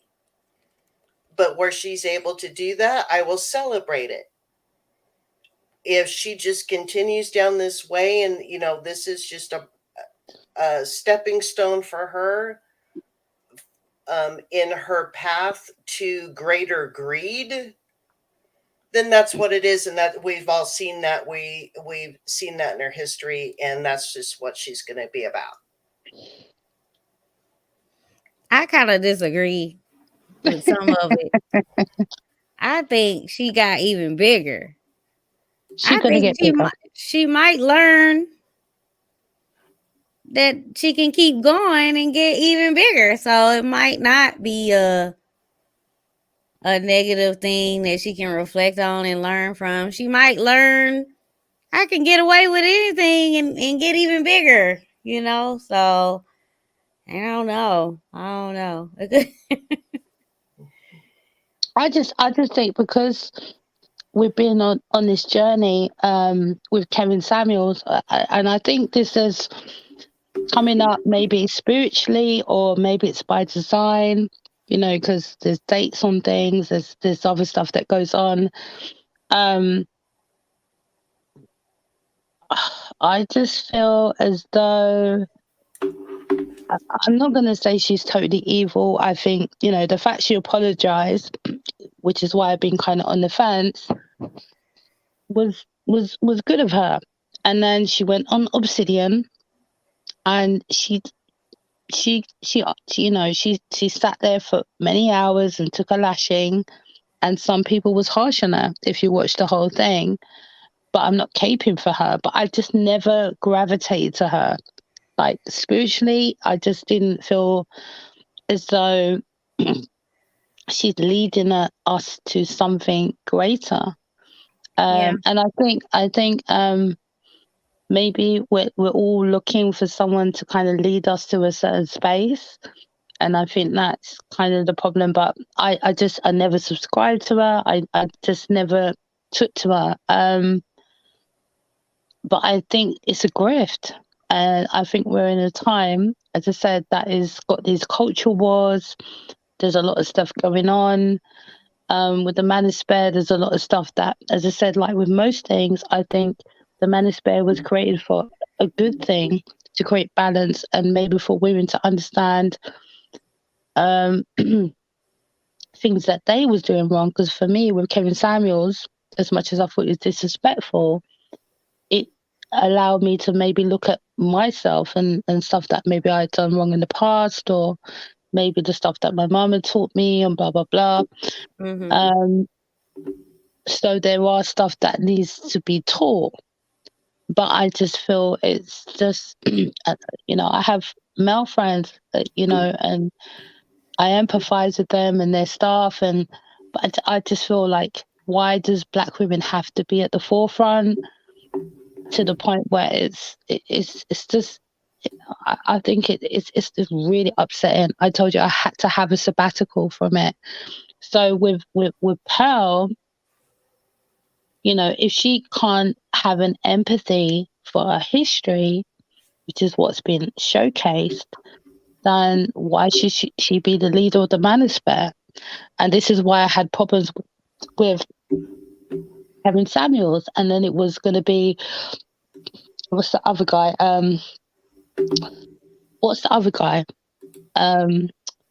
Shit. Andrew? No, O'Shea's a bit Pan-Africanist, even though he'd be like saying, "Oh, you lot be weaving in Sandland," and Sarah. No, not Sarah. He's American. He's a lawyer, not lead attorney. The other guy. Oh God. O'Shea? No, he's not a lawyer. He was a doctor. Damn, what's his name? He's a doctor. No, he's a lawyer. But not the lead. Nate the lawyer? He's kind of light skinned, and he goes out with all these Mexican girls. Oh shit! Sorry, because I'm using my phone. Lawyer. He's a bit chubby. He's a lawyer. I think I only know white lawyers and dark skinned lawyers. I know Nate too. Yeah, but Nate is dark skinned. Right. He's not light skinned. There's another light skinned guy. He was supposed to be the next person for Kevin Samuels. Oh fuck. He was really milking his death. Does anyone in the chat know? I'm not going to talk to these lovely ladies. I ain't got time to talk to these lovely ladies. These Black women are gone. So talks. Oh no. Soul Snack. Very good to know. If I had my Dennis Sperling? That's it. Him. Okay. Shout out to the Quiet Storm. He says Dennis Sperling, so we got to give him his credit. Go. He also commented. Yeah, Dennis Sperling. I'm still trying to figure out how the lead attorney's persona is different on YouTube compared to real life. When I shook his hand and talked to him at the meetup, he seemed the same to me. Okay, shout out to the Quiet Storm. Was at the meetup. Was that the one in Atlanta or the one in San Diego? I'm not sure. Quiet Storm. So Dennis Sperling. Okay, Darshan in the house. That's who I was talking about, Dennis Sperling. Hi. Hey, how you doing? I got Dennis Sperling first, not the Quiet Storm. You did say Dennis. And he Well puts done. Well Pearly. done. It's all good. How is everybody doing? Good. How are you? Thank you for coming. I'm doing well. I'm doing well. So, what's the question on the floor? I guess we're talking about the apology now and black people and how she's not bringing anything to, I guess, to rectify any issues or make a difference. Okay. So But you can her. comment on any of it. We kind of been Okay. all over the place today. Okay. So what everybody is feeling and thinking about her is correct when it comes down to racism. Racism, in my personal opinion and preference, is 100% inappropriate on any level, from jokes to the actions. Uh, so just Pearly things. Pearl Davis is her name. I like to call her just Pearl Davis. She was trying to Shout attack this out. whole. Huh? Sorry. Yeah. Let's go back to this. Pearl Davis. Yeah. So so her whole thing is she was really attacking YouTube as a business, right? She's athlete. Parents have I guess influence in the probably the business digital marketing world. So that's how she's coming up so quickly. But she would have been better off just hosting these events instead of trying to talk as the face of it, right? Which is probably what she's going to do coming up forward. She's probably going to Yeah. have a lot of people on her show just being the face, and it's just her network, which is why she has it the Pearly Davis or whatever Pearly things network. So she's going to end up stepping back. She's going to catapult a little bit more because she's hooking up with Ben Shapiro and I believe Candace Owens. So she's going to make a huge pivot, and we're going to see that in the next couple of days, because she's going to go ahead and press the lever on her contract. So I listened to her show and a lot of things that she say. She's 26 years old. She's a grown woman. She's not a little lady, a little girl. She's a grown woman. She knows exactly what she's doing. But however, she's extremely um, uneducated when it comes to the thoughts, feelings, and perceptions of others, right? And it doesn't excuse her from being privileged as a white woman. It just, she's just, I don't know, she's just naive to the fact of what people feel and what people go through. And I'm just one of those people who understands that a lot of times you don't have to voice your stereotypes and your opinions about other people, regardless of how you feel. Mm-hmm. Yeah. Point really well made. Especially the one, and I think I'm the one who's been saying it, was that I emphasize how young she is, and I'm glad. I thank you for making the point that she's not a little girl. Yeah. Because she kind of referenced to that. I'm 26 years old. Like, you know, many of us, or I would say many people, but many of us, I was speaking into existence for you ladies. Many of us are multimillionaires at a young age. So it doesn't matter how much money you have or what your influence is. It's your character. It's how you treat people when Yeah. you move through life. You don't just say you don't say disparaging things about people, like, period. You just don't. You have to understand a lot of people are going through different things, and I'm not trying to play like the moral high ground, but I come from the cloth of, if you just mind your business, you'll get further along. If everybody minds their business, your family members will keep you busy enough. You don't have to stereotype other people outside of your circle. Your family members will keep you busy enough. If you just mind your business, trust me, everybody will kind of live in harmony, if you will. But Mm-hmm. we have this thing to where we want to keep it black and white. We want to speak our truth. We want to say what's on our mind, and look what it gets us. It gets us nowhere. It's entertaining for some. I sit back, I watch it, I look at it, and I listen to the words that people choose to use. And she chose to go this route. So you can hold people accountable all day long, but again, I'm of the belief of, I like to watch train wrecks, if you will. And this is a train wreck that's been waiting to happen for a long time. I did a couple of videos on her, and I knew something like this was going to happen. So I just sit back and I watch it. But How do you feel about her? Sorry, go ahead, Shayla B. Go ahead, Shayla B. I'm muted. It's your channel. You go. Oh no, go ahead. So I mean, she's regurgitating the Black Manosphere. So how? What's? I think I don't think the issue is power. I think the issue is the state of the Black Manosphere. Like, how do you feel? Because obviously, this thing has happened, and then there's been this like trickle effect. If anything, I feel this highlights the state of the manosphere. And I don't. Did you like Kevin Samuels? I don't know how you feel about him, Okay. but I just So feel like. Okay, so to answer your question, what I think about just Pearly things, regurgitating things from the Black manosphere or the manosphere, she just kind of listened to it. She gravitated towards it. She picked up on some speaking points. Just because she booked a session with Kevin Samuels doesn't mean he gave her the game. She could have been trying to figure out, how to obtain a husband, how to become a better, wife or a young lady, so to speak. It doesn't mean that she was just trying to get the speaking points of men. I think Sure. that if anything, the men from the Black manosphere, they probably associated her with Kevin Samuels once they found out that she booked a session, because Kevin was he was somewhat about pro Black and Black people getting together and having families.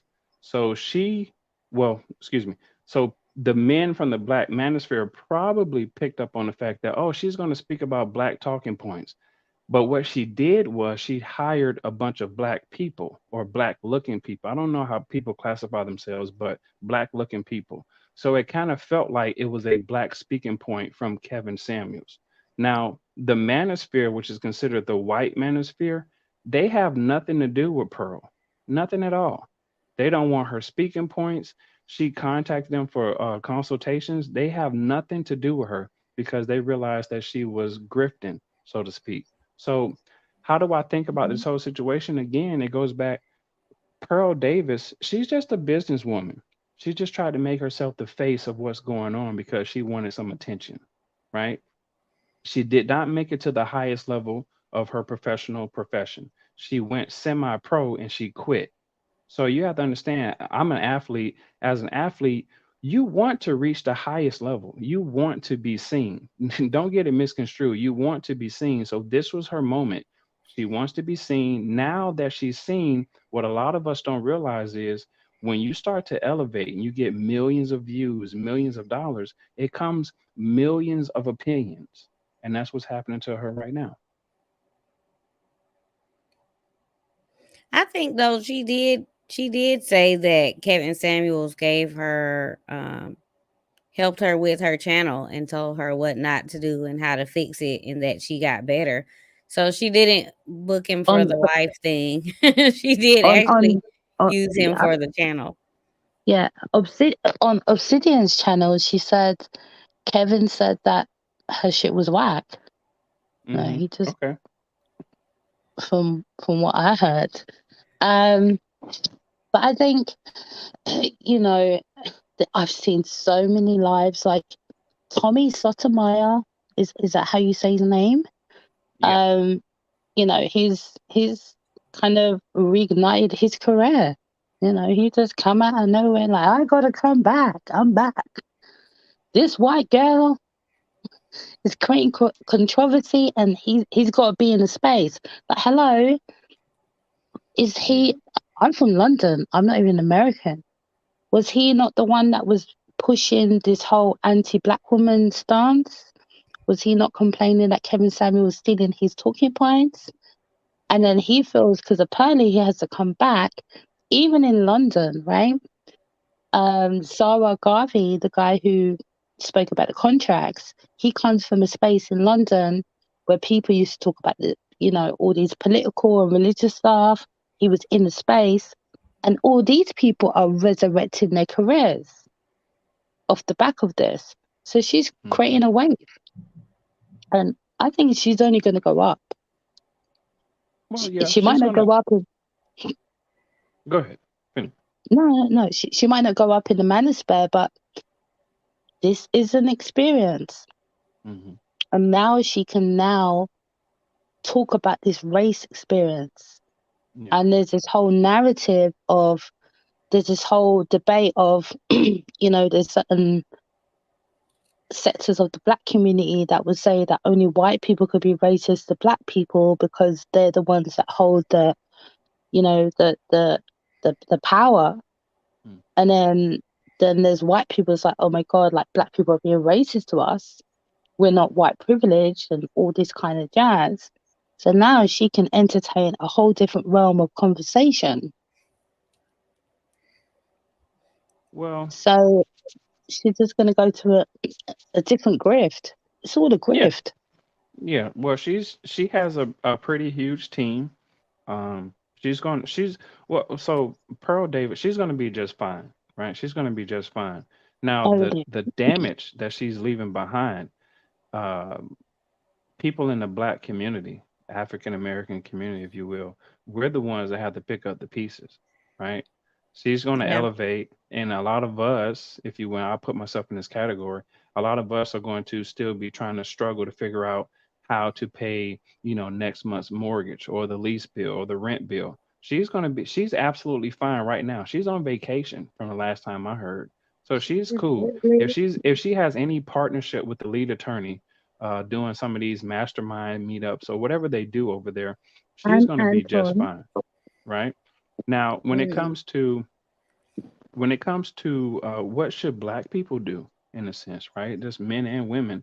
It's not so much about sticking together. It's more so about having a nice plan of where you want your life to be and minding your business, right? So you can have your opinions about what's going on, but if you don't focus what's happening in your 100% 360-degree circle in your personal life aside from YouTube, you're going to find yourself lost, right?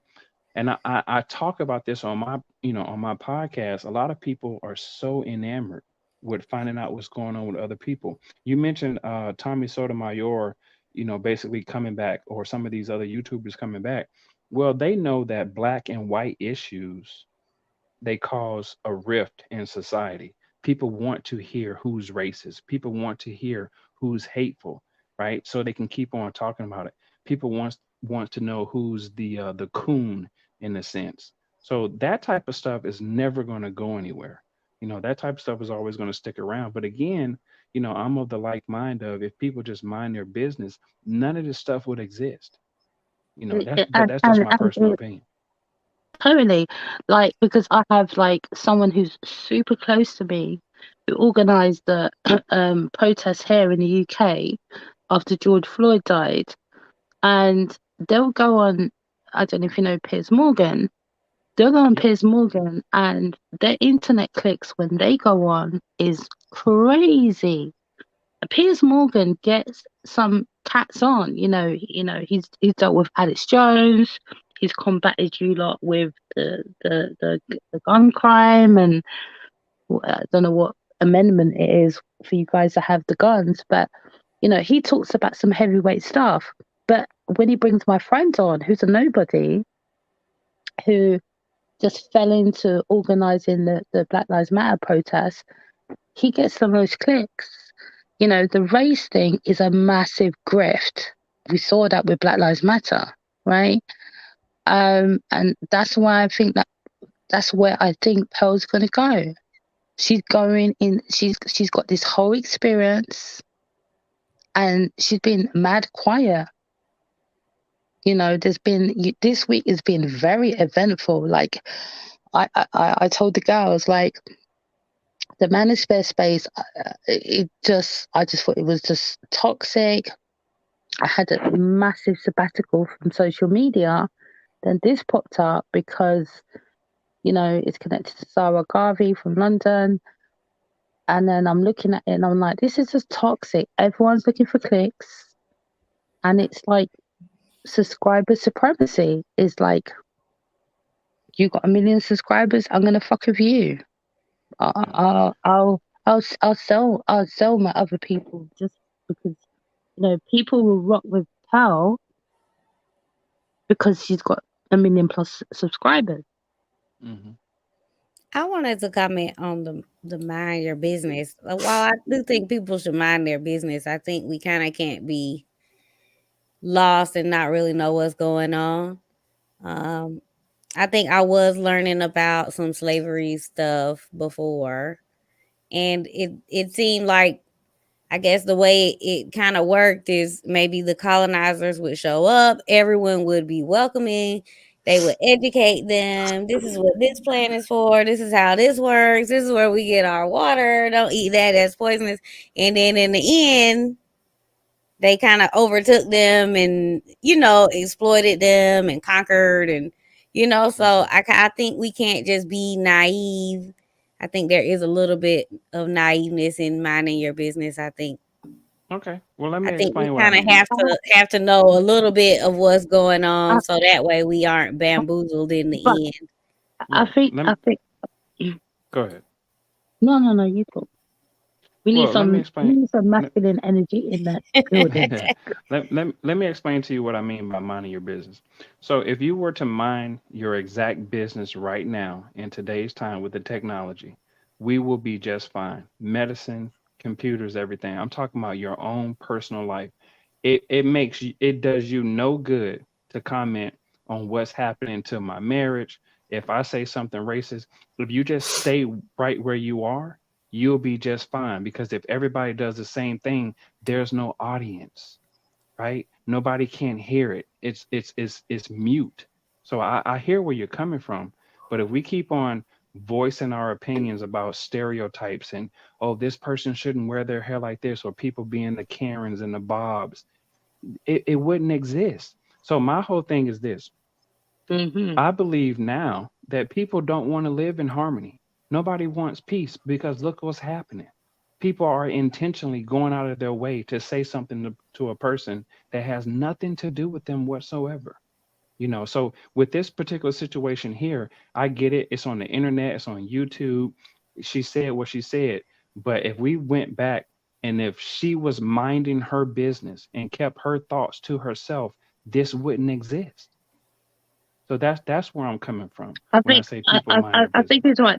There's one guy. Sorry to interject, but there's one guy, because when I took my sabbatical, I was like, "What's the solution?" Because after I spent like 8 months in Africa, and I'm from the Caribbean, but I'm born in the UK, and that was during the COVID time.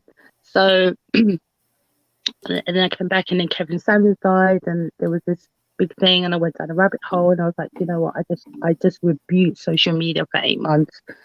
And I was like thinking, how the hell, because in COVID, prior to that, everyone was kind of on this, the internet gave us opportunity to all Black people to kind of reconnect. Do you get what I mean? Like, we was able to see everyone from every angle, like so my thing is, like, how do Black people galvanize and make a movement without talking about it online for clicks and likes? Like, and there is a book that this guy called Shaka Bars promoted, and I'll send you guys the book. But we have to find a way to galvanize and do our thing outside of the internet. And I think what's happening is that every time everyone gets a good idea and they think something, we have to kind of put it in a media space, and then that's where it can get exploited, if that makes sense.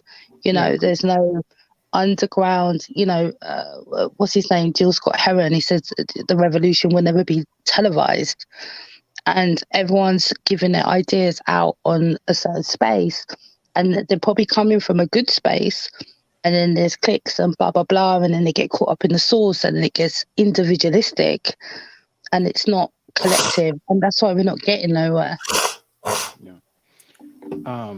So to answer that from my perspective, it's a little difficult to keep it hidden, but it can be.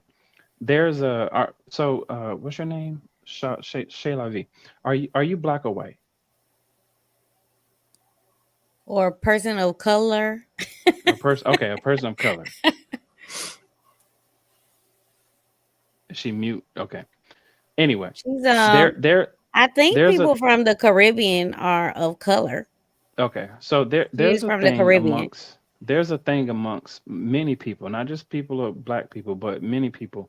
Sometimes when you see a person that kind of identifies you with your color or whatever, you kind of give them a head nod and you understand what that means.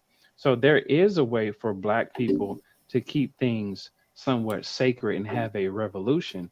However, in today's time, we're so advanced with technology, a lot of people are using the internet to get the word across. But to hone in my point, again, you can't get away from just staying in your own lane. But see, we want to talk about this. I came up here to talk about it. I didn't need to.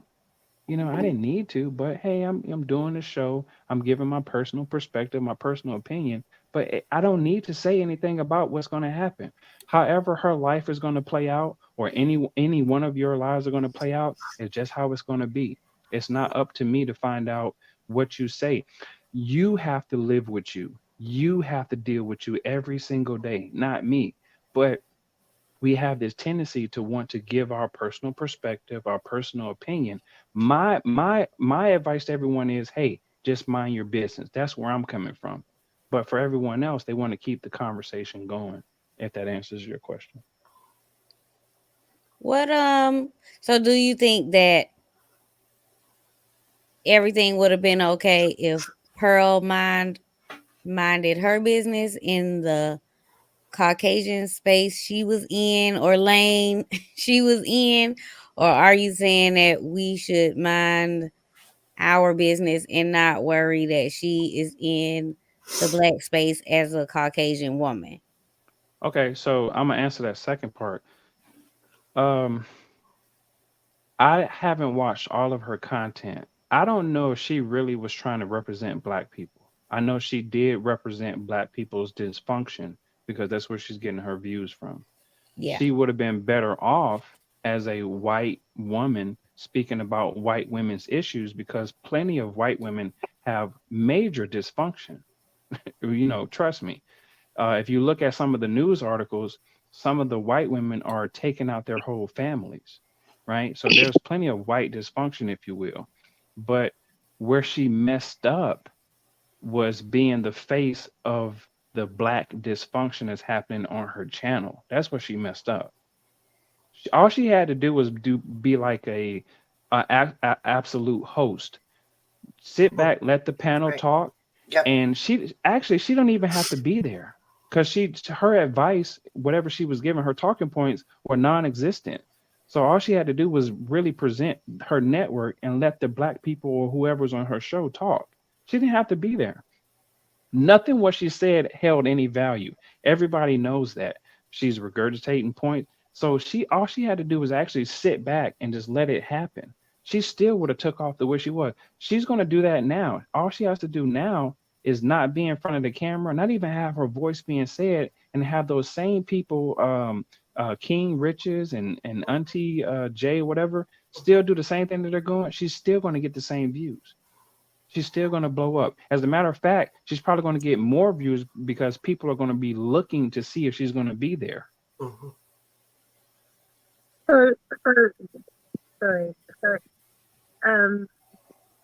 you think that because in the UK we don't really mess with her, but do you think that the black community, am I echoing like it's echoing here? You're kind of low. I can barely hear you. I don't know what it sounds like. Can you hear me now? I think that's better. Is that better? There you go. Better? Yeah. Mm-hmm. That's better. So what I like about this part of the conversation, because we've got some masculine energy, what's the solution? What's the outcome? Where have we gone wrong? As a community, what do we do?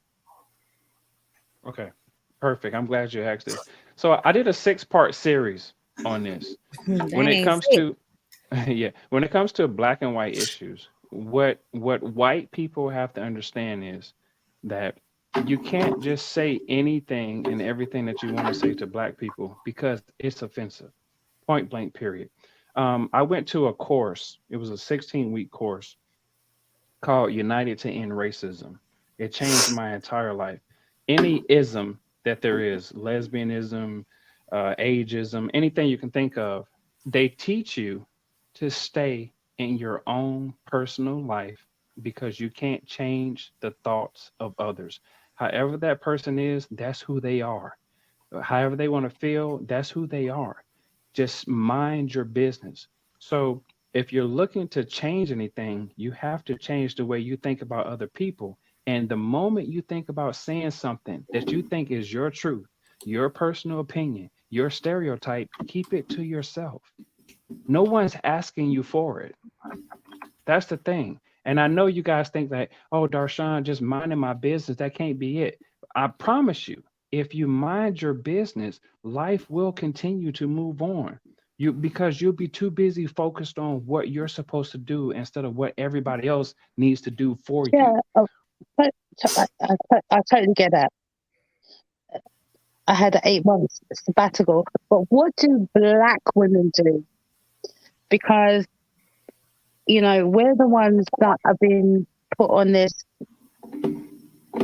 I don't know if it's echoing, it sounds really terrible on my side, but what do black women do? Because, you know, we've been betrayed.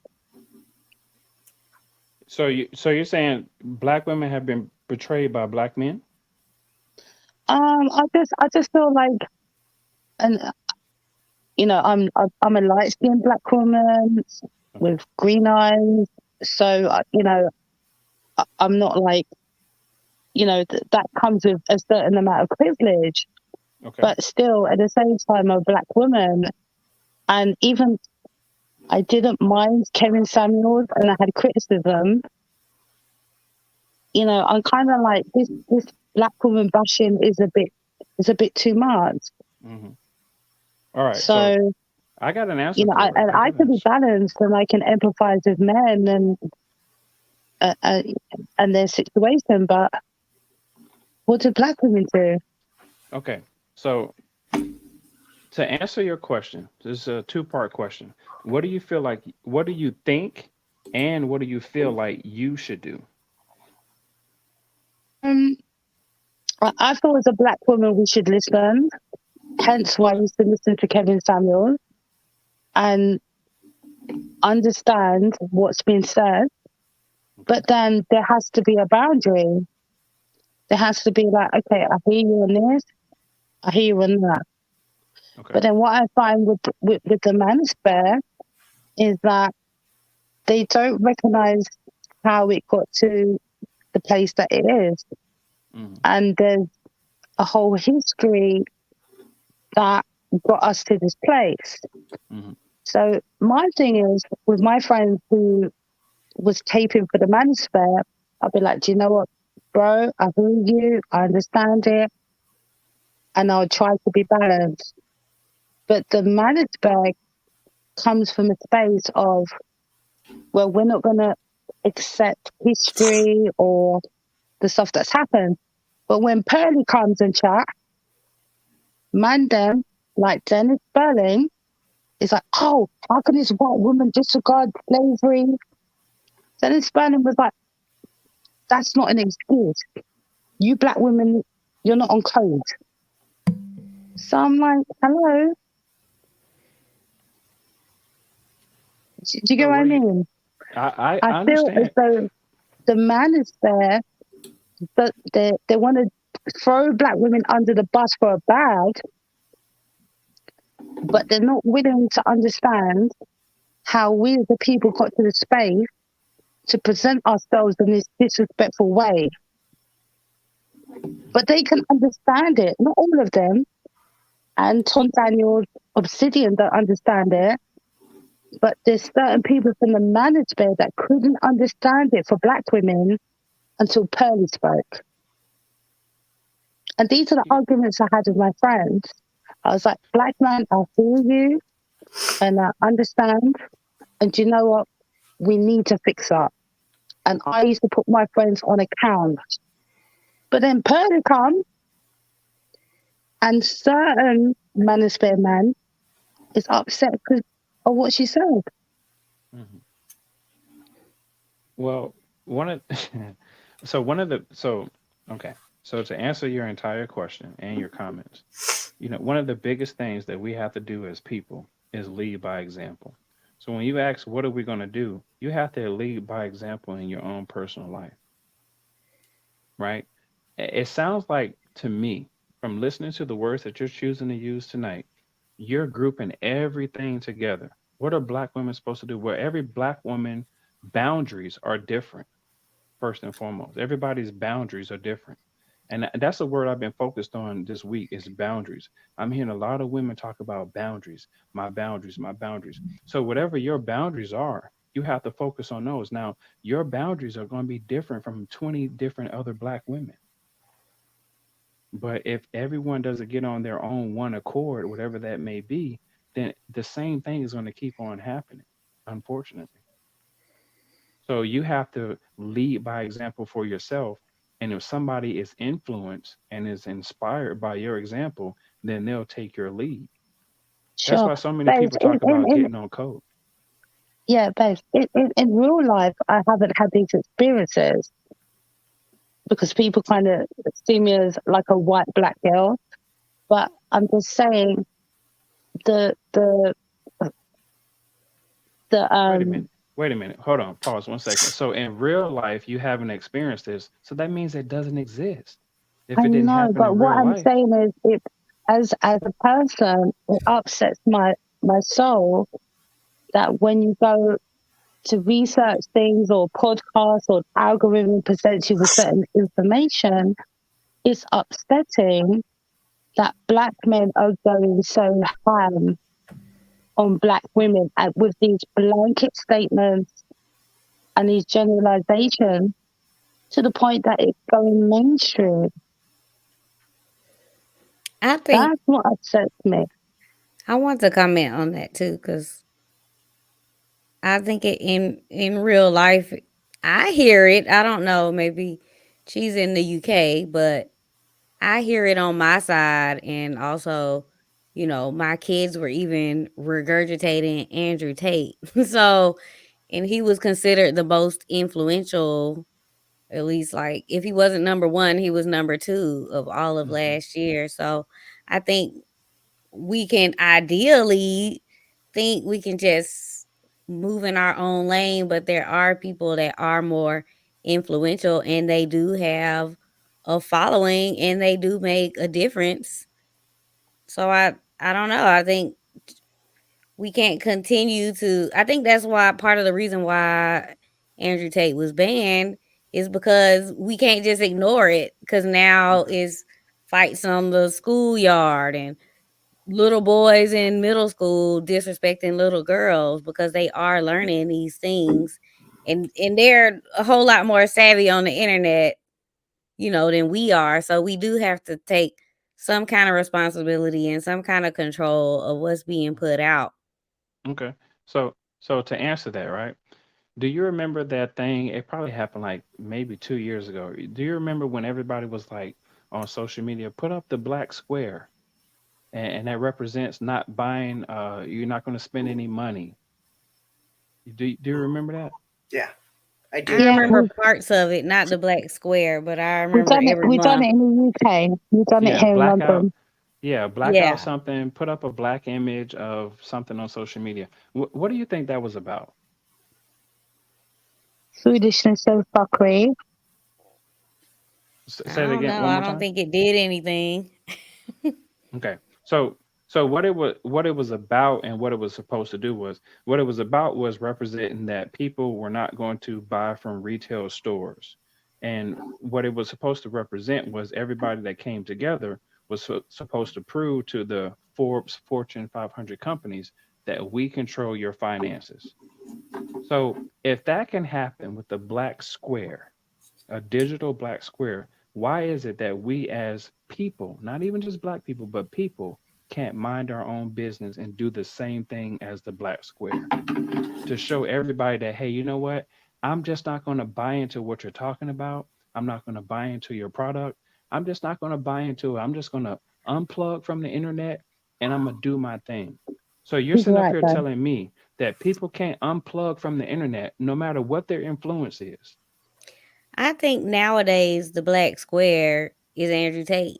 So everyone is coming together saying, "Oh, we aren't going to take this from women. It's unfair. We're going to change things and women don't deserve anything." And so So I think that's the new the black black square, square. Is a but the black, negative black square and not a positive black square. Hmm. You know, I used to think that I used to think that women control the behavior of men. And as I got older, I started realizing that people control the behavior of their own selves. So if you're sitting up here telling me that Andrew Tate is the influence of what's happening, then I think everyone on this panel needs to reprioritize their whole entire life. Not oh, me. Not me, I, but there are people that don't have their own backbone. Like I I think we think, witnessed it with the elections also with Trump.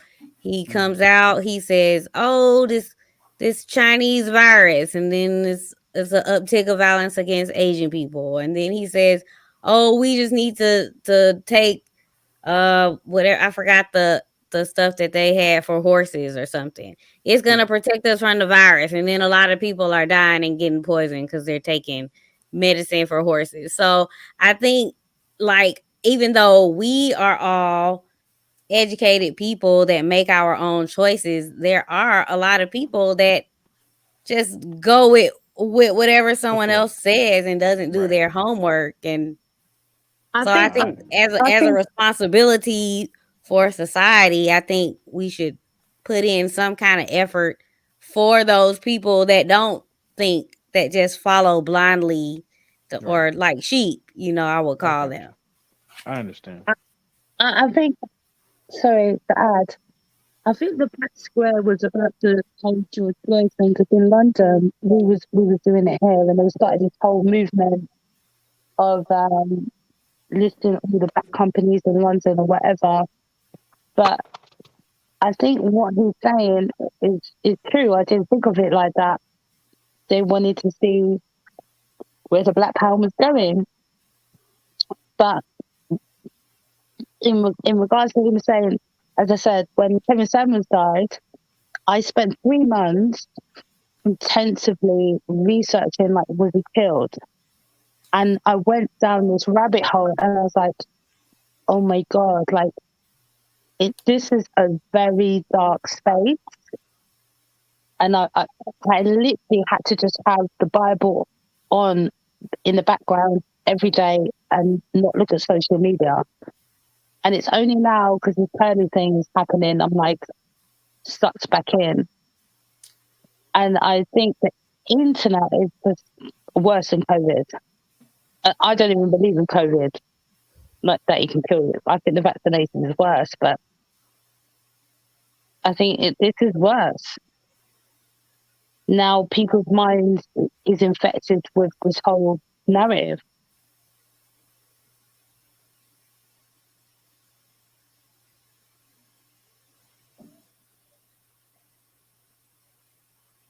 Yeah. I think those are some good points. And I do hope in the future people do think for themselves and not just But blindly. how do black people move Or I'm glad you forward? did your research, Shay La Vie. No, Deshaun, what do we do?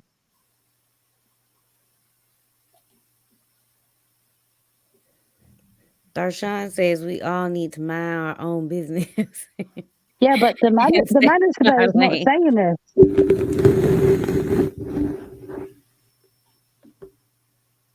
But if we mind our own business and we don't know what the manosphere is doing, and especially for the women on the panel right now, Yeah, we need it's a like solution. Like, I don't need to know. It's the safe space. It's the safe space for the manosphere. It's the safe space for the men. I don't need to know, and I could be very comfortable with that. no. Once I got out of the manosphere, I was like, ooh, This is fun. Because it's bad, man. I think I started paying attention.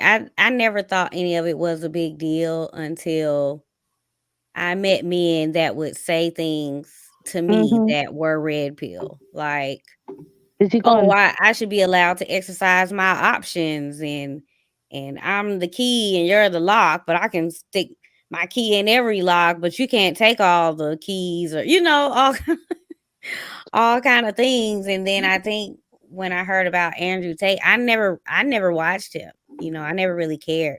But then I when I just heard find it about quite the middle entertaining. school stuff, but when I heard about the middle school stuff and I asked my kids, they regurgitated a bunch of things. And these are things that I had no idea they were even listening to. So it's crazy because I found out on the news and then I asked them and they're like, you got a Bugatti? Like it's like they were everything, Mama, so I'm not talking to you, you ain't got a Bugatti. yeah. So it's kind of funny that I actually kind of felt like an idiot that I wasn't more informed because these things were being oppressed upon my children and I didn't even know. So I've actually been trying to do better, being more educated on things, even if they don't apply to me, because I don't know. Well, I don't know. So what I'm hearing from you ladies is, hey, what do we do about the manosphere? What do we do about the black manosphere? It will be in your best interest and your highest expectations that the men that are in these spaces are learning the best of their ability.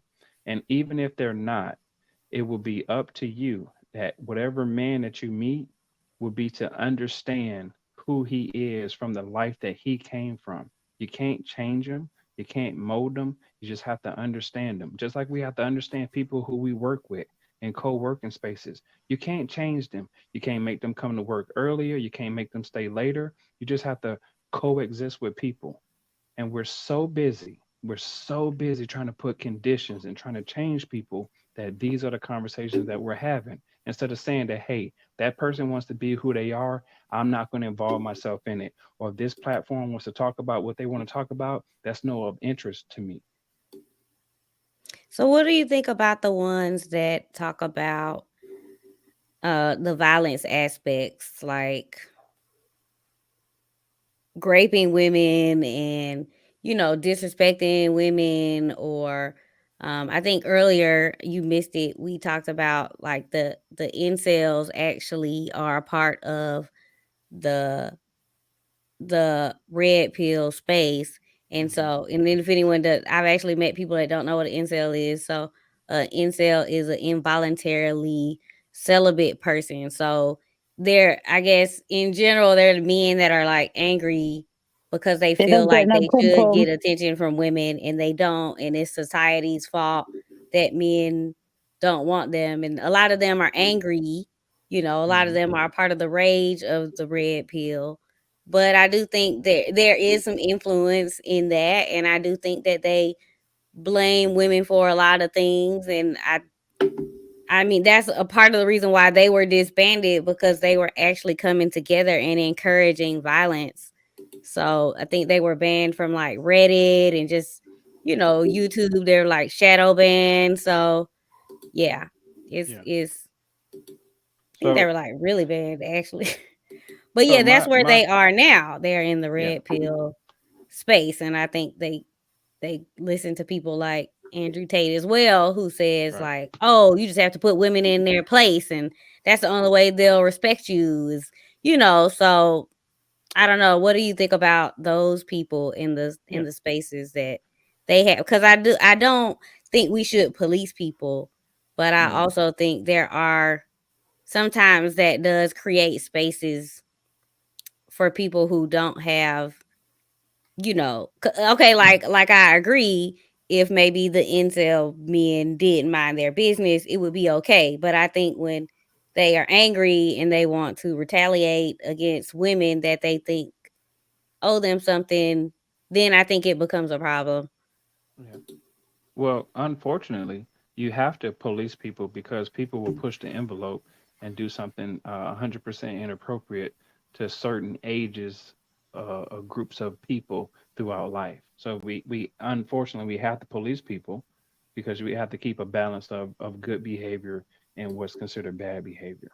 Now, on top of that, when you talk about how do I feel about or what do I think about men who want to practice grapists and stuff like that? It's 100% inappropriate, right? 100% inappropriate.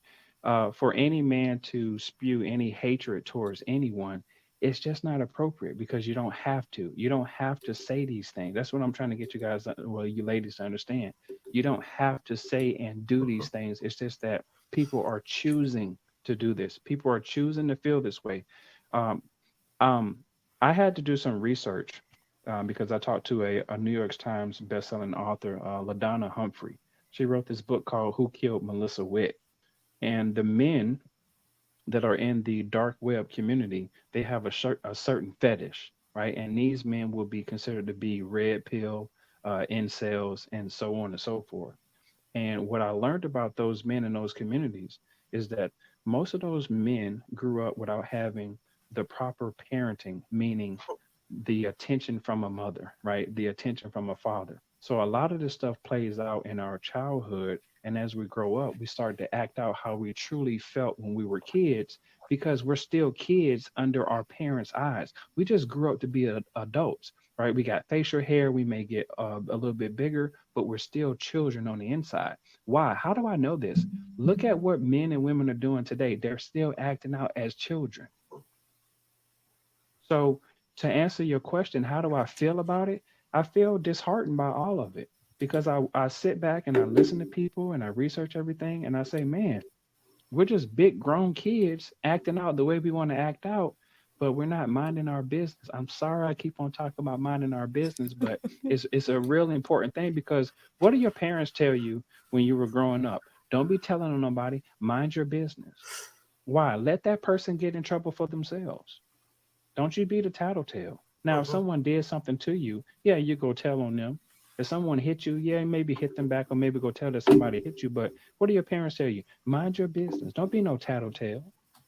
I don't know. I think that was people of color, maybe, but I don't know. Maybe the non-people of color community say call the police. They call the police. Yeah, So, maybe, so maybe. Has to speak to the manager. But here, let me say this. Let me say this. Most of the questions that we're asking tonight, we know the answers to. We're just not acting on them. well, I hear you. So you say mind your business, which is okay. It's valid. So mind your business and just stay on code and don't. Are you saying like unsubscribe? Don't play into all this stuff because there's a lot of people reaching now to get attention to kind of feed the dysfunction. Well, you have to know. Well, the fact that you know what it is. That's why I'm glad I'm talking to you. You know what it is, and you know what you're supposed to do. You're looking for validation from somebody else to do what you No, need no, to I do. just asking you the question is about. So what do you do? So clearly you know about the Purdy thing. Your Hmm. hair on this chat. So you know you saw the title. So there's a part of you that's curious and maybe want. I don't know your stance. I haven't seen your channel, but you're here. Hmm. Well, So this is a yeah. meeting of So I'm minds. here. I'm here to support. Just talk about it. I'm here to help her get her views up and things like that. I'm also here for the conversation. But again, I told you ladies earlier, I'm here to watch the train wreck, right? A lot of what I'm saying, it doesn't really matter, right? She's gonna be who she is, and all we can do is Yeah, really watch we're it. not. We can No, go sorry, ahead. I'm not disturbing you. No. Sorry, sir. Okay, we can watch it, but there's nothing, technically speaking, at this particular moment, there's nothing that anyone can do about it. All we can do is watch. Now, I'm of the like mind to say that everyone can unsubscribe from her, but how many people are going to do that, right? It I've would done be a it. it would be amazing to see her numbers go down to zero to show her like, hey, you're not supposed to say stuff like that. But as time progresses, people will start to show each other like, hey, we're not going for the racist talk. We're not going for the bigotry and stuff like that. So it's just one of those things where you're just kind of watching. So when you ask me why am I here and why did I join the panel, I'm I don't here. mean that rudely. No, it's okay. It's quite okay. I'm here listening, right? I'm here listening. I'm an active listener, and I just like to kind of give my own personal perception when I feel like it's needed. Mm. Hmm. But I think obviously there's a problem, right? So the fact that she can infiltrate our community, and the fact that we're seeing a division. Like, so I'm an observer. I've just said to you, like, when Kevin Samuels died, he died in May. For 3 months, in my spare time, I went down the rabbit hole, and then I was like, do you know what? I deleted my Instagram. Still kept my YouTube, but I was like, do you know what? I'm not going on social media. It was so upsetting. I was like, I just don't want to be a part of it. So for like 8 months, I completely kept off it. And then Andrew Tate got arrested, and somehow the message got infiltrated to me. In the 3 months that I was dissecting if Kevin Samuels was killed, because I thought he was killed, I found Andrew Tate and I went down this manosphere route, and then I rebuked all of it, like totally just cut off social media. And then somehow I got sucked back in. And then again, I rebuked it after that, after about a month of him being arrested. I was like, I'm not going to keep checking my social media.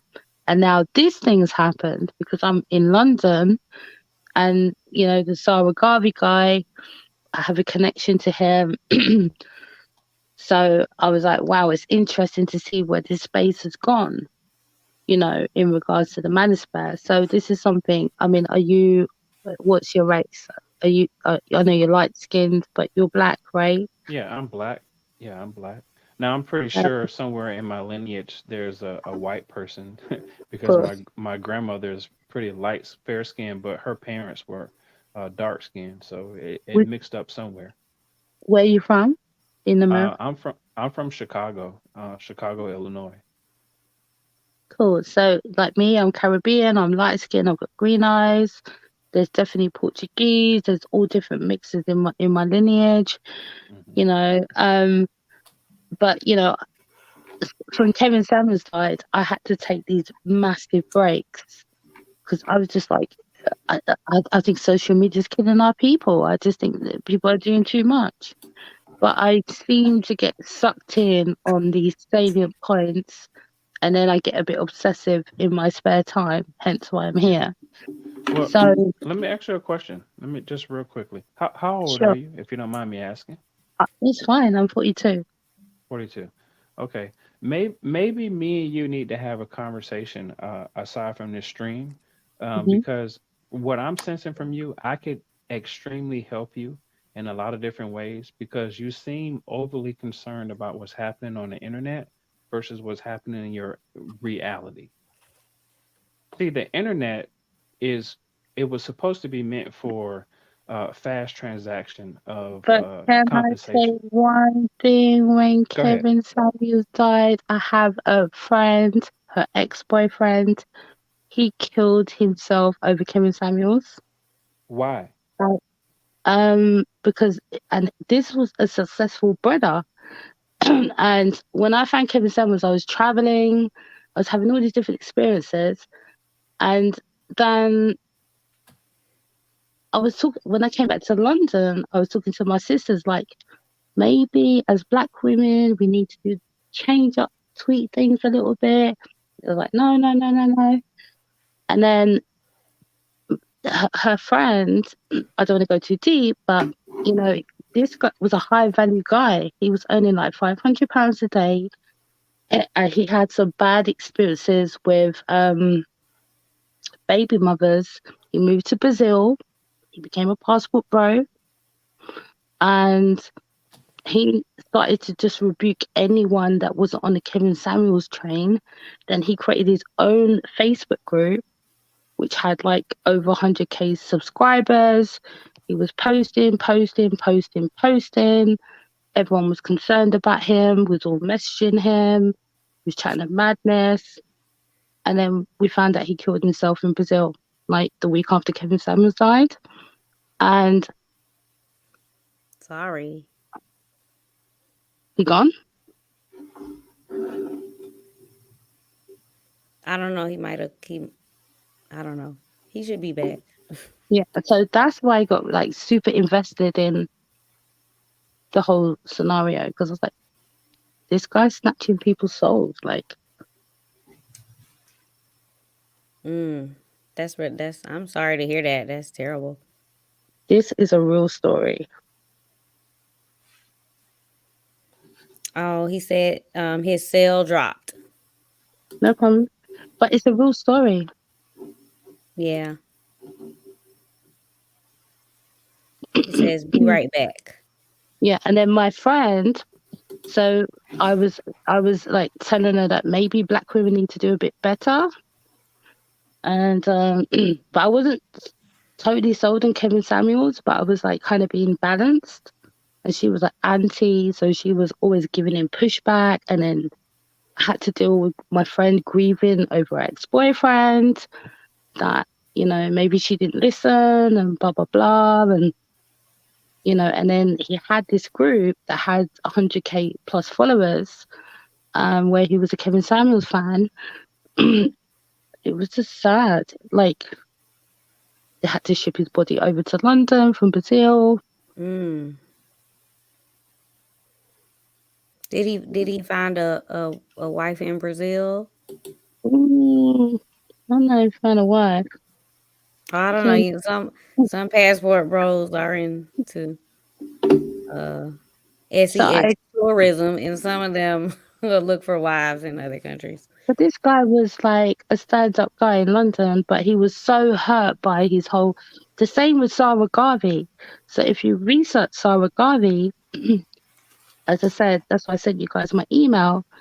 He was featured on some platforms before about his story with his baby mother and stuff that happened to him. So he interacted with Pearl from a place of hurt. So he had a baby mother, a big story. He let that out. And then the Kevin Samuels stuff was happening. She was reviewing Kevin Samuels, and then she reviewed one of his videos, and then they started collaborating. Then she came to London, and then when she came to London, they started working together. So he interacted with her from an emotional standpoint. Do you think your friend committed self-deletion because there was like no support system anymore after Kevin passed, or do you think it just happened to be around that time, or do you think it was related to his He got children's mothers? He got one very fanatical about Kevin Samuels, and then he went to Brazil because he had a broken shoulder. So he went for medical treatment, I think in Hungary, and then he went to Brazil to be a passport bro, and then COVID happened. So you know, with COVID, like that was a very weird time. For all of us, yes. Yeah. But then that's when Kevin was prominent, and then he created a group, and then his group got to like on Facebook to like 110K followers. And the day he died, I think the day before he died, he had like literally, he's a UK guy, and he was just talking like an American. Like he was just, you know, girls go to Walmart. My friend, my best friend, was calling him all the time, and the energy was just off. And yeah, we got the call that he killed himself. He hung himself in. Oh wow, Brazil. That's terrible. That's so sad. Yeah, and that's extremely unfortunate. You know, in today's time, this seems to be happening a lot. which is why I have the stance that I have. Is for all of us to just be a little bit more compassionate to what's happening to a lot of people. A lot of people are going to have their own personal views about certain things, but in this weird roundabout way, it's kind of like we know how we're supposed to behave, but we choose not to, you know. Um, so a lot of the questions that you ask, there are answers to them. It's it's it's on a notion of whether you believe it or not, and if you're going to act on them. Again, I do believe that we do know the answers to our own questions. We just ask other people for verification, but it's up to you. If you've gotten this far in life, you're doing something right, but we typically hear that we're doing it wrong.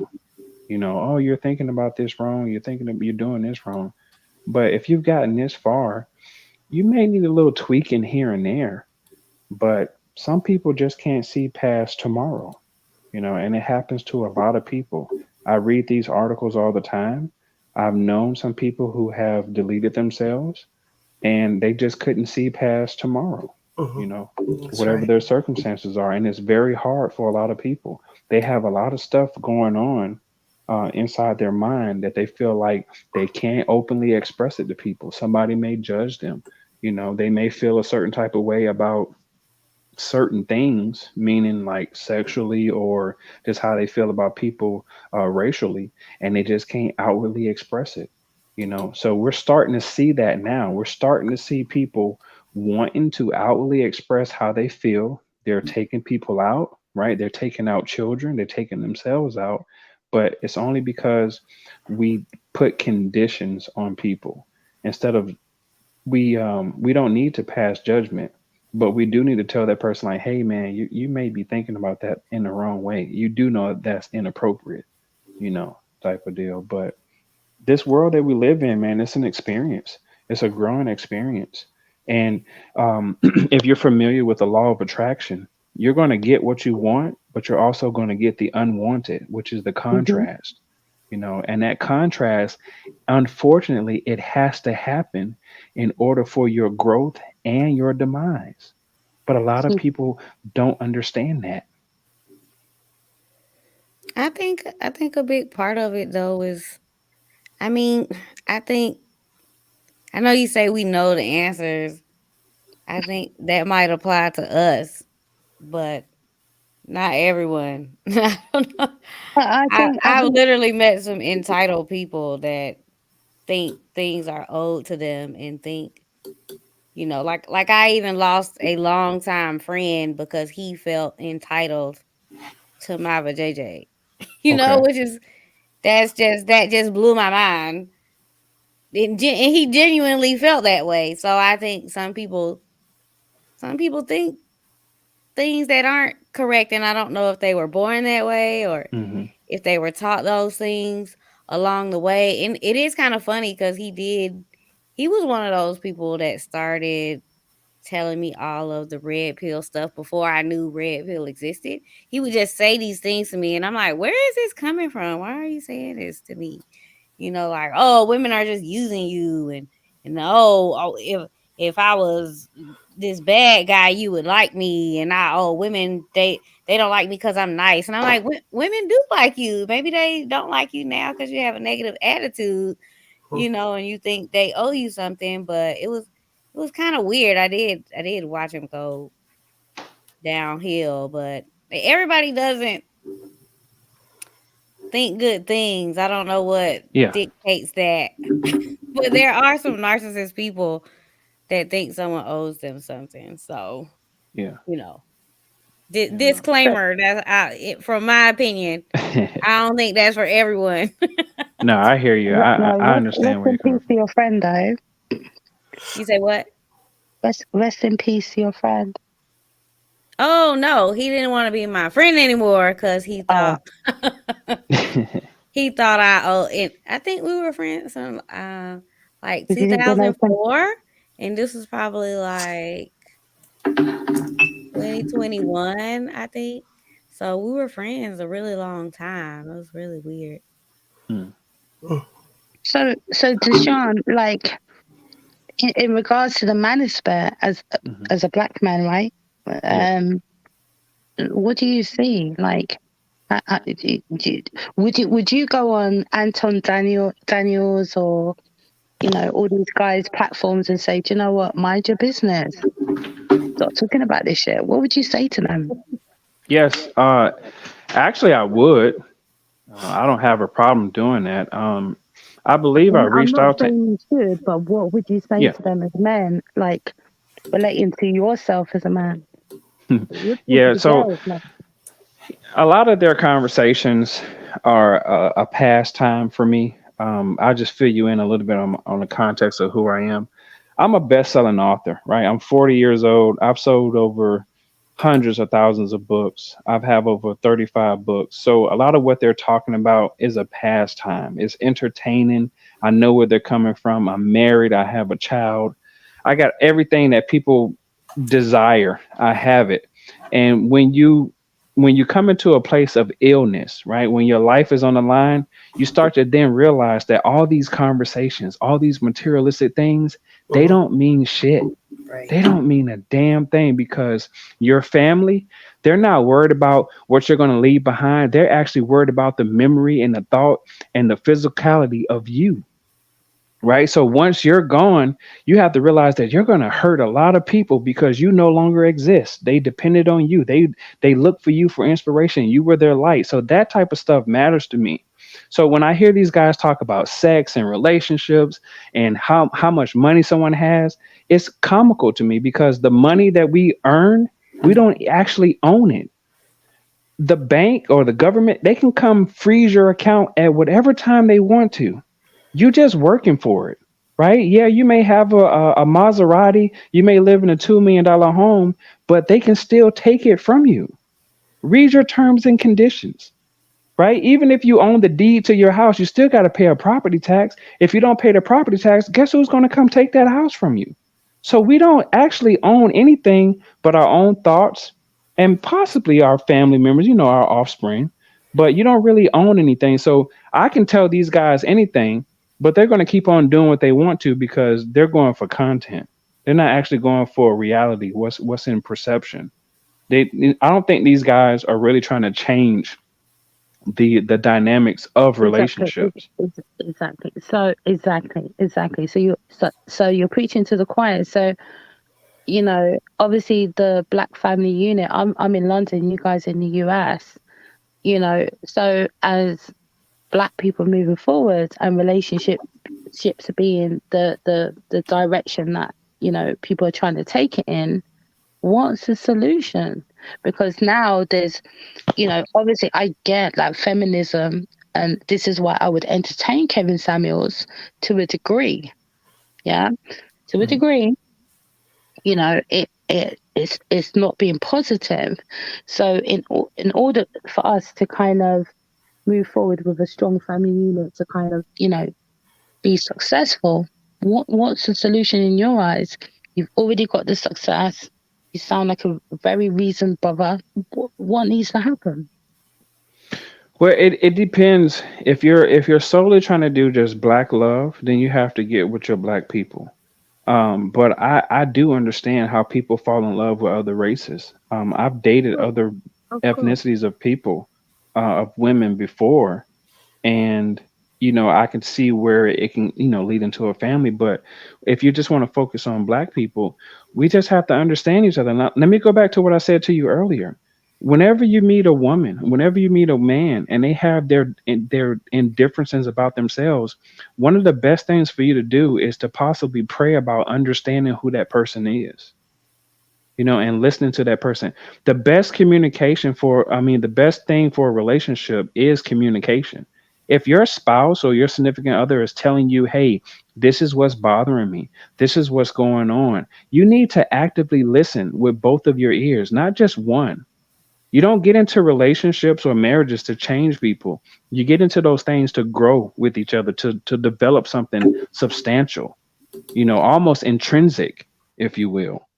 But you can ask me these questions, but it really takes a lot of people to have good faith in what Kevin was talking about. Kevin was talking about good faith. He was talking when he talked about marriages and black couples, he was talking about people who were serious about being in a relationship with each other, who wanted to jump the broom in like 30 days to six months. I've seen that stuff happen where these people say, "Hey, I really want to fall in love." So you have to find somebody who's really serious about the chemistry of who you are to say, "Listen, I'm gonna be responsible. I'm gonna do my whole part with you, and we're gonna make this thing happen." But everybody's into this materialistic thing. Hey, what can you give me? How much money do you have? What do you think? Because I think it's easy to give advice from a successful point of view. But there are men who do have money, who do have, I don't know, maybe even looks, whatever it is. They feel they are successful and they can provide for a family. But maybe some of them do belong to the incel community because for some reason they aren't considered attractive to maybe many women. And so, I kind of hated that some of the spaces took advantage of them. Like I felt like Andrew Tate charging people $10,000 to help them. I think sometimes men are just a little awkward or weird and they might not always, make it. I mean, I am for the passport movement for that reason. I think if you are seen as more attractive somewhere else, I'm okay with that, not the sex tourism part, but yeah, like what do you think about people? Because I mean, I don't know, from your thumbnail, you look like a nice looking guy, but what about the men who don't look nice looking, or what if they don't have money and we do live in a materialistic Yeah. world? What would you suggest for them? Right. So it's I'm glad you asked that because I wrote a book about that. It's called Say Hello to Me. And one of the main things I had focused on in that book was staying away from what I look like and what my experience was. And what I had focused on were some of the guys who I grew up around who I noticed they didn't look like me, but they had a certain type of swag. And they wasn't lookers, they wasn't lookers at all. And I just picked up on what they had that I didn't have personality. Right. So even you can't get away from personality.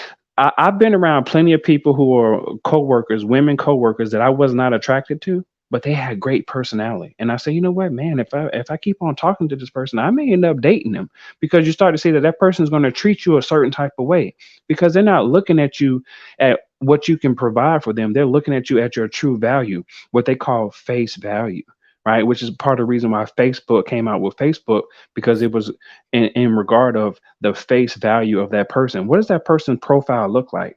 So to the men who aren't lookers, you have to come up with your own personality, right? If you don't have the money, you don't have the houses, you don't have the looks, then that's just what it is, right? But there are plenty of women who don't have that either. So it's a two-sided street when it comes to this world. You have to fall in love or fall in like, if you will, with a person who treats you well. You guys are so well. I say you guys. I'm talking about men and women. You guys are so focused on what can someone do for you versus, hey man, how does this person treat me? Because the person who's going to treat you well, that's the person who's going to be there for you when you got to get your ass wiped when you're 70, 80, 90 years old. So we're thinking about Yeah. right now. We're thinking in our youth right now. Oh, I'm fine and sexy right now, but yeah, what happens if that person sticks with you for 40 years from now and they say, you know what, I don't want to be with you no more. You're supposed to be healthy for the rest of your life. I agree with that. Like, I wish more men took that stance.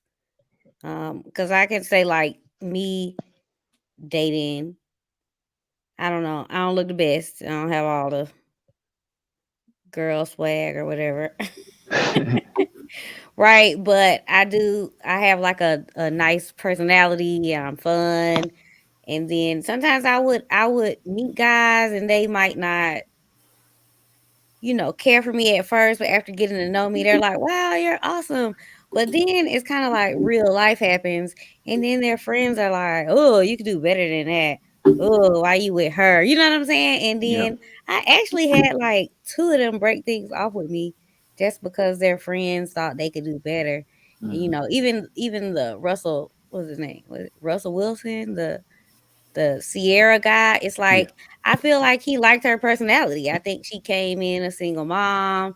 She had a nice body, and people are like, "Oh, why he with her?" You know, it's like people can't accept you being happy, and I'm glad that he isn't one of those people that listened and broke up with her because she was a single mom that's been ran through or whatever. You know, they say. Yeah. So I like that you take that stance. I kind of wish more of the manosphere was about that and all, you know, because I think also one of the other things they talk a lot about looks, and even after you have children, people's bodies change, you know, or you're gonna change or you're gonna Yeah. get old. Who's gonna be there in the end wiping your behind, like you said? Yeah. Yeah. That's important. A lot of people don't pay attention to that. So one of the main things I did growing up was every girl I had got with, I had pictured myself seeing them in a wheelchair. And would I stick with this person if they were in a wheelchair? Because at the time for me, what was happening was I was reading articles about people getting married and then their spouse would be paralyzed. So let's say you got married tomorrow and you got paralyzed on your honeymoon 3 days later. Are you going to divorce that person because they paralyzed? So that's where my mindset came from. And I started looking at people differently, So that's kind of where I come from with the whole thing. It's hard for people to put themselves in that mental state, but that's something that's reality because as we get older, 80s, 90s, close to 100, you won't be able to be who you are right now.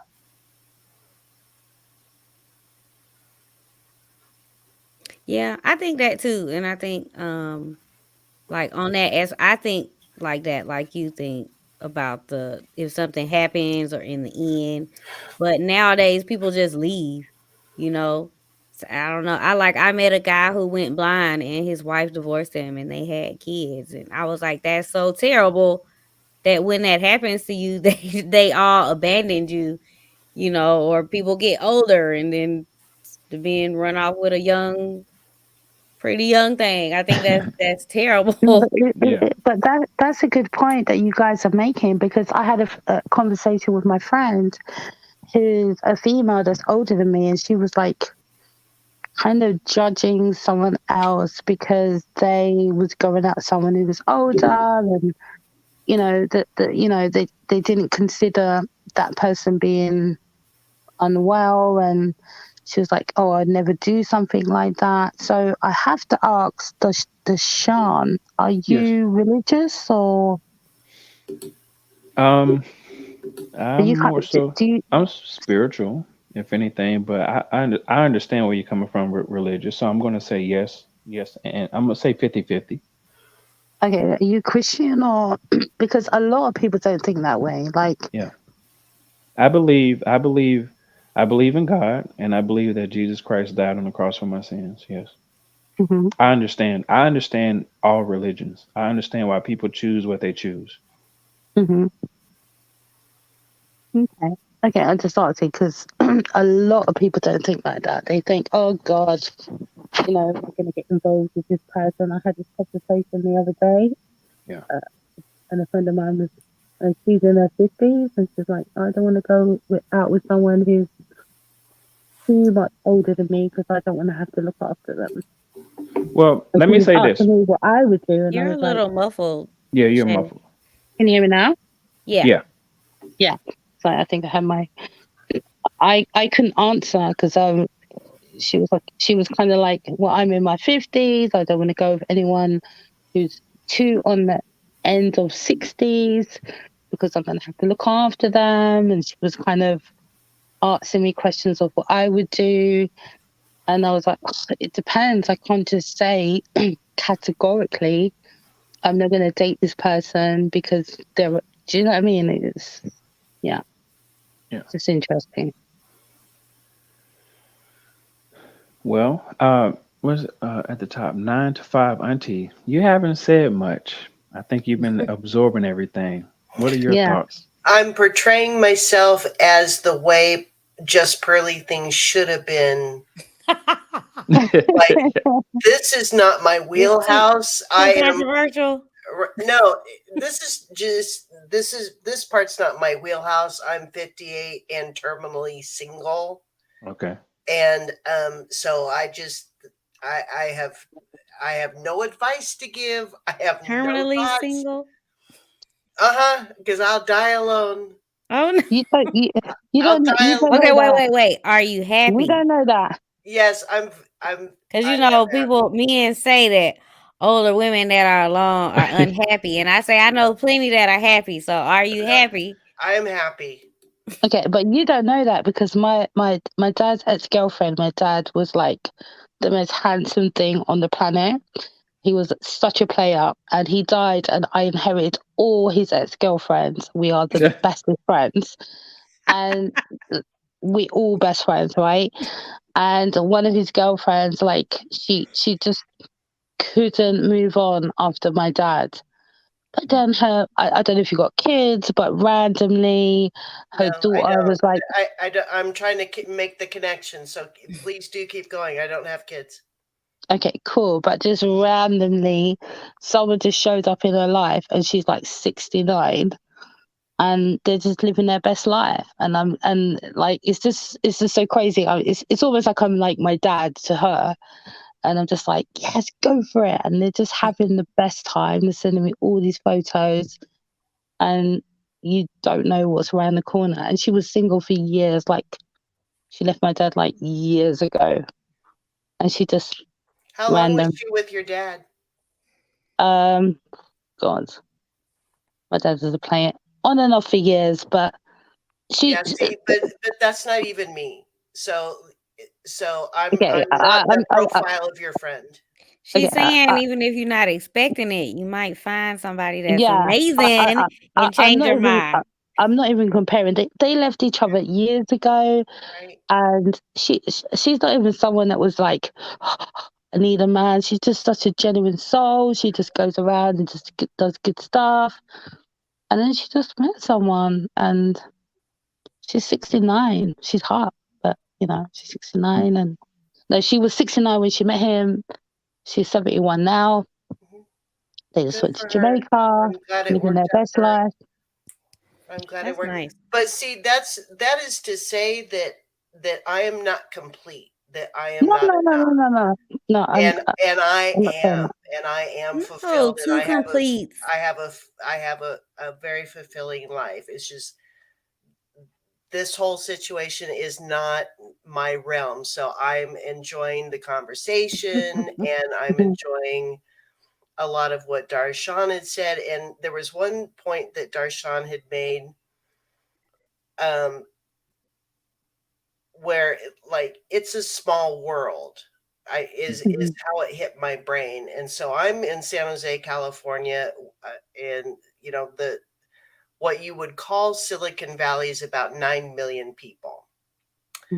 And it's a small world. Like you will run into, don't burn any bridges, don't say crazy things at work, don't say my Africans anywhere, because no matter where you go in Silicon Valley, whether you're in tech or not, if you're in a business or industry that is supporting tech, you're going to run into these people, and you would think everybody's on their phone, everybody's virtual. No, we're out and about. Geographically, it's small. And there are a couple of people who have benefited me, and I just run into them like when I need a job lead, when I need a client lead, when I need something, just these three people through my, we're going to count it now, through my 38-year career, they just pop up randomly when I need it. And oh yeah, well, I ran into him the other day. I've got his new phone number, and so on and so on. Don't burn bridges. And then in the internet sphere, it's even smaller because we're a click away from one another. Mm-hmm. And I think I forget the context of how Darshan had presented the idea that it struck me as it's a small world, but it struck me, and there are people who we also know. Some are not on LinkedIn anymore because they don't even want their name out that far because of what they'd done. I'll tell you one story because we were all there. So the high-tech company I worked for the longest, that was not a startup at the time that I went there, was Sun Microsystems. And we had a trade show at the Moscone Center in San Francisco annually. The year we were doing it, this particular year I was working with the marketing group. Usually I worked in the tech, but this particular year I was working with the marketing group, and we stayed at a particular hotel. And it was a lovely evening. The executives had come in and, given us great kudos. The clients all were, the customers and the VARs and the OE and the other people were all staying at a different hotel so that we could kind of have our downtime. And one executive had come in, and his name was Jan Peter Scherder. He was Dutch by birth, but very American, but still had kind of the Dutch sensibilities. He was a kind man, a Christian man. He loved his wife. He had a wonderful family. He had given his 10-year-old son $100 to play on the stock market. His 10-year-old son had turned it into $1,000 by the end of the week, kind of thing. So at the time, this was probably 1994. It had to be 1994. It was the big push of sexual harassment. And there had been a huge sexual harassment lawsuit settled in tech. And so, how they all do, all the companies respond, and all the companies, okay, now we have the training, and we developed the training, and we all have to go through the training, and the managers and executives went through the training. Is fabulous. So in response to it, our CFO went and handed out paychecks that particular week that everybody had finally completed the sexual harassment training. He said, I want you girls to stop wearing short skirts because I'm having difficulty focusing on my work. So you girls could do your part and not wear short skirts. Okay, so that's funny. Thought nobody ever, but he's the CFO. So Jan Peter Scherder had a completely different point of view, and he wanted to lead by example, and he had been the flag bearer of, everybody act appropriately at work. And I have an open door. If you feel uncomfortable, then you can come to me. So he made a safe space for anyone who felt uncomfortable. And then he also led the way in showing executives how to behave more appropriately themselves. So on Friday night of the trade show at the Moscone Center, we're in the piano bar at the hotel where we were all staying. And a lady who works in the marketing department had a little too much to drink. And she straddled the front of Jan Peter Scherder and grinded on him. And he was absolutely flabbergasted. Her manager came, another higher level director came, and they peeled this woman off of him. He's like this, like, I'm not touching her. I didn't invite this upon myself. And he was absolutely horribly mortified. It was awful. So the next morning, the young lady comes, and we all have staff, crew, early breakfast because it's a long day. If you've ever worked a trade show, you know it's a long day. So we had the early breakfast. She was there. Oh my God, I could believe it. She showed up. Oh my God. Oh my God. And she went around to each person. She said, were you in the bar last night? Did you see what I did? I'm sorry. I'm going to do better. I have to come in today to face you. And I'm going to apologize to young Peter when, you know, we can set up a way for it to be appropriate, because I'm sure he's still pretty freaked out. And every single one of us, she did that to every single person in the breakfast area. And there were probably 200 of us, and there were only probably in the bar, there were probably only 30 of us. And I was one of the people in the bar. I was sitting directly across from young Peter. I had the best view of his face.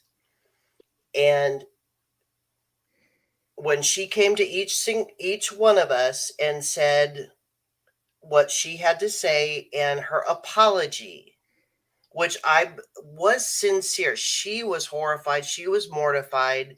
She had too much to drink too early on. And this was not her behavior in our office, but this was a workspace. Mm-hmm. So she apologized. I'm so horrified. Every single one of us said, do you remember what you did? Do you have any memory of what you did? Do you remember? So she was not let go immediately, but she was encouraged to maybe make a fresh start. Wow. And I appreciated that from her manager, because if I were in her manager's spot and my employee had done that to the vice president, who was the flag bearer for... You probably enjoyed that. Right? She'd have been gone. I'd have paid her in cash, whatever her paycheck equivalent would have been, and just said, pack your stuff and go. But that was me then. It's a little bit me now, but I like that her manager in the corporation and Jan Peter himself, because he could have dismissed her immediately without any notice. They could have sent her away from the Moscow. They could have just kicked her out of the hotel and never seen her again. But they didn't. They gave her the time to work it out. She was willing. And this is the thing, kind of a little bit different from Pearly things, who's on vacation now, right? She on vacation now.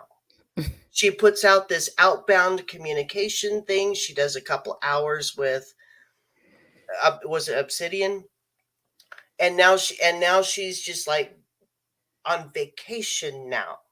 But this woman, you know, of good character, and that was the character that we saw in her from day to day working. She was going to face it head on. She was going to take accountability for what she had done. She was going to take what shame she was feeling inside and like work through it. And I think that she did. By the time she ended up leaving, I think she did come back to a place where she, at least, if she didn't have respect back, she at least had people had understanding for her. And I think a lot of people actually did have, I'm one of them, have more respect for her because she had faced that shameful thing, that in her mind, shameful thing that she had done in such a high profile form, and faced it the next day and went on. And she has been a very big success in marketing. She's had a very good career. It has been left behind her. I don't say her name, and the story is not told very often, but in as small a place as this is, her apology and her facing it head on was enough. And Jean Peter had gotten word around to all of us who were to the people who were in the piano bar that night, that he had talked to her and he had come to to accept her apology and to forgive her, and which is it absolutely in the character of Jan Peter. So this kind of to say, I was just trying to bring it back to Pearl.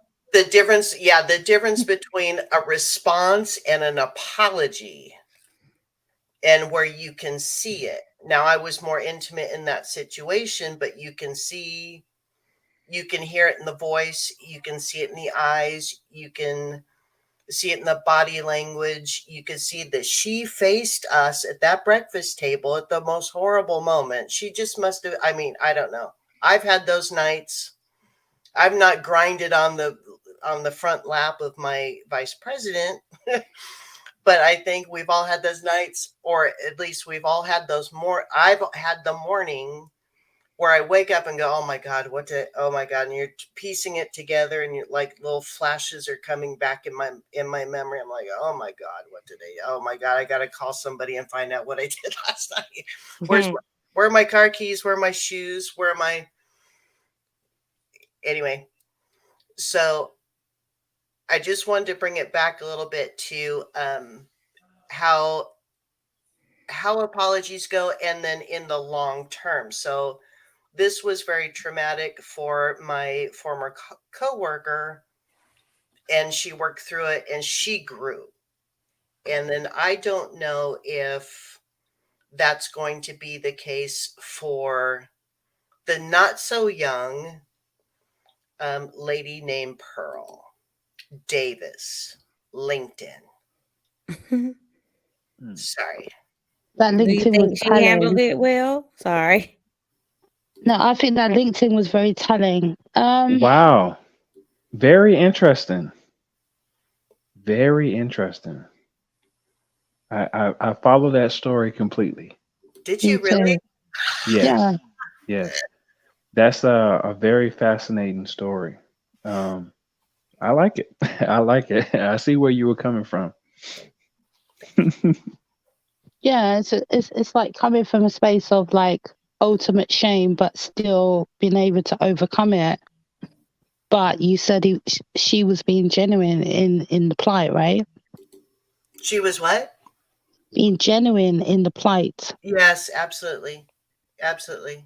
So if well, But is that her stance now?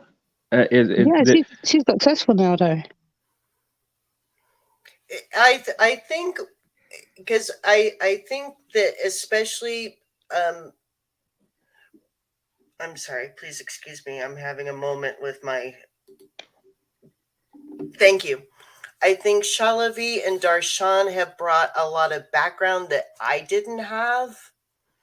And so I wanted to make the point that my former coworker had a particular character that was sturdy and steady character, and a professional in the workplace. And looking at the character, someone like Just Pearly Things, we've seen her character all along. Right.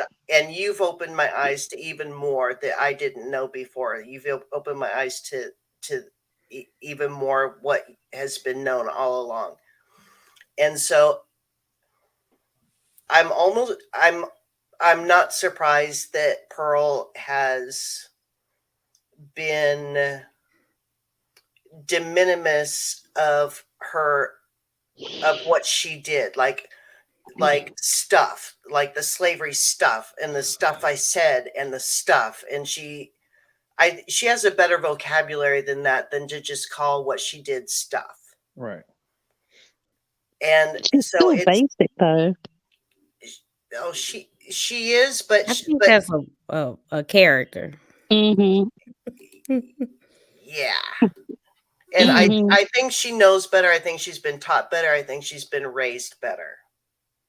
And I think she's got management. You know, you don't get to that level without having advisors. Yeah. Yes and no. Yes and no. When you're the person who pays, everybody kind of obeys. So depending on who I don't know who her father is, but apparently He's a big Mm-hmm. wig, and there's a okay. So I'm in the industry a little bit. I've done commercials for Walmart, Target, just so many different retail companies. And when you have a publicist or an agent, there's a little bit of authority as a talent. But in her situation, since she's running a business, if her father fronted her the money, her father is the front man. So whatever he says goes. And if everybody knows that that's his daughter and he's the main paycheck, they're going to do whatever. They're going to just let a lot of stuff fly. They're going to do whatever he says do under her umbrella, so to speak. But I could be projecting. It's probably facts. You're muted, 9 to 5. What he's saying is fact. I'm sorry. I think you're right, because it's come up a couple of times, and I always default to Occam's razor. The simplest answer is the answer. There you go. There you go. I love that. I love it. I should have said that when I first got on and then just logged off. I know these. I'm thinking that. Not for you, but for me. Oh my goodness! Oh my goodness! So this Davis where she was an intern twice at a company called Davisware, and that's on her LinkedIn. Let me just bring that up. Scheisen company, German company. Is that the German one? No, this is Davisware. Mm-hmm. This is the one in Chicago. Mm-hmm. So let's go in chronological order. So Elmhurst, she was an assistant when she was first at Elmhurst. She was an assistant at Davisware Inc. for 3 months. Looks like during the summer. Then she went to Germany and so on and so forth. Then she was the human resources intern at Davisware for 4 months. Looks like the summer. Yeah. So the Davisware kept coming up. That's her dad's company, right? That's what it looks like. So Yeah. we go back over to the other Google. I got so many Googles going on right now. So Davisware was founded in 1988 by Dan and Jennifer Davis when they were both just 17 years old. That's her parents. They started designing software for a family friend who owned an HVAC business. Little did they know their summer gig would turn into a lifelong passion and a lucrative business that is still growing. That's her parents. Can you get the images? I'm sorry, go ahead. Say that, the images? I'm curious of what they look like. Oh yeah, there's a whole video of her in and her parents and her siblings. Oh, I didn't see that. That's Dad. Mm-hmm. Okay. There's a whole video. That's him. Nice. She looks a lot like Dad. Yeah, she does. So he's He looks like a nice guy. So he's the boss. If you see the video of him, his mannerism, he's a pretty even balanced dude. Yeah, he seemed like a nice guy. I didn't have the energy to watch the video of them. I mean, I don't follow Pearly. It's only this whole controversy. I've kind of been gravitating to it, but I did see them. But I didn't click play.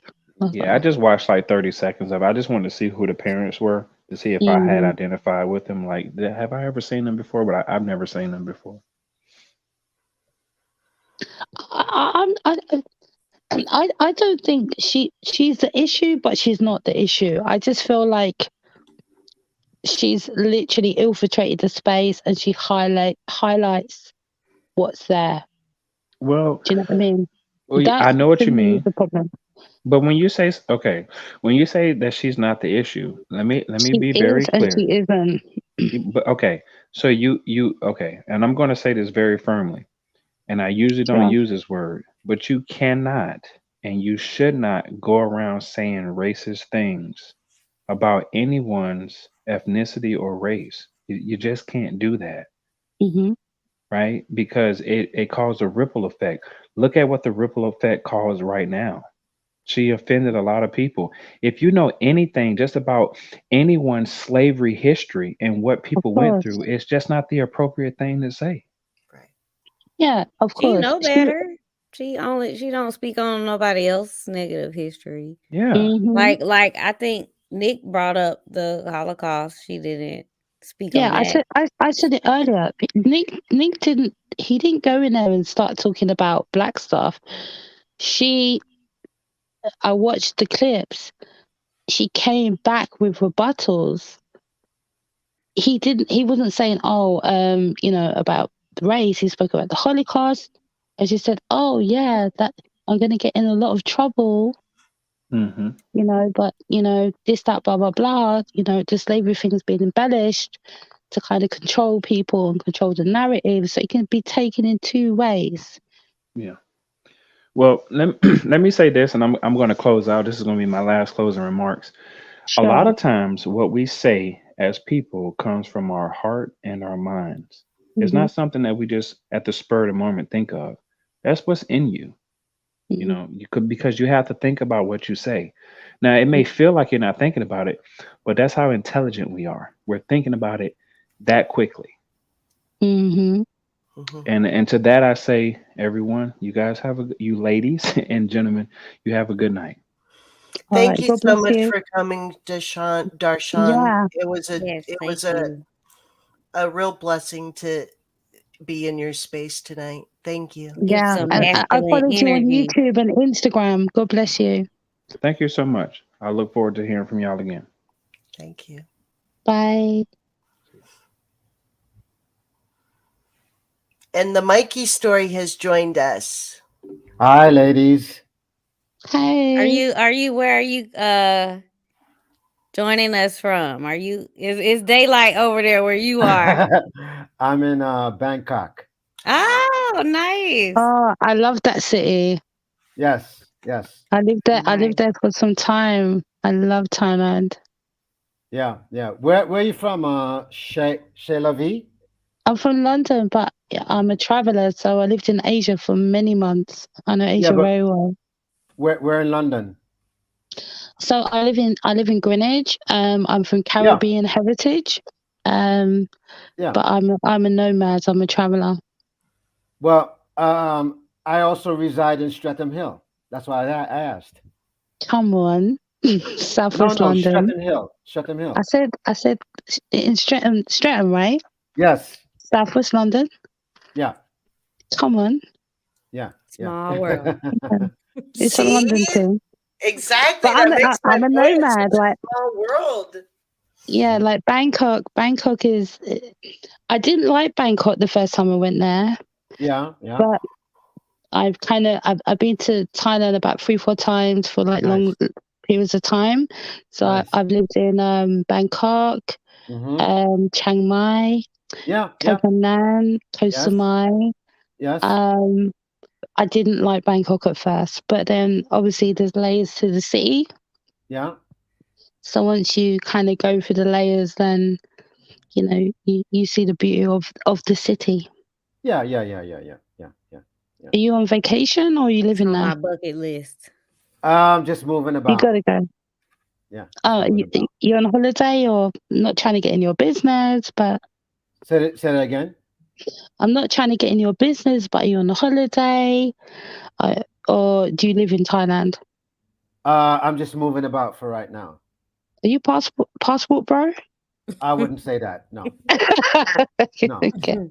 Let me just say this. I don't have anything against the passport bro movement.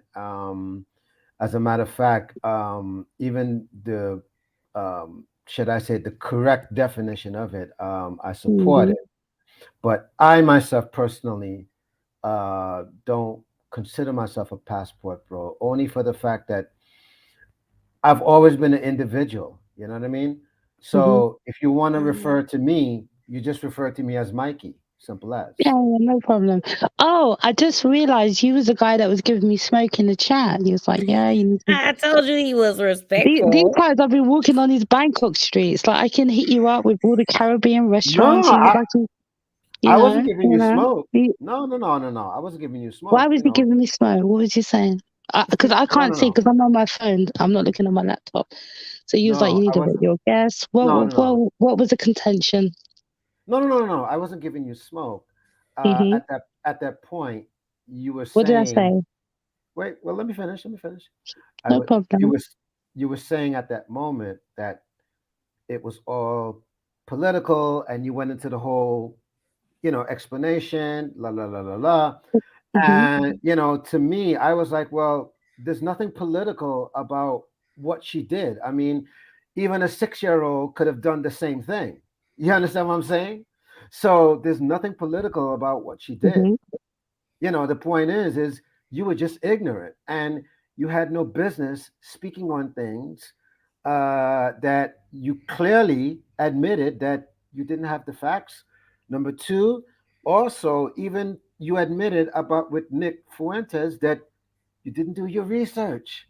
So that's why I also said she's responsible for who comes on the platform, who doesn't come on the platform, right? Because it's okay. Give an example, right? If you're a content creator that does financial, right? And you have, let's say, a guy like Kevin Samuels, who's known for nothing to do with financial. Now, that doesn't mean he can't talk about it, but he's not known for that. So let's say you're thinking, oh man, because it's Kevin Samuels and he's got 1 million subscribers, man, that'd be great to have him on my show. But the problem is his message has nothing to do or is not in line with your message.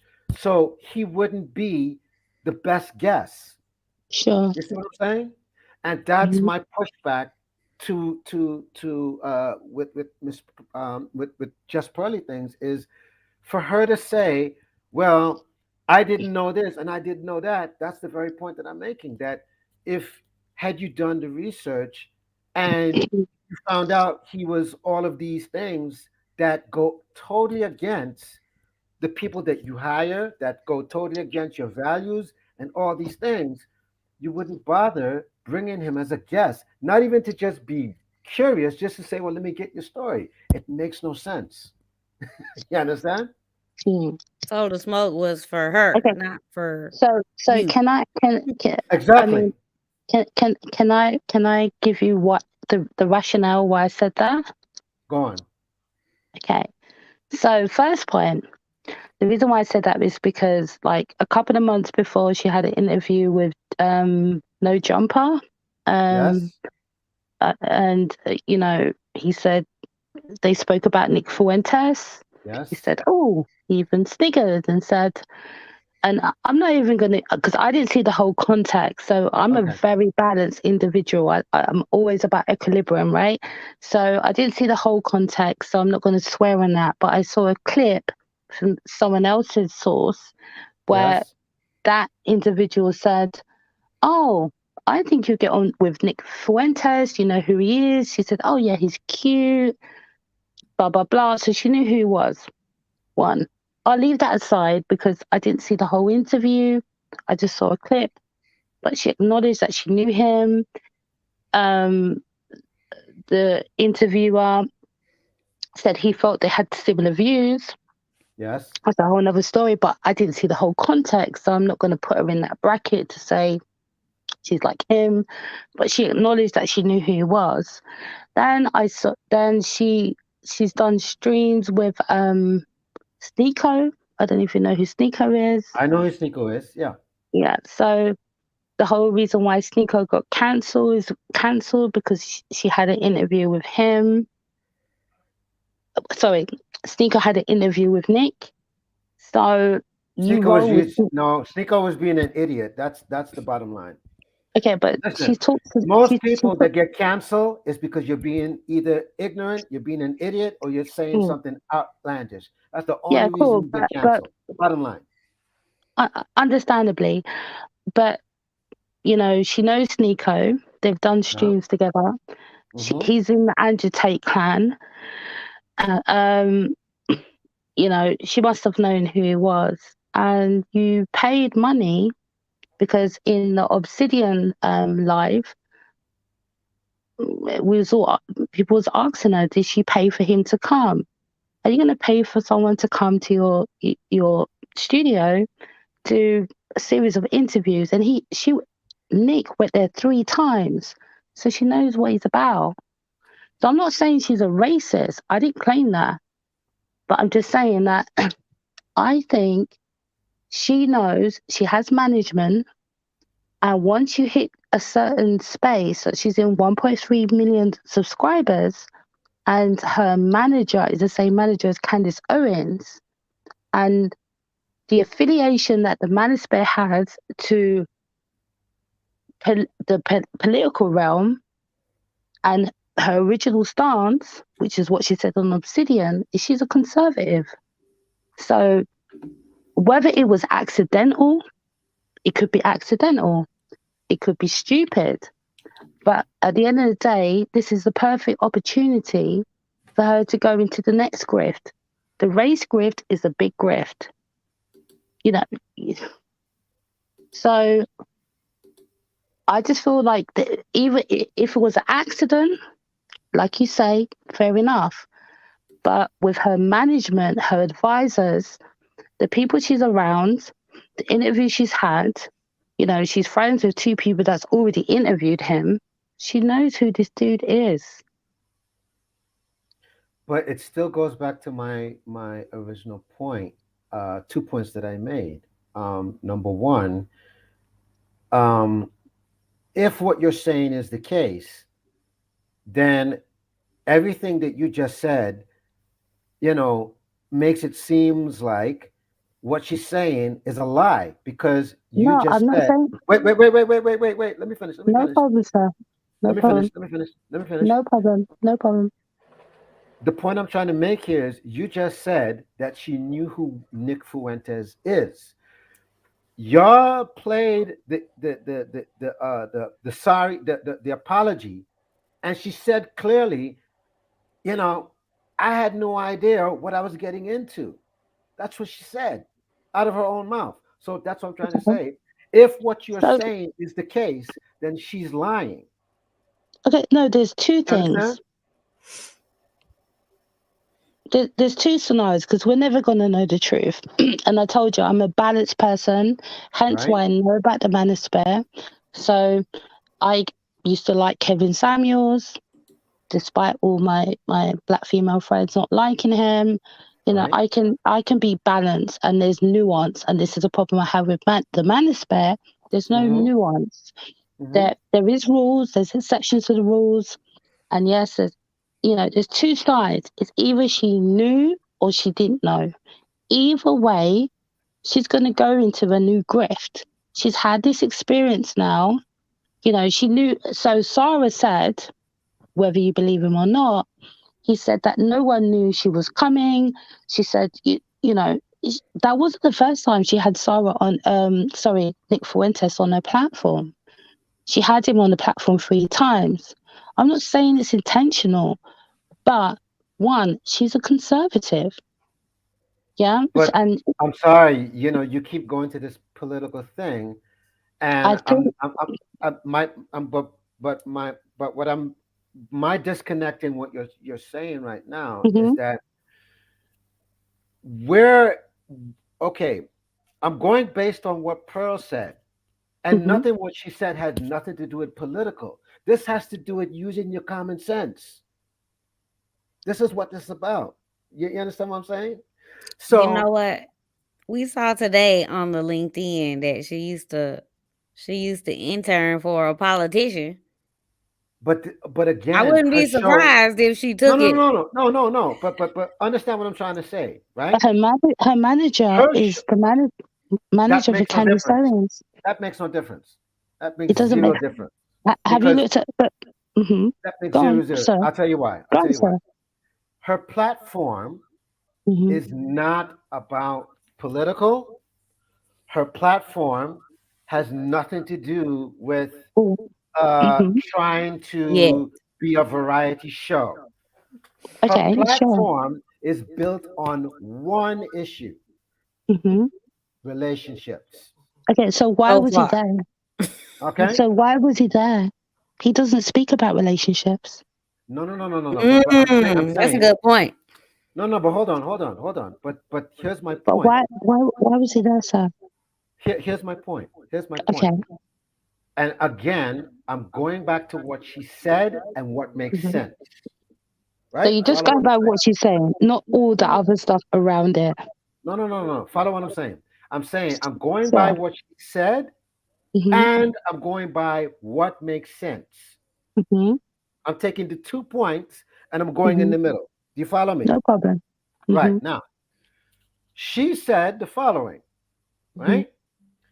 That she really didn't know this guy per se. She didn't know certain things. Okay, fair enough. The sensible side, to your point, okay, would say, wait a minute, your platform and your niche has nothing to do with what Nick Fuentes is about. Mm-hmm. Nothing. As Mm-hmm. a matter of fact, you bring in Nick Fuentes, um, is almost a waste of time because your platform is built on something completely different. Mm-hmm. Your message So is built on something completely different. I wanted to ask you. So wait a minute. So Okay.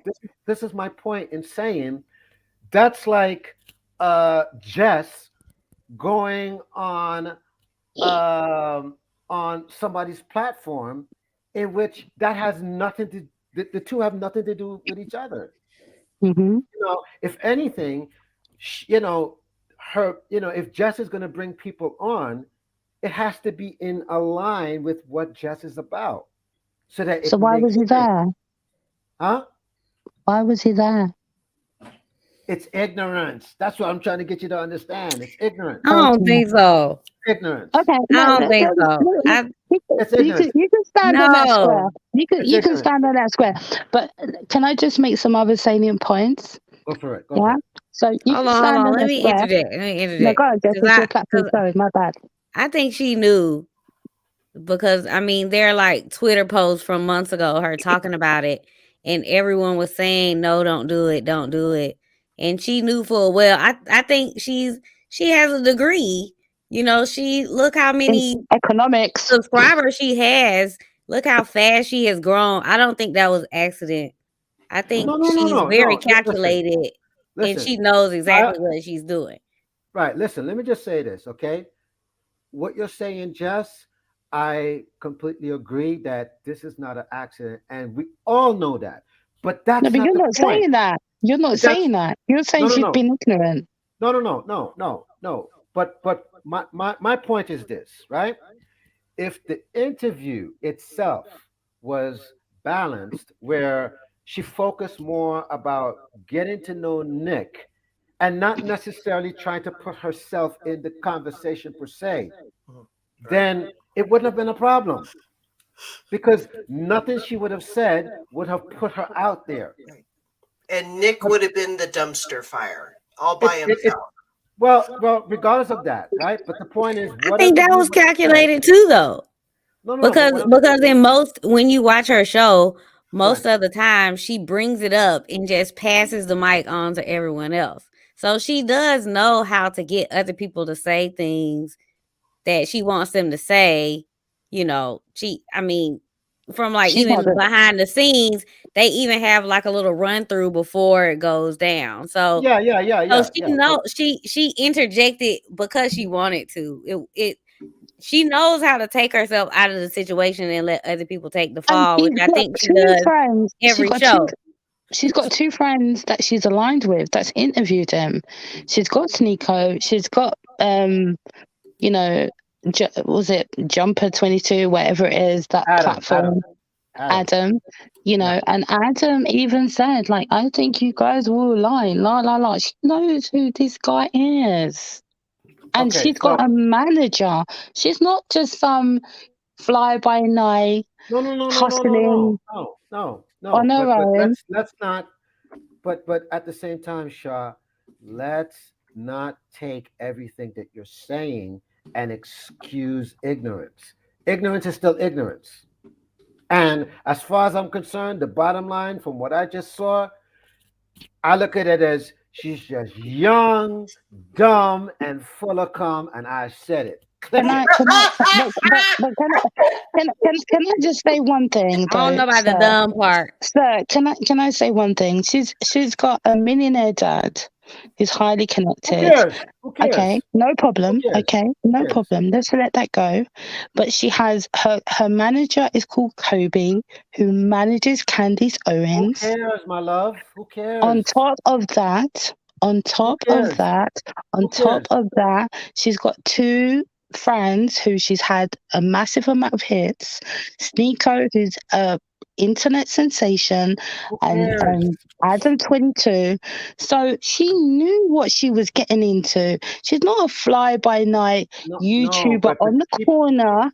You're Shaw. saying, oh, she doesn't know. Oh, she's so ignorant. She's got people that know. I'm going to get Nick Fuentes. What do you think? What do you think? Blah, blah, blah. She probably looks at her demographics on her YouTube and she's probably thinking, do you know what? My thing is based on black people, but do you know what? I don't even have a lot of black people effing with me.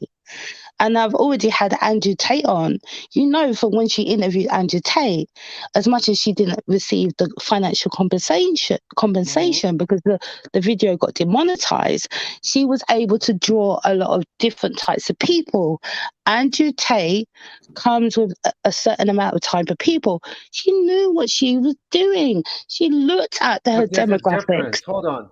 But there's a difference. Come on, babes. Like, come on. Hold You're on. Hold talking on. like Hold she's on. a little YouTuber You're in the moving the goalposts corner. a little bit. You're moving the goalposts a little bit. Let's bring it back. Right. Andrew Tate.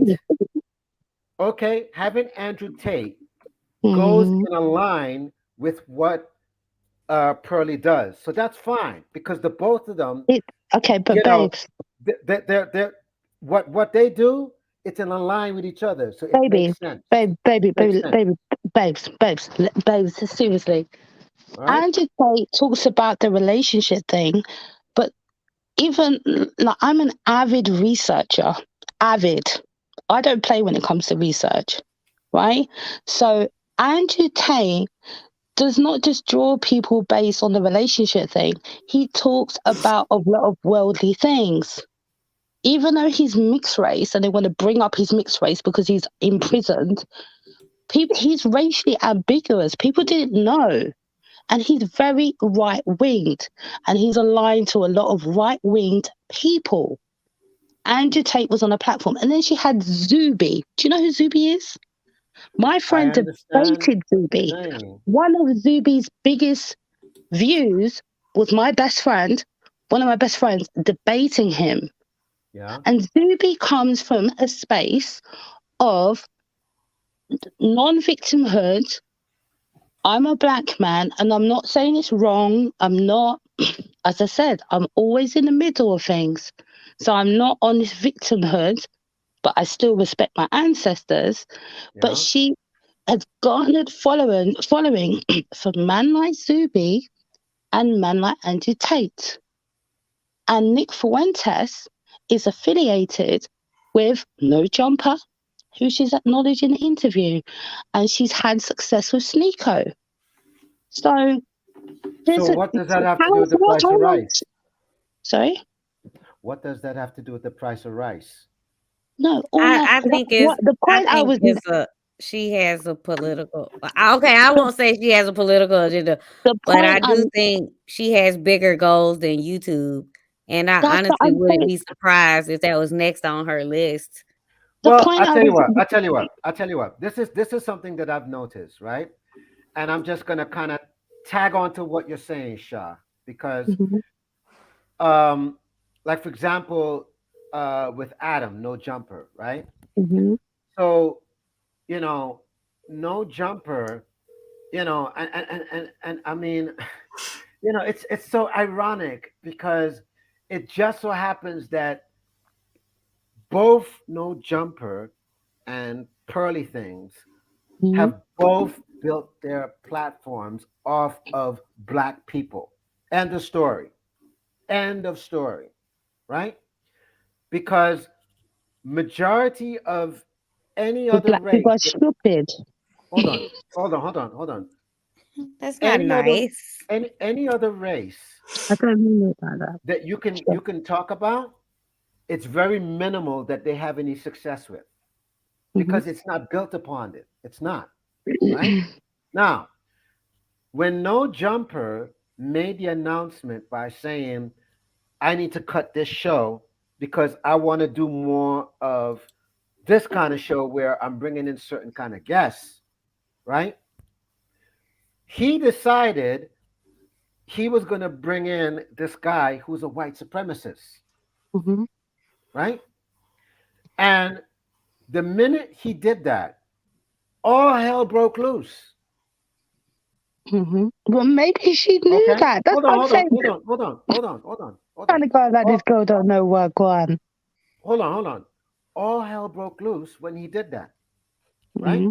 Because what was said or what's put out there was that the guy who he has working with him, who's a black guy, he had to tell the guy, you're gonna have to sit this one out.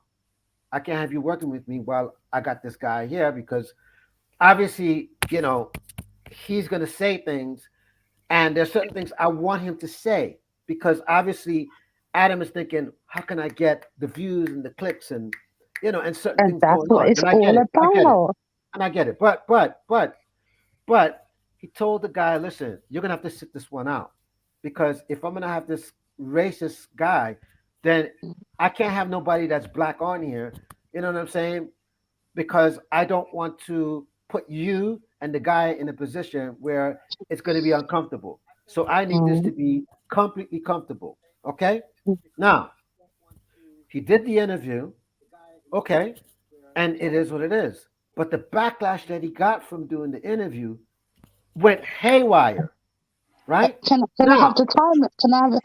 I don't know this. So, what was the timeline? When did this happen? Hold on. When? Hold on one second. Now, it just so happened Pearl followed suit by trying to do the same thing. And then you're trying to plead ignorance. Okay? By trying to basically do the same thing by saying, well, maybe we need to expand the show by bringing in these type of guests and having these type of people. And you're still pleading ignorance. Okay? And she got on there. She said everything that she wanted to say. Nobody had a gun to her head. Nobody forced her.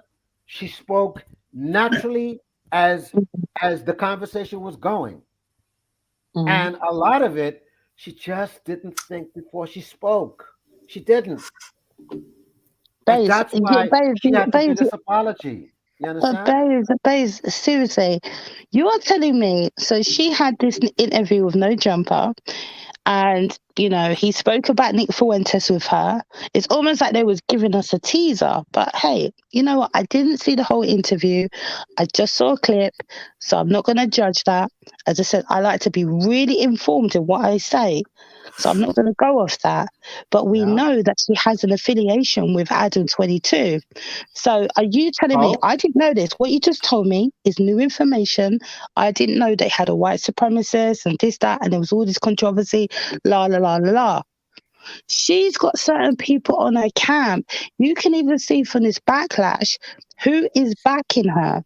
And the thing is, when you look at a business, naturally, you've got your macro environment and you've got your micro environment. So you know, you look at your political, economical, social, technological, environmental, legal situation. Politically, remember, she's based in London, even though London's not really messing with her like that. But in the West, you're in Asia, and I've been living out of the Western world for a long time, and I'm back here now. But the West right now is doing this culture war thing. And I'm telling you, by her diversifying into this race realm, it's going to get her more clicks and views. But hold on one second. Here's the And thing. Her manager is Candice Owens, and then you're still trying to say, No, but I'm reaching. No, but hold on. Here's something I'm not sure if you're aware of, right? Because you keep going back to she has these people. That means Forget the zero. people.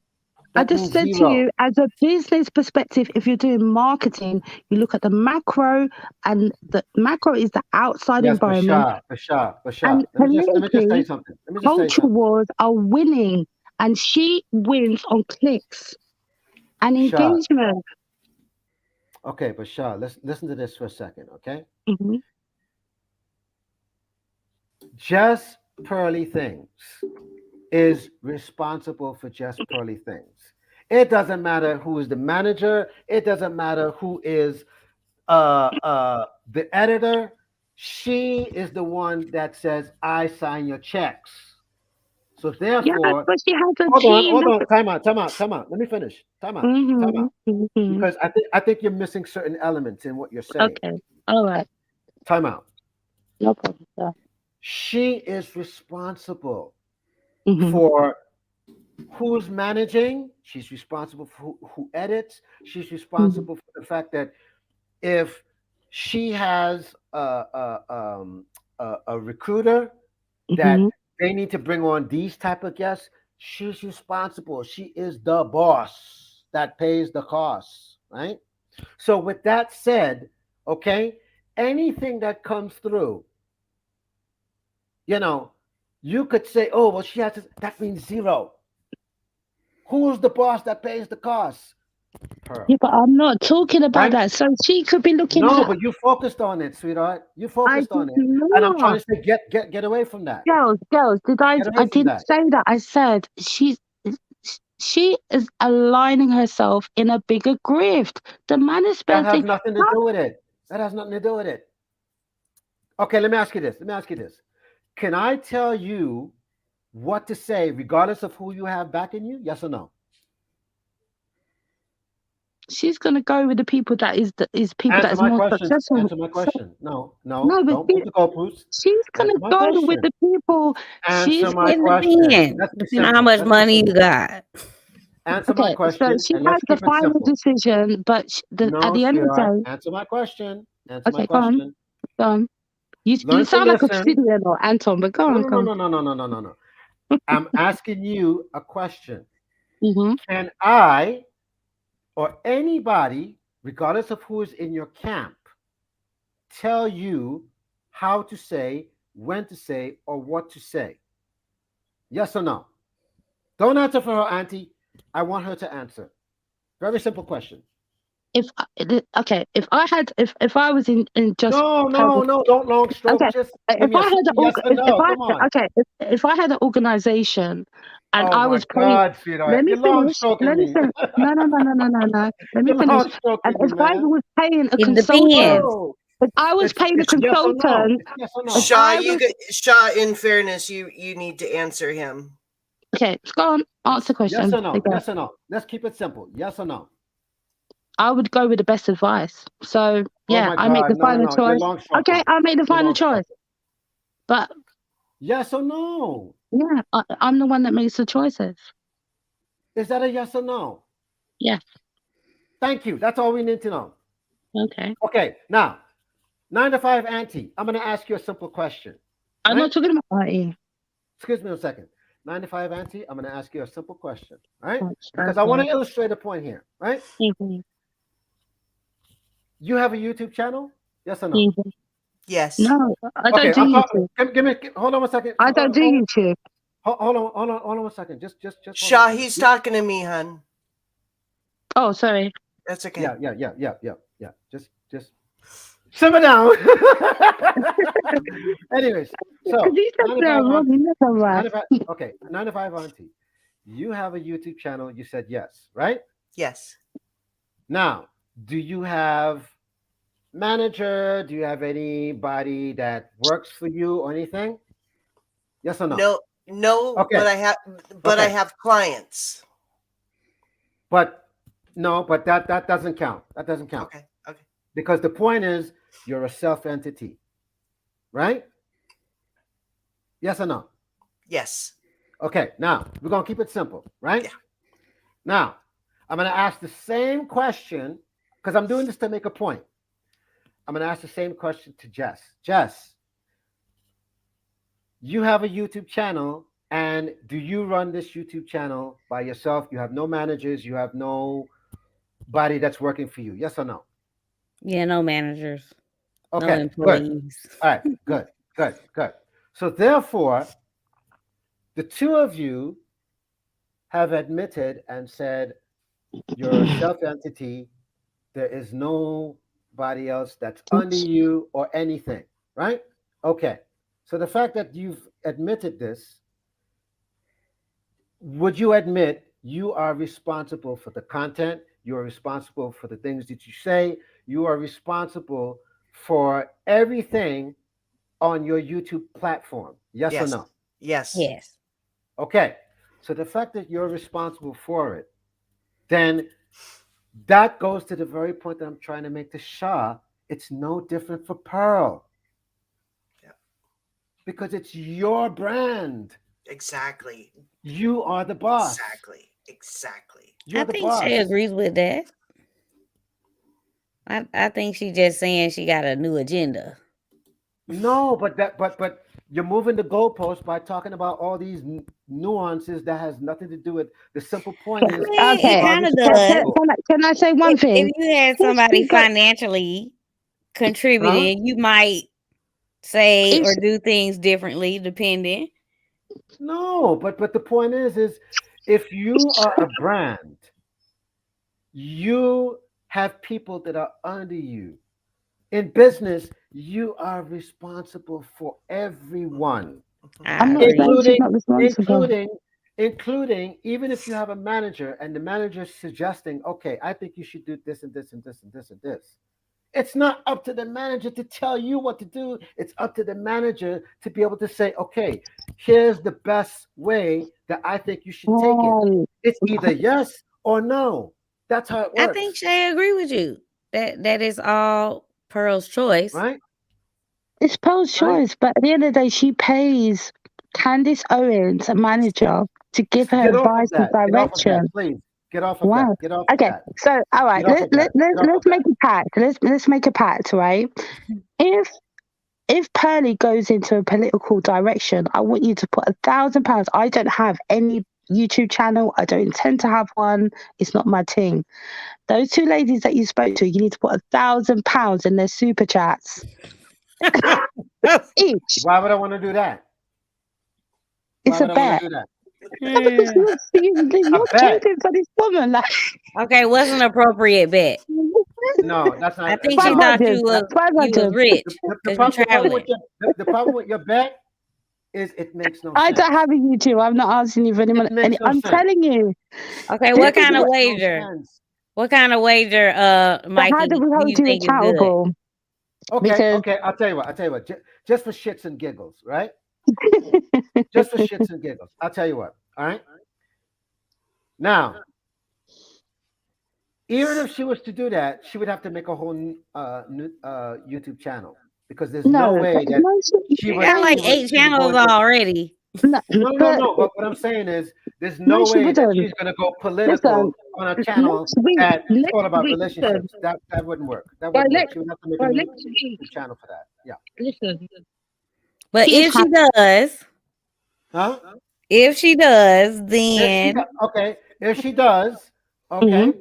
And by the way, when are you predicting this? We're holding you accountable. Oh yeah, we need a time frame. We need a timeline. No, we need a timeline to make it make sense. Within the next 3 months. In the next 3 months? Are you sure about that? I was thinking year. No, listen. After she has this experience, there's so many channels calling her a racist. She moves with Zuby. Her manager is allied with Candace Owens. Andrew Tate just got Get released off out of of that. prison Get off of yesterday. it, please. Get Okay, off no, of but it. you Get off of it. okay, Get off of but it. we need to hold you Get off of it. accountable. So So let's so say, she says 3 months. I say within the next year. so we say All right. by the end of the year, it could be anything. You have to fly us to Now, Bangkok. You know, you here's, got to be hold on, doing hold on, something. hold on, hold on. All right, so let me ask you this, right? Based on what you just You said, got mm, what makes you think that it's possible she would go into the political realm and go in easy, that direction? No, no, no, no. so The easy. question is, listen. The question is, what makes you think she would go in that direction? Make Because it make she's sense. had Her background. not even her background. She's had this experience now, and from what I've seen, this is a way. That's what I'm saying. I'm not just invested in this little bubble. I remove myself from the manosphere.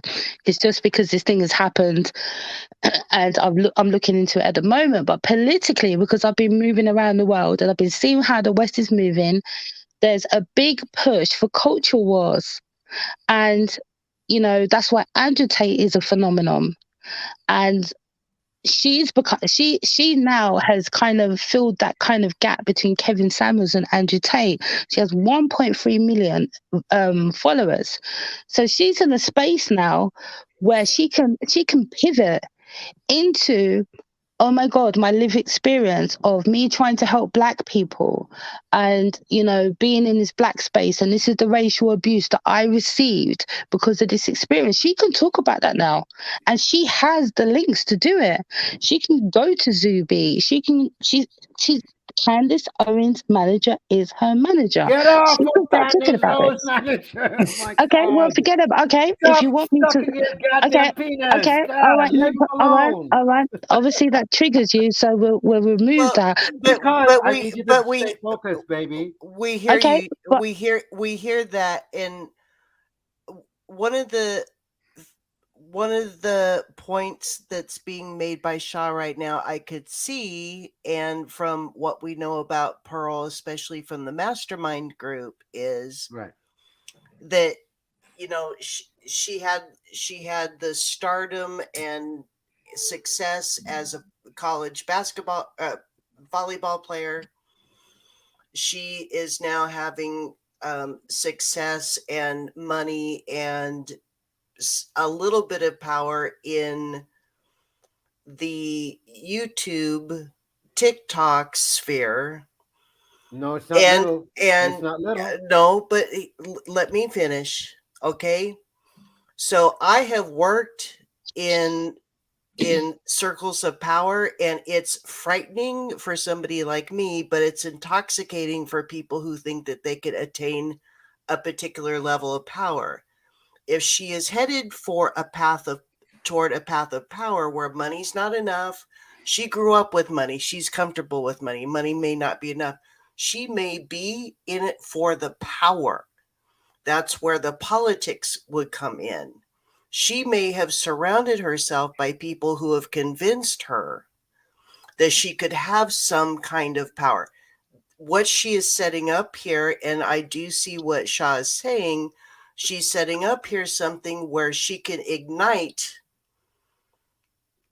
a particular action by a particular group of people or a particular mess of people, one way or the other, or both. And that is power. And people who understand power and are able to use it, if they're immature, as I feel Just Pearly Things is, I feel she's immature. I feel she's misguided. I feel that Absolutely. she's surrounded herself with people who are misguiding her, but she's willingly going. And I think that may be the point that Mikey's making. She's willingly going, channel manager or not, no matter who her channel manager is. But she picked this particular person, or she was convinced by people, hey, Pearl, you could have this power. They're all men, so it's a it's the white supremacist men. They're all men. There is no white girl up there. She could have all the power. They could be turning all of their spotlights to shine on her. And I don't think she's ever had anything else in her life but that. And I think that she's has this dream perhaps of elevating herself to this position of tremendous power. Yeah, she's got power already. I don't think that she walked in like, oh my God, I'm going to do this thing. Right. But I just think that with as I said, if you look at a marketing plan, it's political, economical, social, technological, environmentally, and legal. They call it PESTLE, your macro environment. And the political space right now is culture wars in the West. Not necessarily everywhere else, but race grifting is a grift. Like literally, she can now talk about this experience. She's been mighty quiet. And in this whole week, people have been slinging shots. Some people have been praising her. But the two people from the Black Manosphere that's lifting her is Anton Daniels. Anton Daniels is a known Black conservative, and I'm not saying there's anything wrong with being a Black conservative. Do you get what I'm saying? As I said, I'm an equilibrium type of chick. I'm just looking at the environment that we're in, and Anton Daniels is caping for her. He's done 2 interviews this week. He put Sarah Garvey under massive scrutiny, and everyone's, there's a lot of people that's fallen out with him, and he's siding with her because he doesn't believe in the victim mentality. He doesn't believe in, feeding into the slave narrative. Same with Andrew Tate. I've seen Andrew Tate speak to, what's that guy? Alex Jones with anti-Black rhetoric. Same with Zuby, my ex's cousin, who I've known that family for years, debated him on Piers Morgan, one of his most views, and Zuby does not coincide with victim mentality, which is why white people like him. He's got Elon Musk on his side, and these people are backing her. And there's this whole divide now. There's elections coming up in the UK. You're from the UK, Mike, right? We've got a UK president who's Asian. He was elected. It's by default he's there. Do you think the white people here like it? They do not. We've got the mayor of London, Sadiq Khan. Bear in mind, I've not been here. I told you, I've been around the world and I come back and looking at the politics. And that's why I'm so into this politics and connecting it and seeing how it's going to play out. So I'm just giving a prediction. I could be wrong. But I think right you're wrong now, because nothing what you're saying. Here's my problem with what you're saying. If you could say to me that you've noticed Pearl's movement and certain things are going in a certain direction. It's going away. Excuse me. Time out. If you could say to me that her direction is going in a manner where, like, for example, she's bringing in political figures. She's talking about certain political Nick Fuentes, things. wasn't he back in Kanye West's political campaign? Again, you're moving the goalposts. Wasn't he doing that? The Manosphere is connected politically. Even Auntie Tate. Stay right here with me, please. Stay right here, please. You're moving the goalposts. Please stay right here. You're gonna see. And I want you to put these 2 sisters here that's going through all this pain, put £1,000 in their super chats when it happens. But you haven't made any sense of it. I'm gonna say you haven't made any sense of it. That's what I'm trying to get to. No, but I need to hold you to account because when this happens, when this happens, well, I mean, but you didn't put your wager for if she right, because exactly, you didn't make any sense of it. If I'm wrong, no, but I think okay, I can say from the affiliation between the lead attorney, all I know is she has big things coming that he won't speak about. So something big is coming. We don't know what it is, but he does have a whole lot bigger plans. Jess. Okay, I Jess. don't know if it's going to be political, but Okay, I'm Jess. saying I wouldn't be surprised. All right, Jess, because you just said that. Now, let me just bring it back to this point because you said that, and I need to tell this to Shah, right? Now, let's also keep in mind the way Pearly got into this space because she paid lead attorney, she paid Kevin Samuels, and she paid 2 other content creators to teach her the game. That's good. That's nice. She got some That's skills good. too. Hold She got skills too. We're not gonna give it all to them. But what you need to She pretty understand, sharp. I'm not even here debating you that she's racist. I'm not even like, yeah, she's racist. I'm just telling you the next levels. Let Mikey finish. Let Mikey finish. Hold on. Okay. So my point in saying that is those 4 people who are responsible for Pearl and why she's in the space and why she's doing the things that she's doing, right? And they're the ones that put her on the game that where she is right now, it's because of them. It's not because of Pearl. Okay? She paid her money. She pretty, I don't know. No, She had a million TikTokers Right? before she came to YouTube. Hold on. She paid her money and she admitted it. And everybody knows this. It's nothing new. It's old news, right? So the point of me saying this is to say, because she paid the money to get into this YouTube street and the game and and the whole internet thing, right?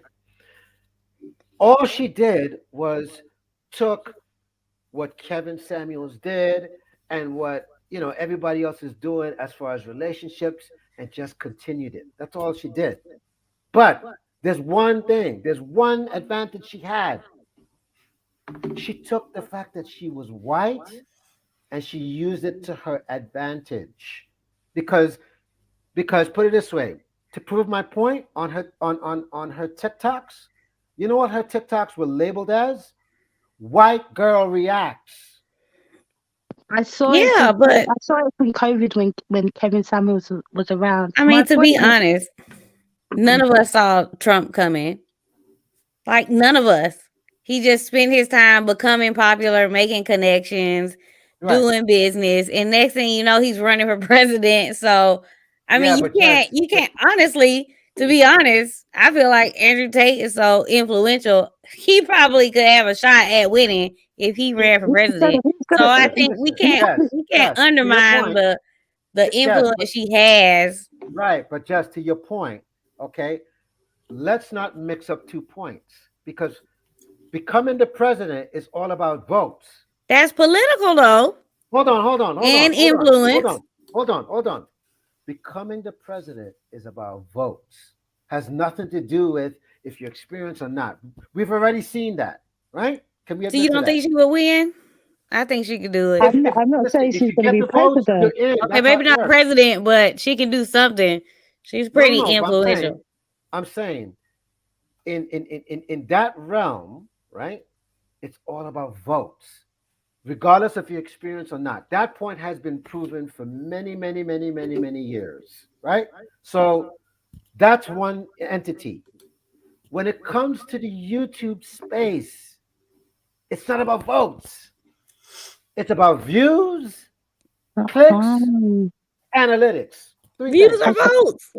Okay. No, okay, but look, she's already views, clicks, and analytics. But she's already won the YouTube game. She's won the YouTube game. Yeah, she's on to the next thing, I think. There's another level. Okay, Kevin, what would you say is the next thing? I think she's gonna have her own full-time 24-hour channel, and then I don't know what's coming after that. She's gonna be on the Daily Wire, or she's gonna be with Candace Owens. Next thing you're gonna see with an interview with Candace Owens, and she's gonna be talking about black stuff, whatever stuff, what's going on. There's this whole fight on woke society.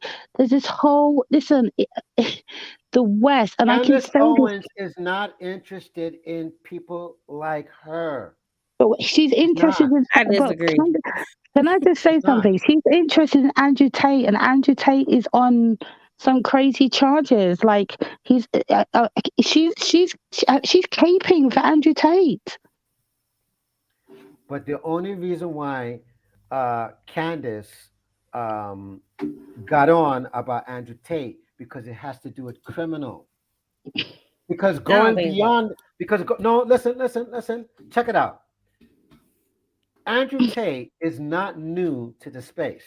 Let's get real. No, right? he's political He's been too, around babe. for quite He's some time, political right? too. Because even prior to the space, Andrew Tate is known as a fighter.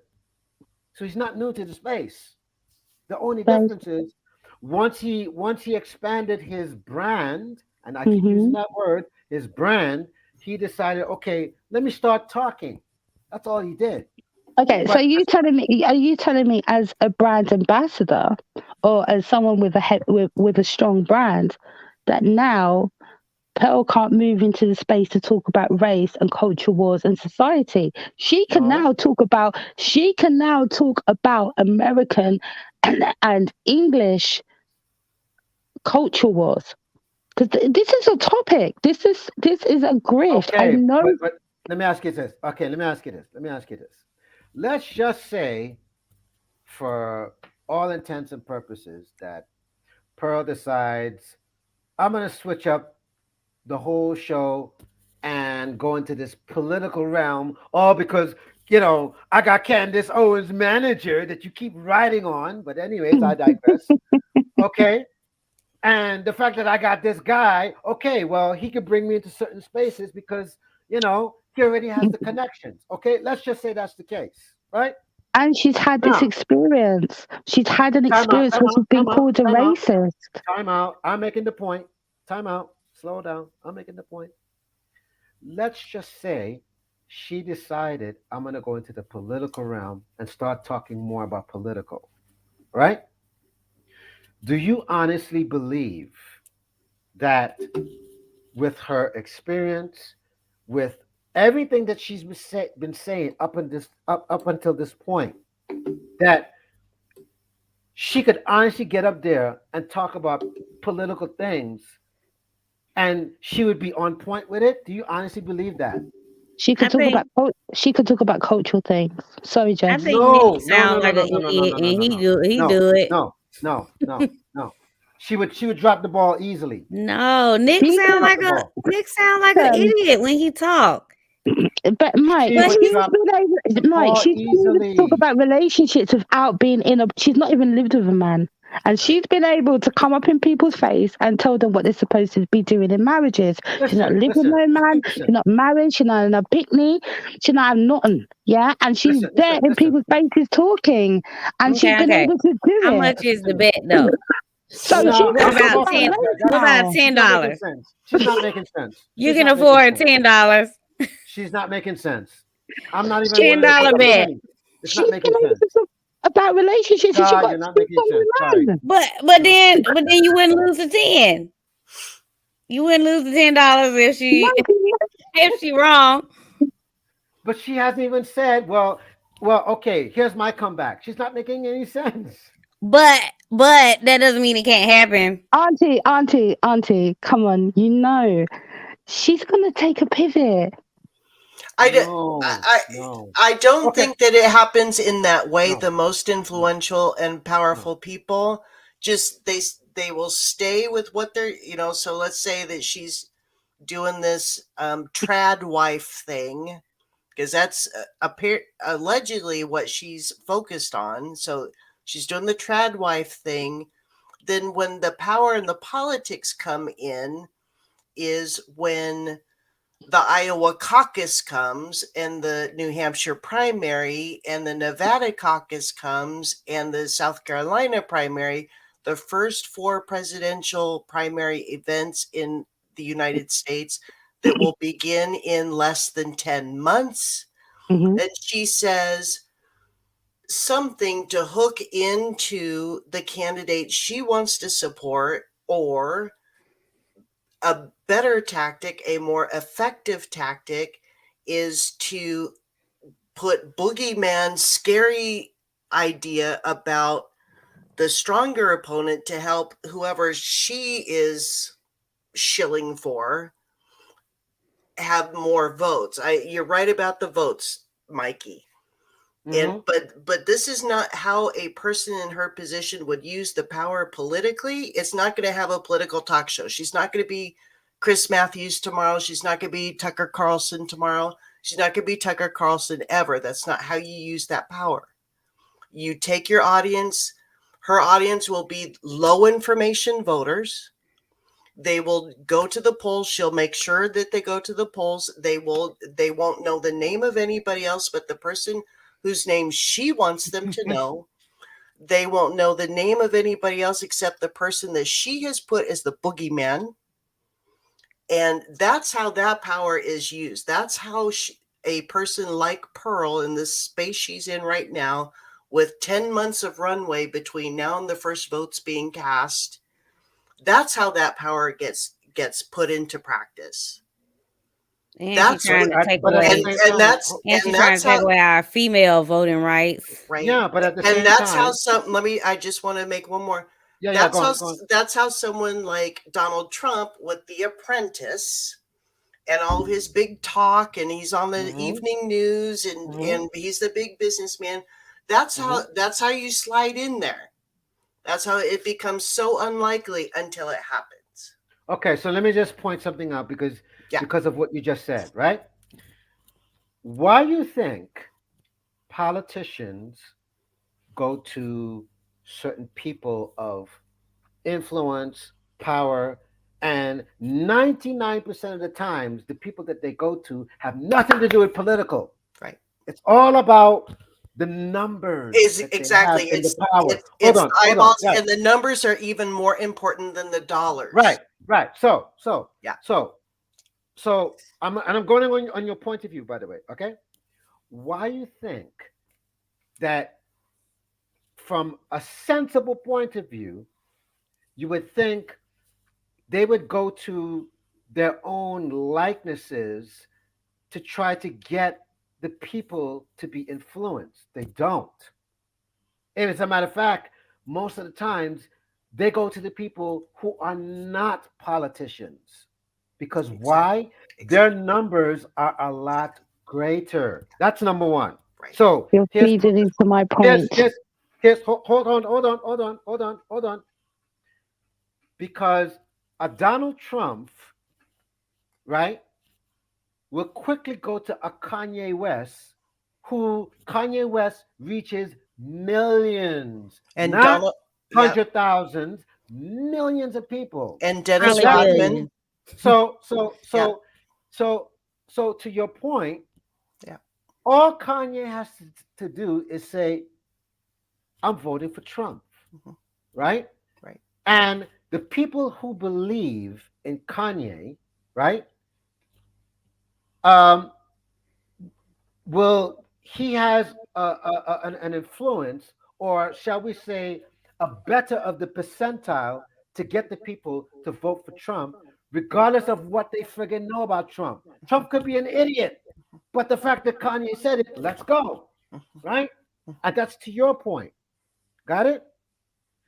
But what Shah is talking about is the complete opposite, and that's why I'm saying you gotta make it make sense. I don't think you're understanding.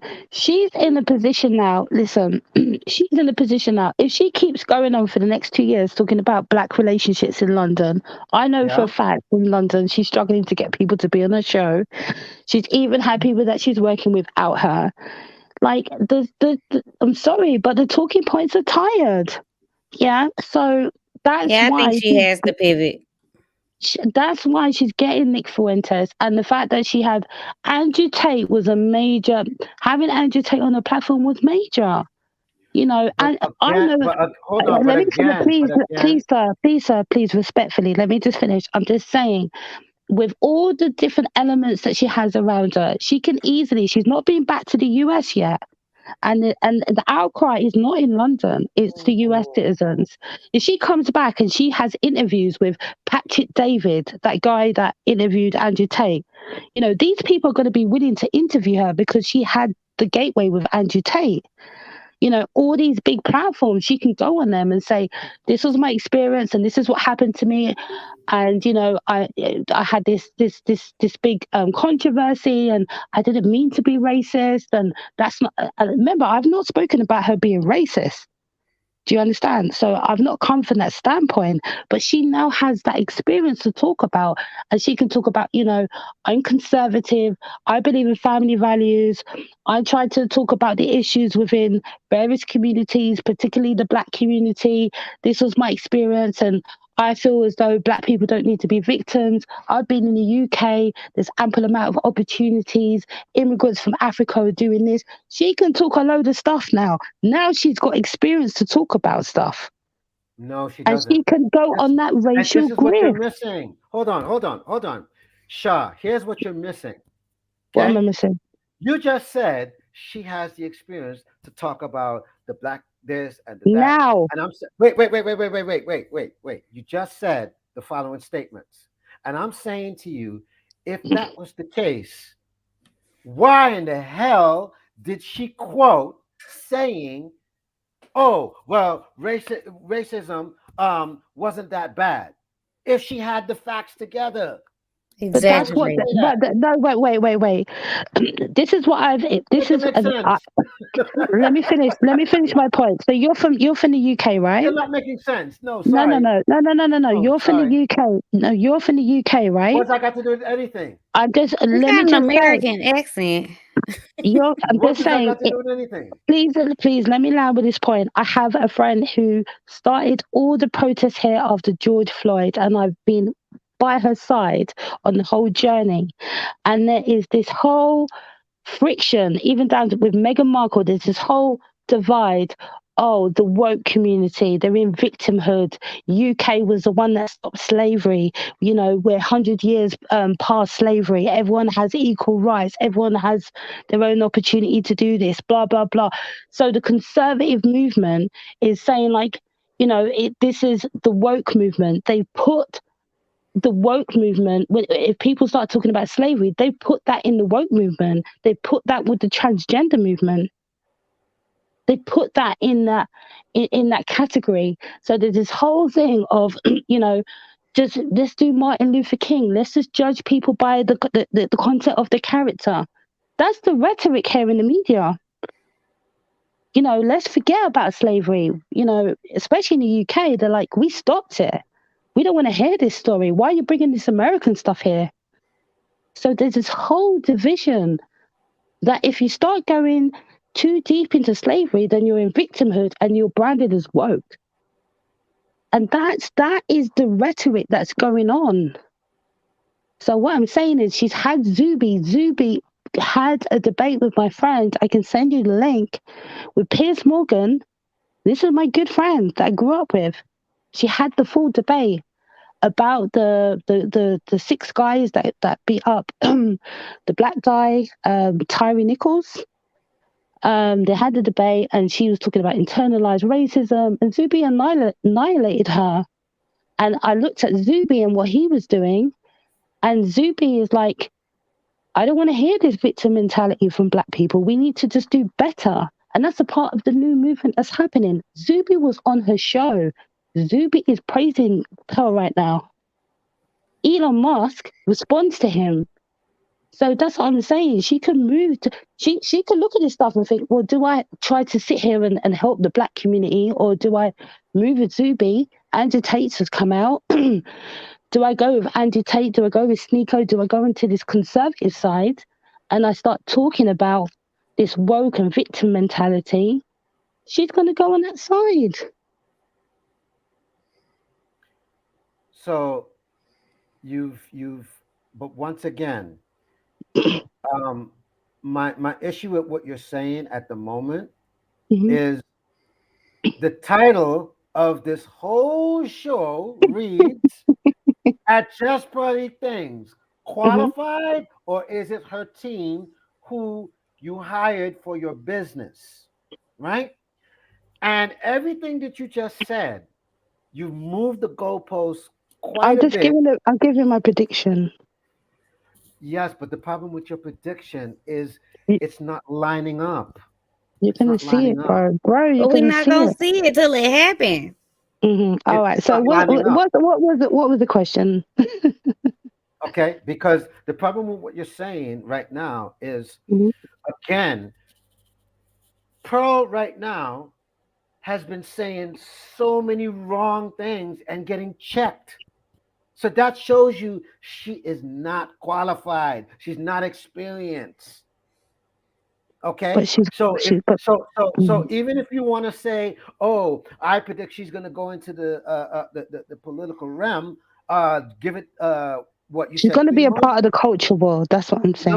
And the No, culture will no, lead to the no. She's not political qualified. end. No, she's not qualified. She's making too many mistakes at the It don't moment. matter. That's like Kanye. He still made it. No, but there's a difference. There's All a right, difference. You know, let's leave this. There's Let's a leave difference. this thing. We'll just leave it, and when it happens, you're gonna put $1,000 dollars in the super chats for the But you 2 didn't girls that even you say for talked. what your wager $10. was. She didn't even say what your wager was. Sorry, She didn't even say if she was wrong, what she's gonna do. if I'm wrong, I'll put $1,000 in their super chats and yours. Do you have a channel? I'll subscribe to your channel now. You can subscribe to my channel, no problem. Sure. What do you He's talk in there. about? I put it up. I think this is gonna happen, but I don't want to talk about it anymore. It's finished. That's my prediction. You know. Now, everybody, okay, ladies and I gentlemen. say $10. That's an easy Okay. one. No, if she's gonna say 1,000, she better hold up. Come on. Well, are you better gonna do hold the up. 1,000? You didn't like the Can 1,000. you afford it? Come on. Are you gonna do the 1,000 too? We can't Again, only have 1,000. Again, if it makes sense, I'll do it. If it don't make sense, no. What No. that It's gotta don't make sense. It's gotta make It sense. gotta be fair. No, but I'm It saying can't it's be gotta like make one sense. person 1,000, the other person I nothing. remember, I'm not arguing and saying she's racist. I'm not even saying, oh, she's racist. I'm just saying, like, she's gonna jump on that train. Simple. Anyway, what was the question of the stream? You said the question of this. You can read it right there. It's I at the can't. top. I'm using my phone. Oh my So I God. can. Yeah, she on her phone. The question of the stream reads: Mhm, At mhm, Just Pearly Things, mhm. qualified, or is it her team you hired for your business? So you guys was asking, is she qualified, like, to answer the question, or? I think we should do some final thoughts on what we learned today. Yeah. We talked about a lot of stuff. I'll go Yeah. last. I'll go last. I think Can't you hear muted, baby. Auntie. Okay. I'm just curious, what time is it where you are, Mike? Say? What time is it where you are? Oh, it's 5:15 in the afternoon. And now we're all in the same time zone, or we're all in the same calendar date. Basically. Okay. Okay. You're fresh. I'm stale at this point. I'm It's old. 3 I'm a.m. over stale. here. I think it's 6 a.m. on the East Coast. So she What was time like, is it where you are? final force. Right? And Shaw, you've been up all night because it Yeah, was I've been up 5 all night. a.m. when you got on, right? Or 3 Yeah, a.m. I was up. something? I was up all night. I was decorating and I got up and whatever. But I really wanted to talk about this. All my friends, they don't want to know anything about this stuff. So this is good for me. I'm glad you As found far as it. final thoughts, I'll just go last because you two can finish it off. I'll go last. Ladies first. Shaw, you go first. Guests I first. think I've said enough. I've given my Pisces. I'm a Pisces. We're intuitive. We're ahead of the time. That's my prediction. I'm kind of finished. Okay, I'll go. I think. Wait a minute. As the host, You're supposed to go completely last. Come on now. But you said you wanted to go last. No, as a guest, because remember, it's the three of us, and you finish it off. That's how it works. No one wanted to go first, so I was gonna go first. All right, well then take it. Then take it. Go ahead. Go ahead. Go ahead. Go ahead. I think we learned a lot from Pearl and how you can get your way and wiggle out of things by pretending like you don't know what's going on. I think we can all take something home from that, and maybe to be, you know, from Shay. I think I learned, like, I guess, to be careful about who you let in, you know, because I think she came into the space, no one thought it would ever turn into a race thing, you know, so maybe we just have to be careful and do more research before we allow people into our spaces. And yeah, I mean, I don't know, I value people, so I myself would have did a better apology to at least people's feelings and what I offended, even if I meant what I said. So I think from that, I think she could have did better with that apology. So I think you didn't do too bad, but yeah. Okay, so I think, but I mean, as far as business model goes, I mean, I don't know, working for her, she might undercut you, or, you know, I don't know, but I think if she was working for you, I don't know. But I think we can learn from her. I think business wise, she's kind of like the Amazon and the Walmart, you know. She gonna take you out. So, but that's how you get the big bucks, you know. I think I'm more of like a Publix, Chick-fil-A, like wholesome family values. Damn. And that don't get the money. So I think Pearl got the money. She like the Amazon of the YouTube. She done overtook it. I think Yeah, I that's think I saw perfect. she's like she has like the 10th channel or something like that. She's in like the top 1%. So Really? Okay. Mikey, what about you? Like I said, I'll let the two of you ladies finish your last thoughts, and I'll go last as being the gentleman to the two ladies. Okay, thank you.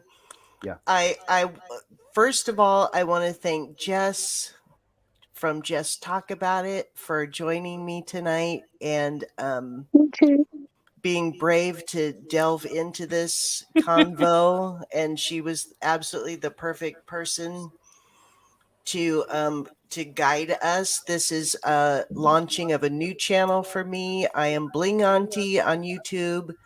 This is a new channel, 9 to 5 Auntie, and then I have also Auntie Unplugged, which Jess totally helped me with. And so before we started, we had no views, no watch time, and no subscribers, and that has all changed right now because of the great contributions from DMAC and Shaw and Mikey and the many comments that we had come in. I'm so grateful for your time and your passion and your knowledge. What I have learned tonight is I ain't hiring just Pearly things. I ain't hiring her for nothing. I ain't hiring her for even I am because I just don't bring into my sphere what I can't trust. And I don't know. I just don't know. I would not hire her management or anyone in her management. But from what I see and what I know and what I've heard, it would be an honor if I ever had the privilege to hire her staff. Her staffers, the people that make that machine. And this is what my channel is going to be about because I've always been a staffer, except when I was a consultant. But I've always been a staffer, and it's the staff that makes the difference. Leadership from below to above. There's so much leadership that happens at the bottom. And I hope that that is going on in Just Pearly Things organization right now, is that staff is able to take a leadership position and that she would be open to listening and not have people feel like they can't say something because they're under contract or something that might be in the terms of their contract. Aunt, who was it? Was it Bless? Was it was the woman who did the response? Aunt Jenny? It was Aunt Jenny, thank you.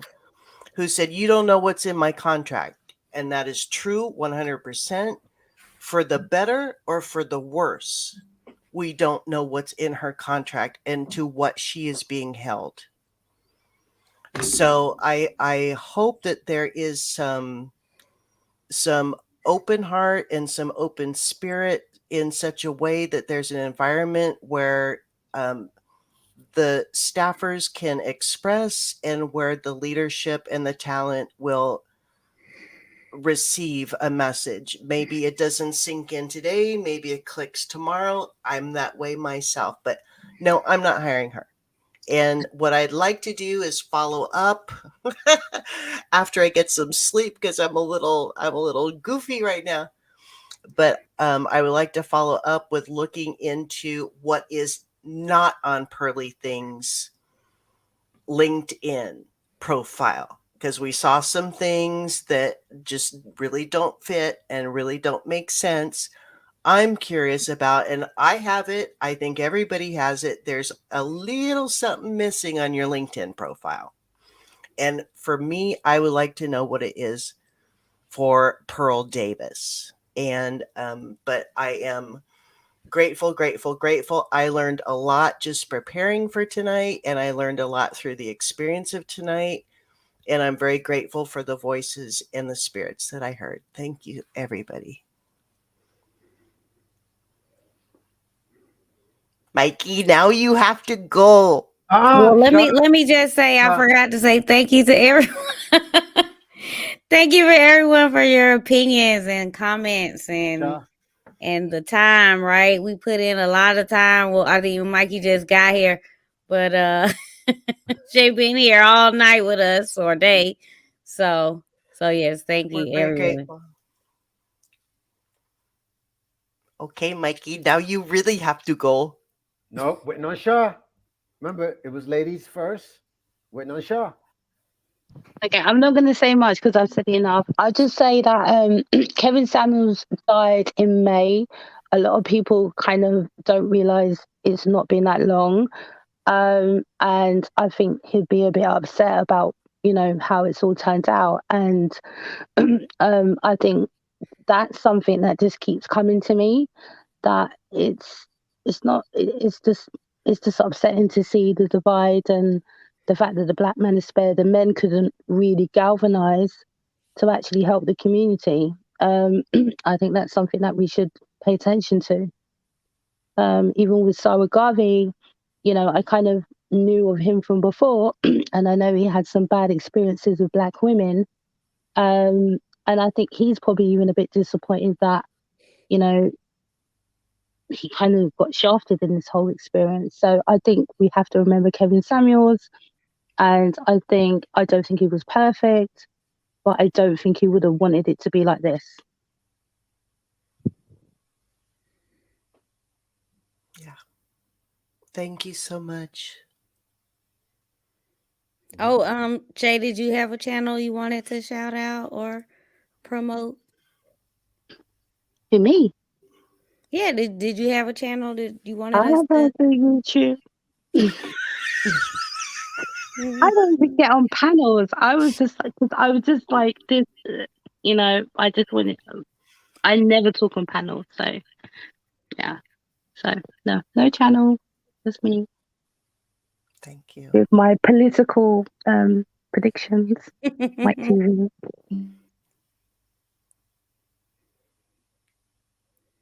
Mikey, you're up. All right. Wow.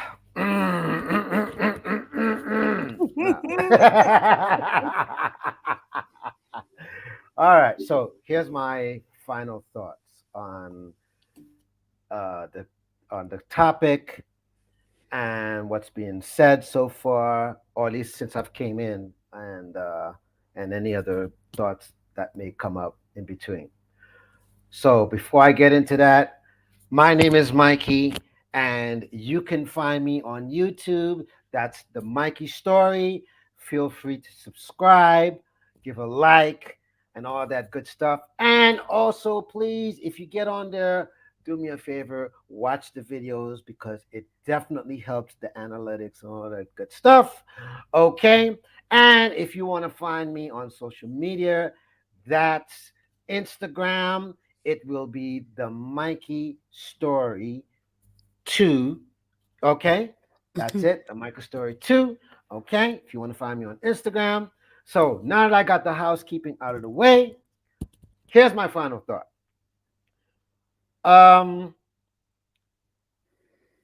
Let me just talk about Pearl for a minute. Pearl obviously is in her 20s, and let's keep that in mind.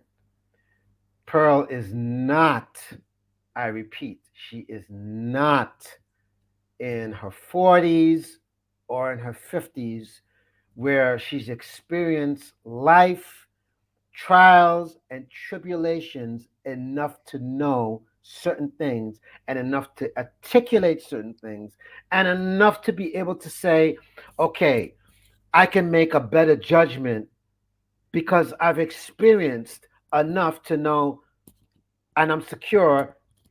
I don't have to, I shouldn't go there or I can't go there because of the optics and certain things. And also keeping the fact that, you know, her color may play into it, uh, her status may play into it, all of these things, right? When you add that up, she is way too young. So let's not give her all of this credit as though she's able to go into certain things because this is why you've noticed that she's still growing. That's why you notice she's doing certain things and she goes on this apology because she's still growing. She's not ready. She's not there yet. Okay?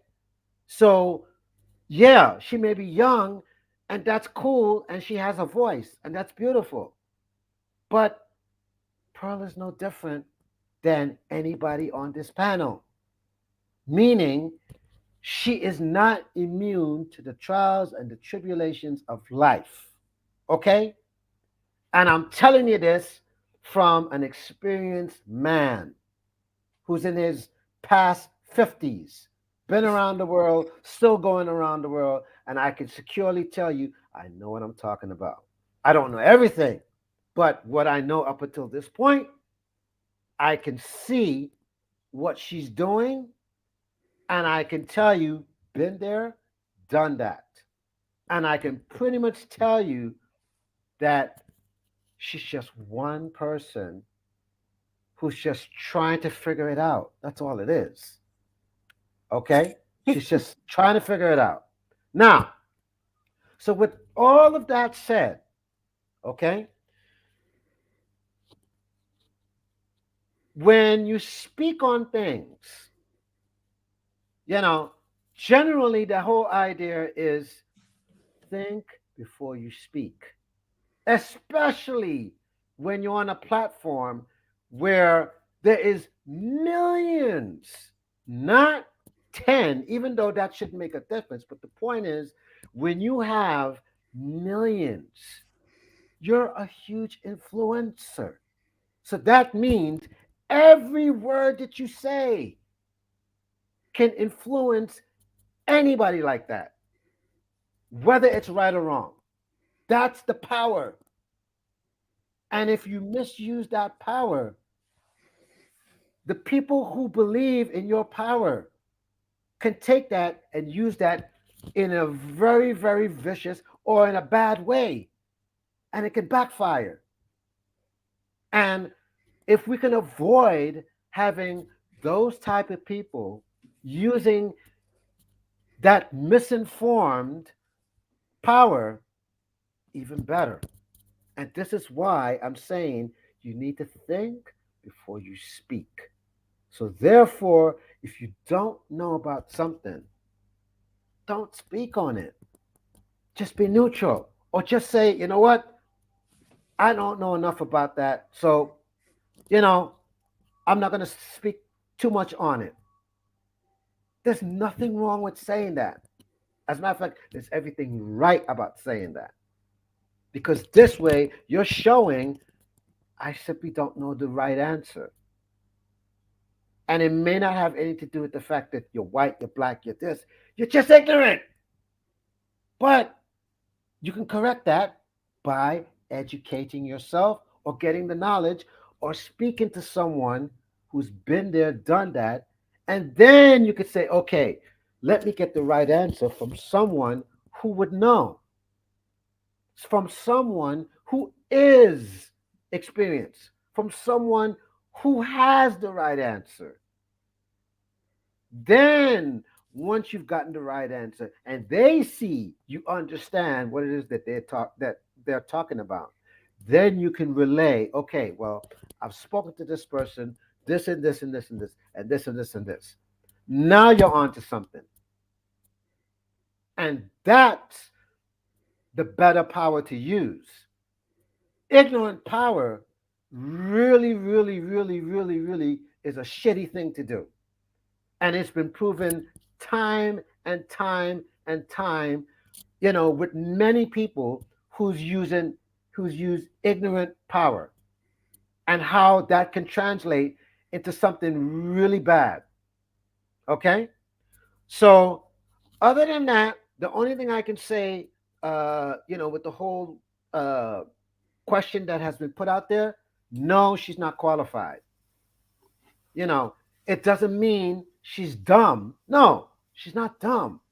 It just means that if you're going to stick on this lane and that's where you're headed, okay, no problem. But if you're trying to get into another lane, give yourself enough time to say, let me try to find out enough. Or if you're saying, okay, well, I want to do something a little different. And even if you want to do something different, but the point is, you don't have the experience. You don't have to put yourself in a position as though you have the experience. No, just be neutral and you'll learn as the information is coming to you. And that's the strategic way to do it. Because the point is, anything I say, anything you say, can be held against you. That's right. Ladies and gentlemen. Okay? Right. So that's why you notice that she's been in a lot of hot water lately. Because anything that she says, remember, she's in the millions, can be clipped up. And then bam, it gets taken off. You see? So, as far as I'm concerned with that bet, get ready to lose your 1,000. Simple as. Matter of fact, cash at me right now. PayPal me right now. Get it over. Matter of fact, what we learned from Darshawn McAway, mind your business. Okay. So, but anyways, I digress from that. But my final last thought also is just to say, listen, ladies and gentlemen, what we can learn from this experience is in life, we are all here to learn and to grow. We can either be smart about it or we can be foolish about it. But if you're going to be foolish about it, you got to take responsibility for the foolishness. And if you can't take responsibility for the foolishness and you're going to make excuses, then you didn't learn shit. And I said it. And that's my final word. All right, guys, it's been a pleasure to meet you guys. And Mikey, I'm gonna hit you up. Get your 3,000 Cash App money ready. Yep.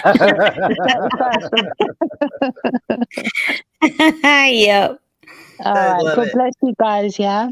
Thank you so much. Thank you. Thank you so much. And you have a new subscriber. Thank you, sweetheart. Yeah, me too. Bye, Thank Mikey you, sweetheart. Story. Bye. Bye. Oh, by the way, 95 Auntie, what's your YouTube channel so I could give you the support? It is 9 to 5 Auntie, and it's the word two. So it's 9. Yeah, just click on it. Is it in the chat? Yeah. Put it in the put it. Can you put it in the private chat? Sorry. Oh. All right. I'm gonna. Put it in the private chat. Oh, in the private chat. Yeah. Just, yeah, and I can click directly on it. Oh, yeah, if just only, copy paste. if and put only it in I the private chat. knew. Yeah, thank you. Thank you so much, Jessica. I got you. It's okay. It's probably because you're running everything. Because when I run anything, I don't know where anything is either. I keep pasting other things because I've been in other windows Yeah. doing that. Thank you Mhm, so much.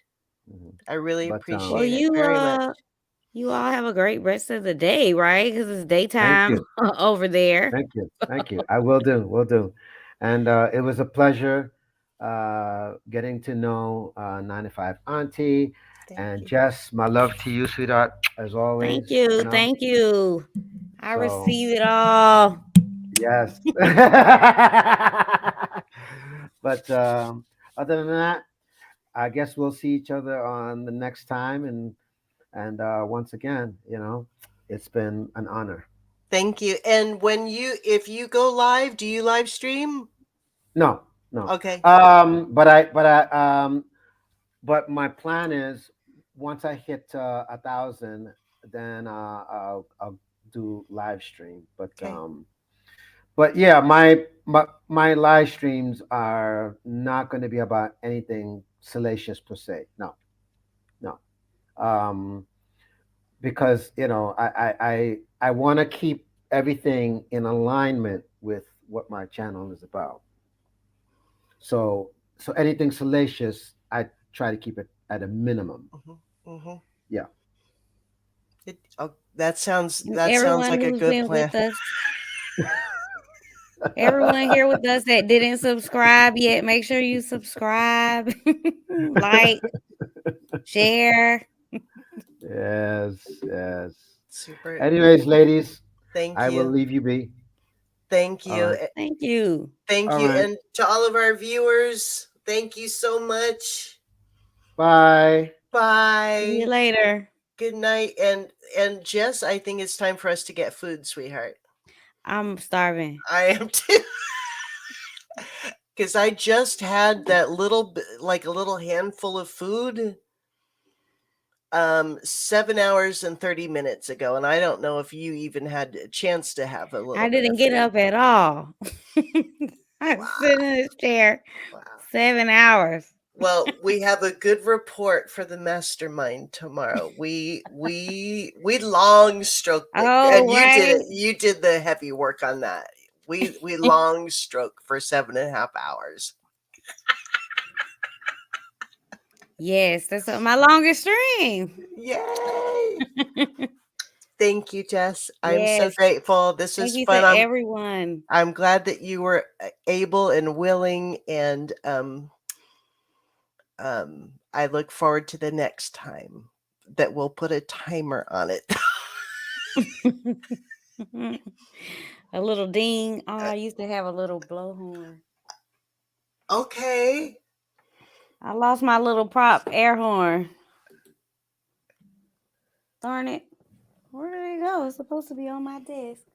Well, that's how come we went so long. Your air horn is gone. That's so funny. You could do the ship is coming in. I gotta go. The ship is gonna come. Oh, it's just like the little womp womp womp womp. Like that's what it is. Okay. I'm gonna find it, I guess, at some point. Okay. All righty. Thank you, Jessica. I will. Thank you. I will have food now. I'm a little goofy. I will have food now. Let's see. So I guess when you end the live, does it end on my end, or That's do what I have to end mine separately? That's what I wonder. Let's try it. I'm Okay. gonna click it now. Okay. Doodle-doodle-doop.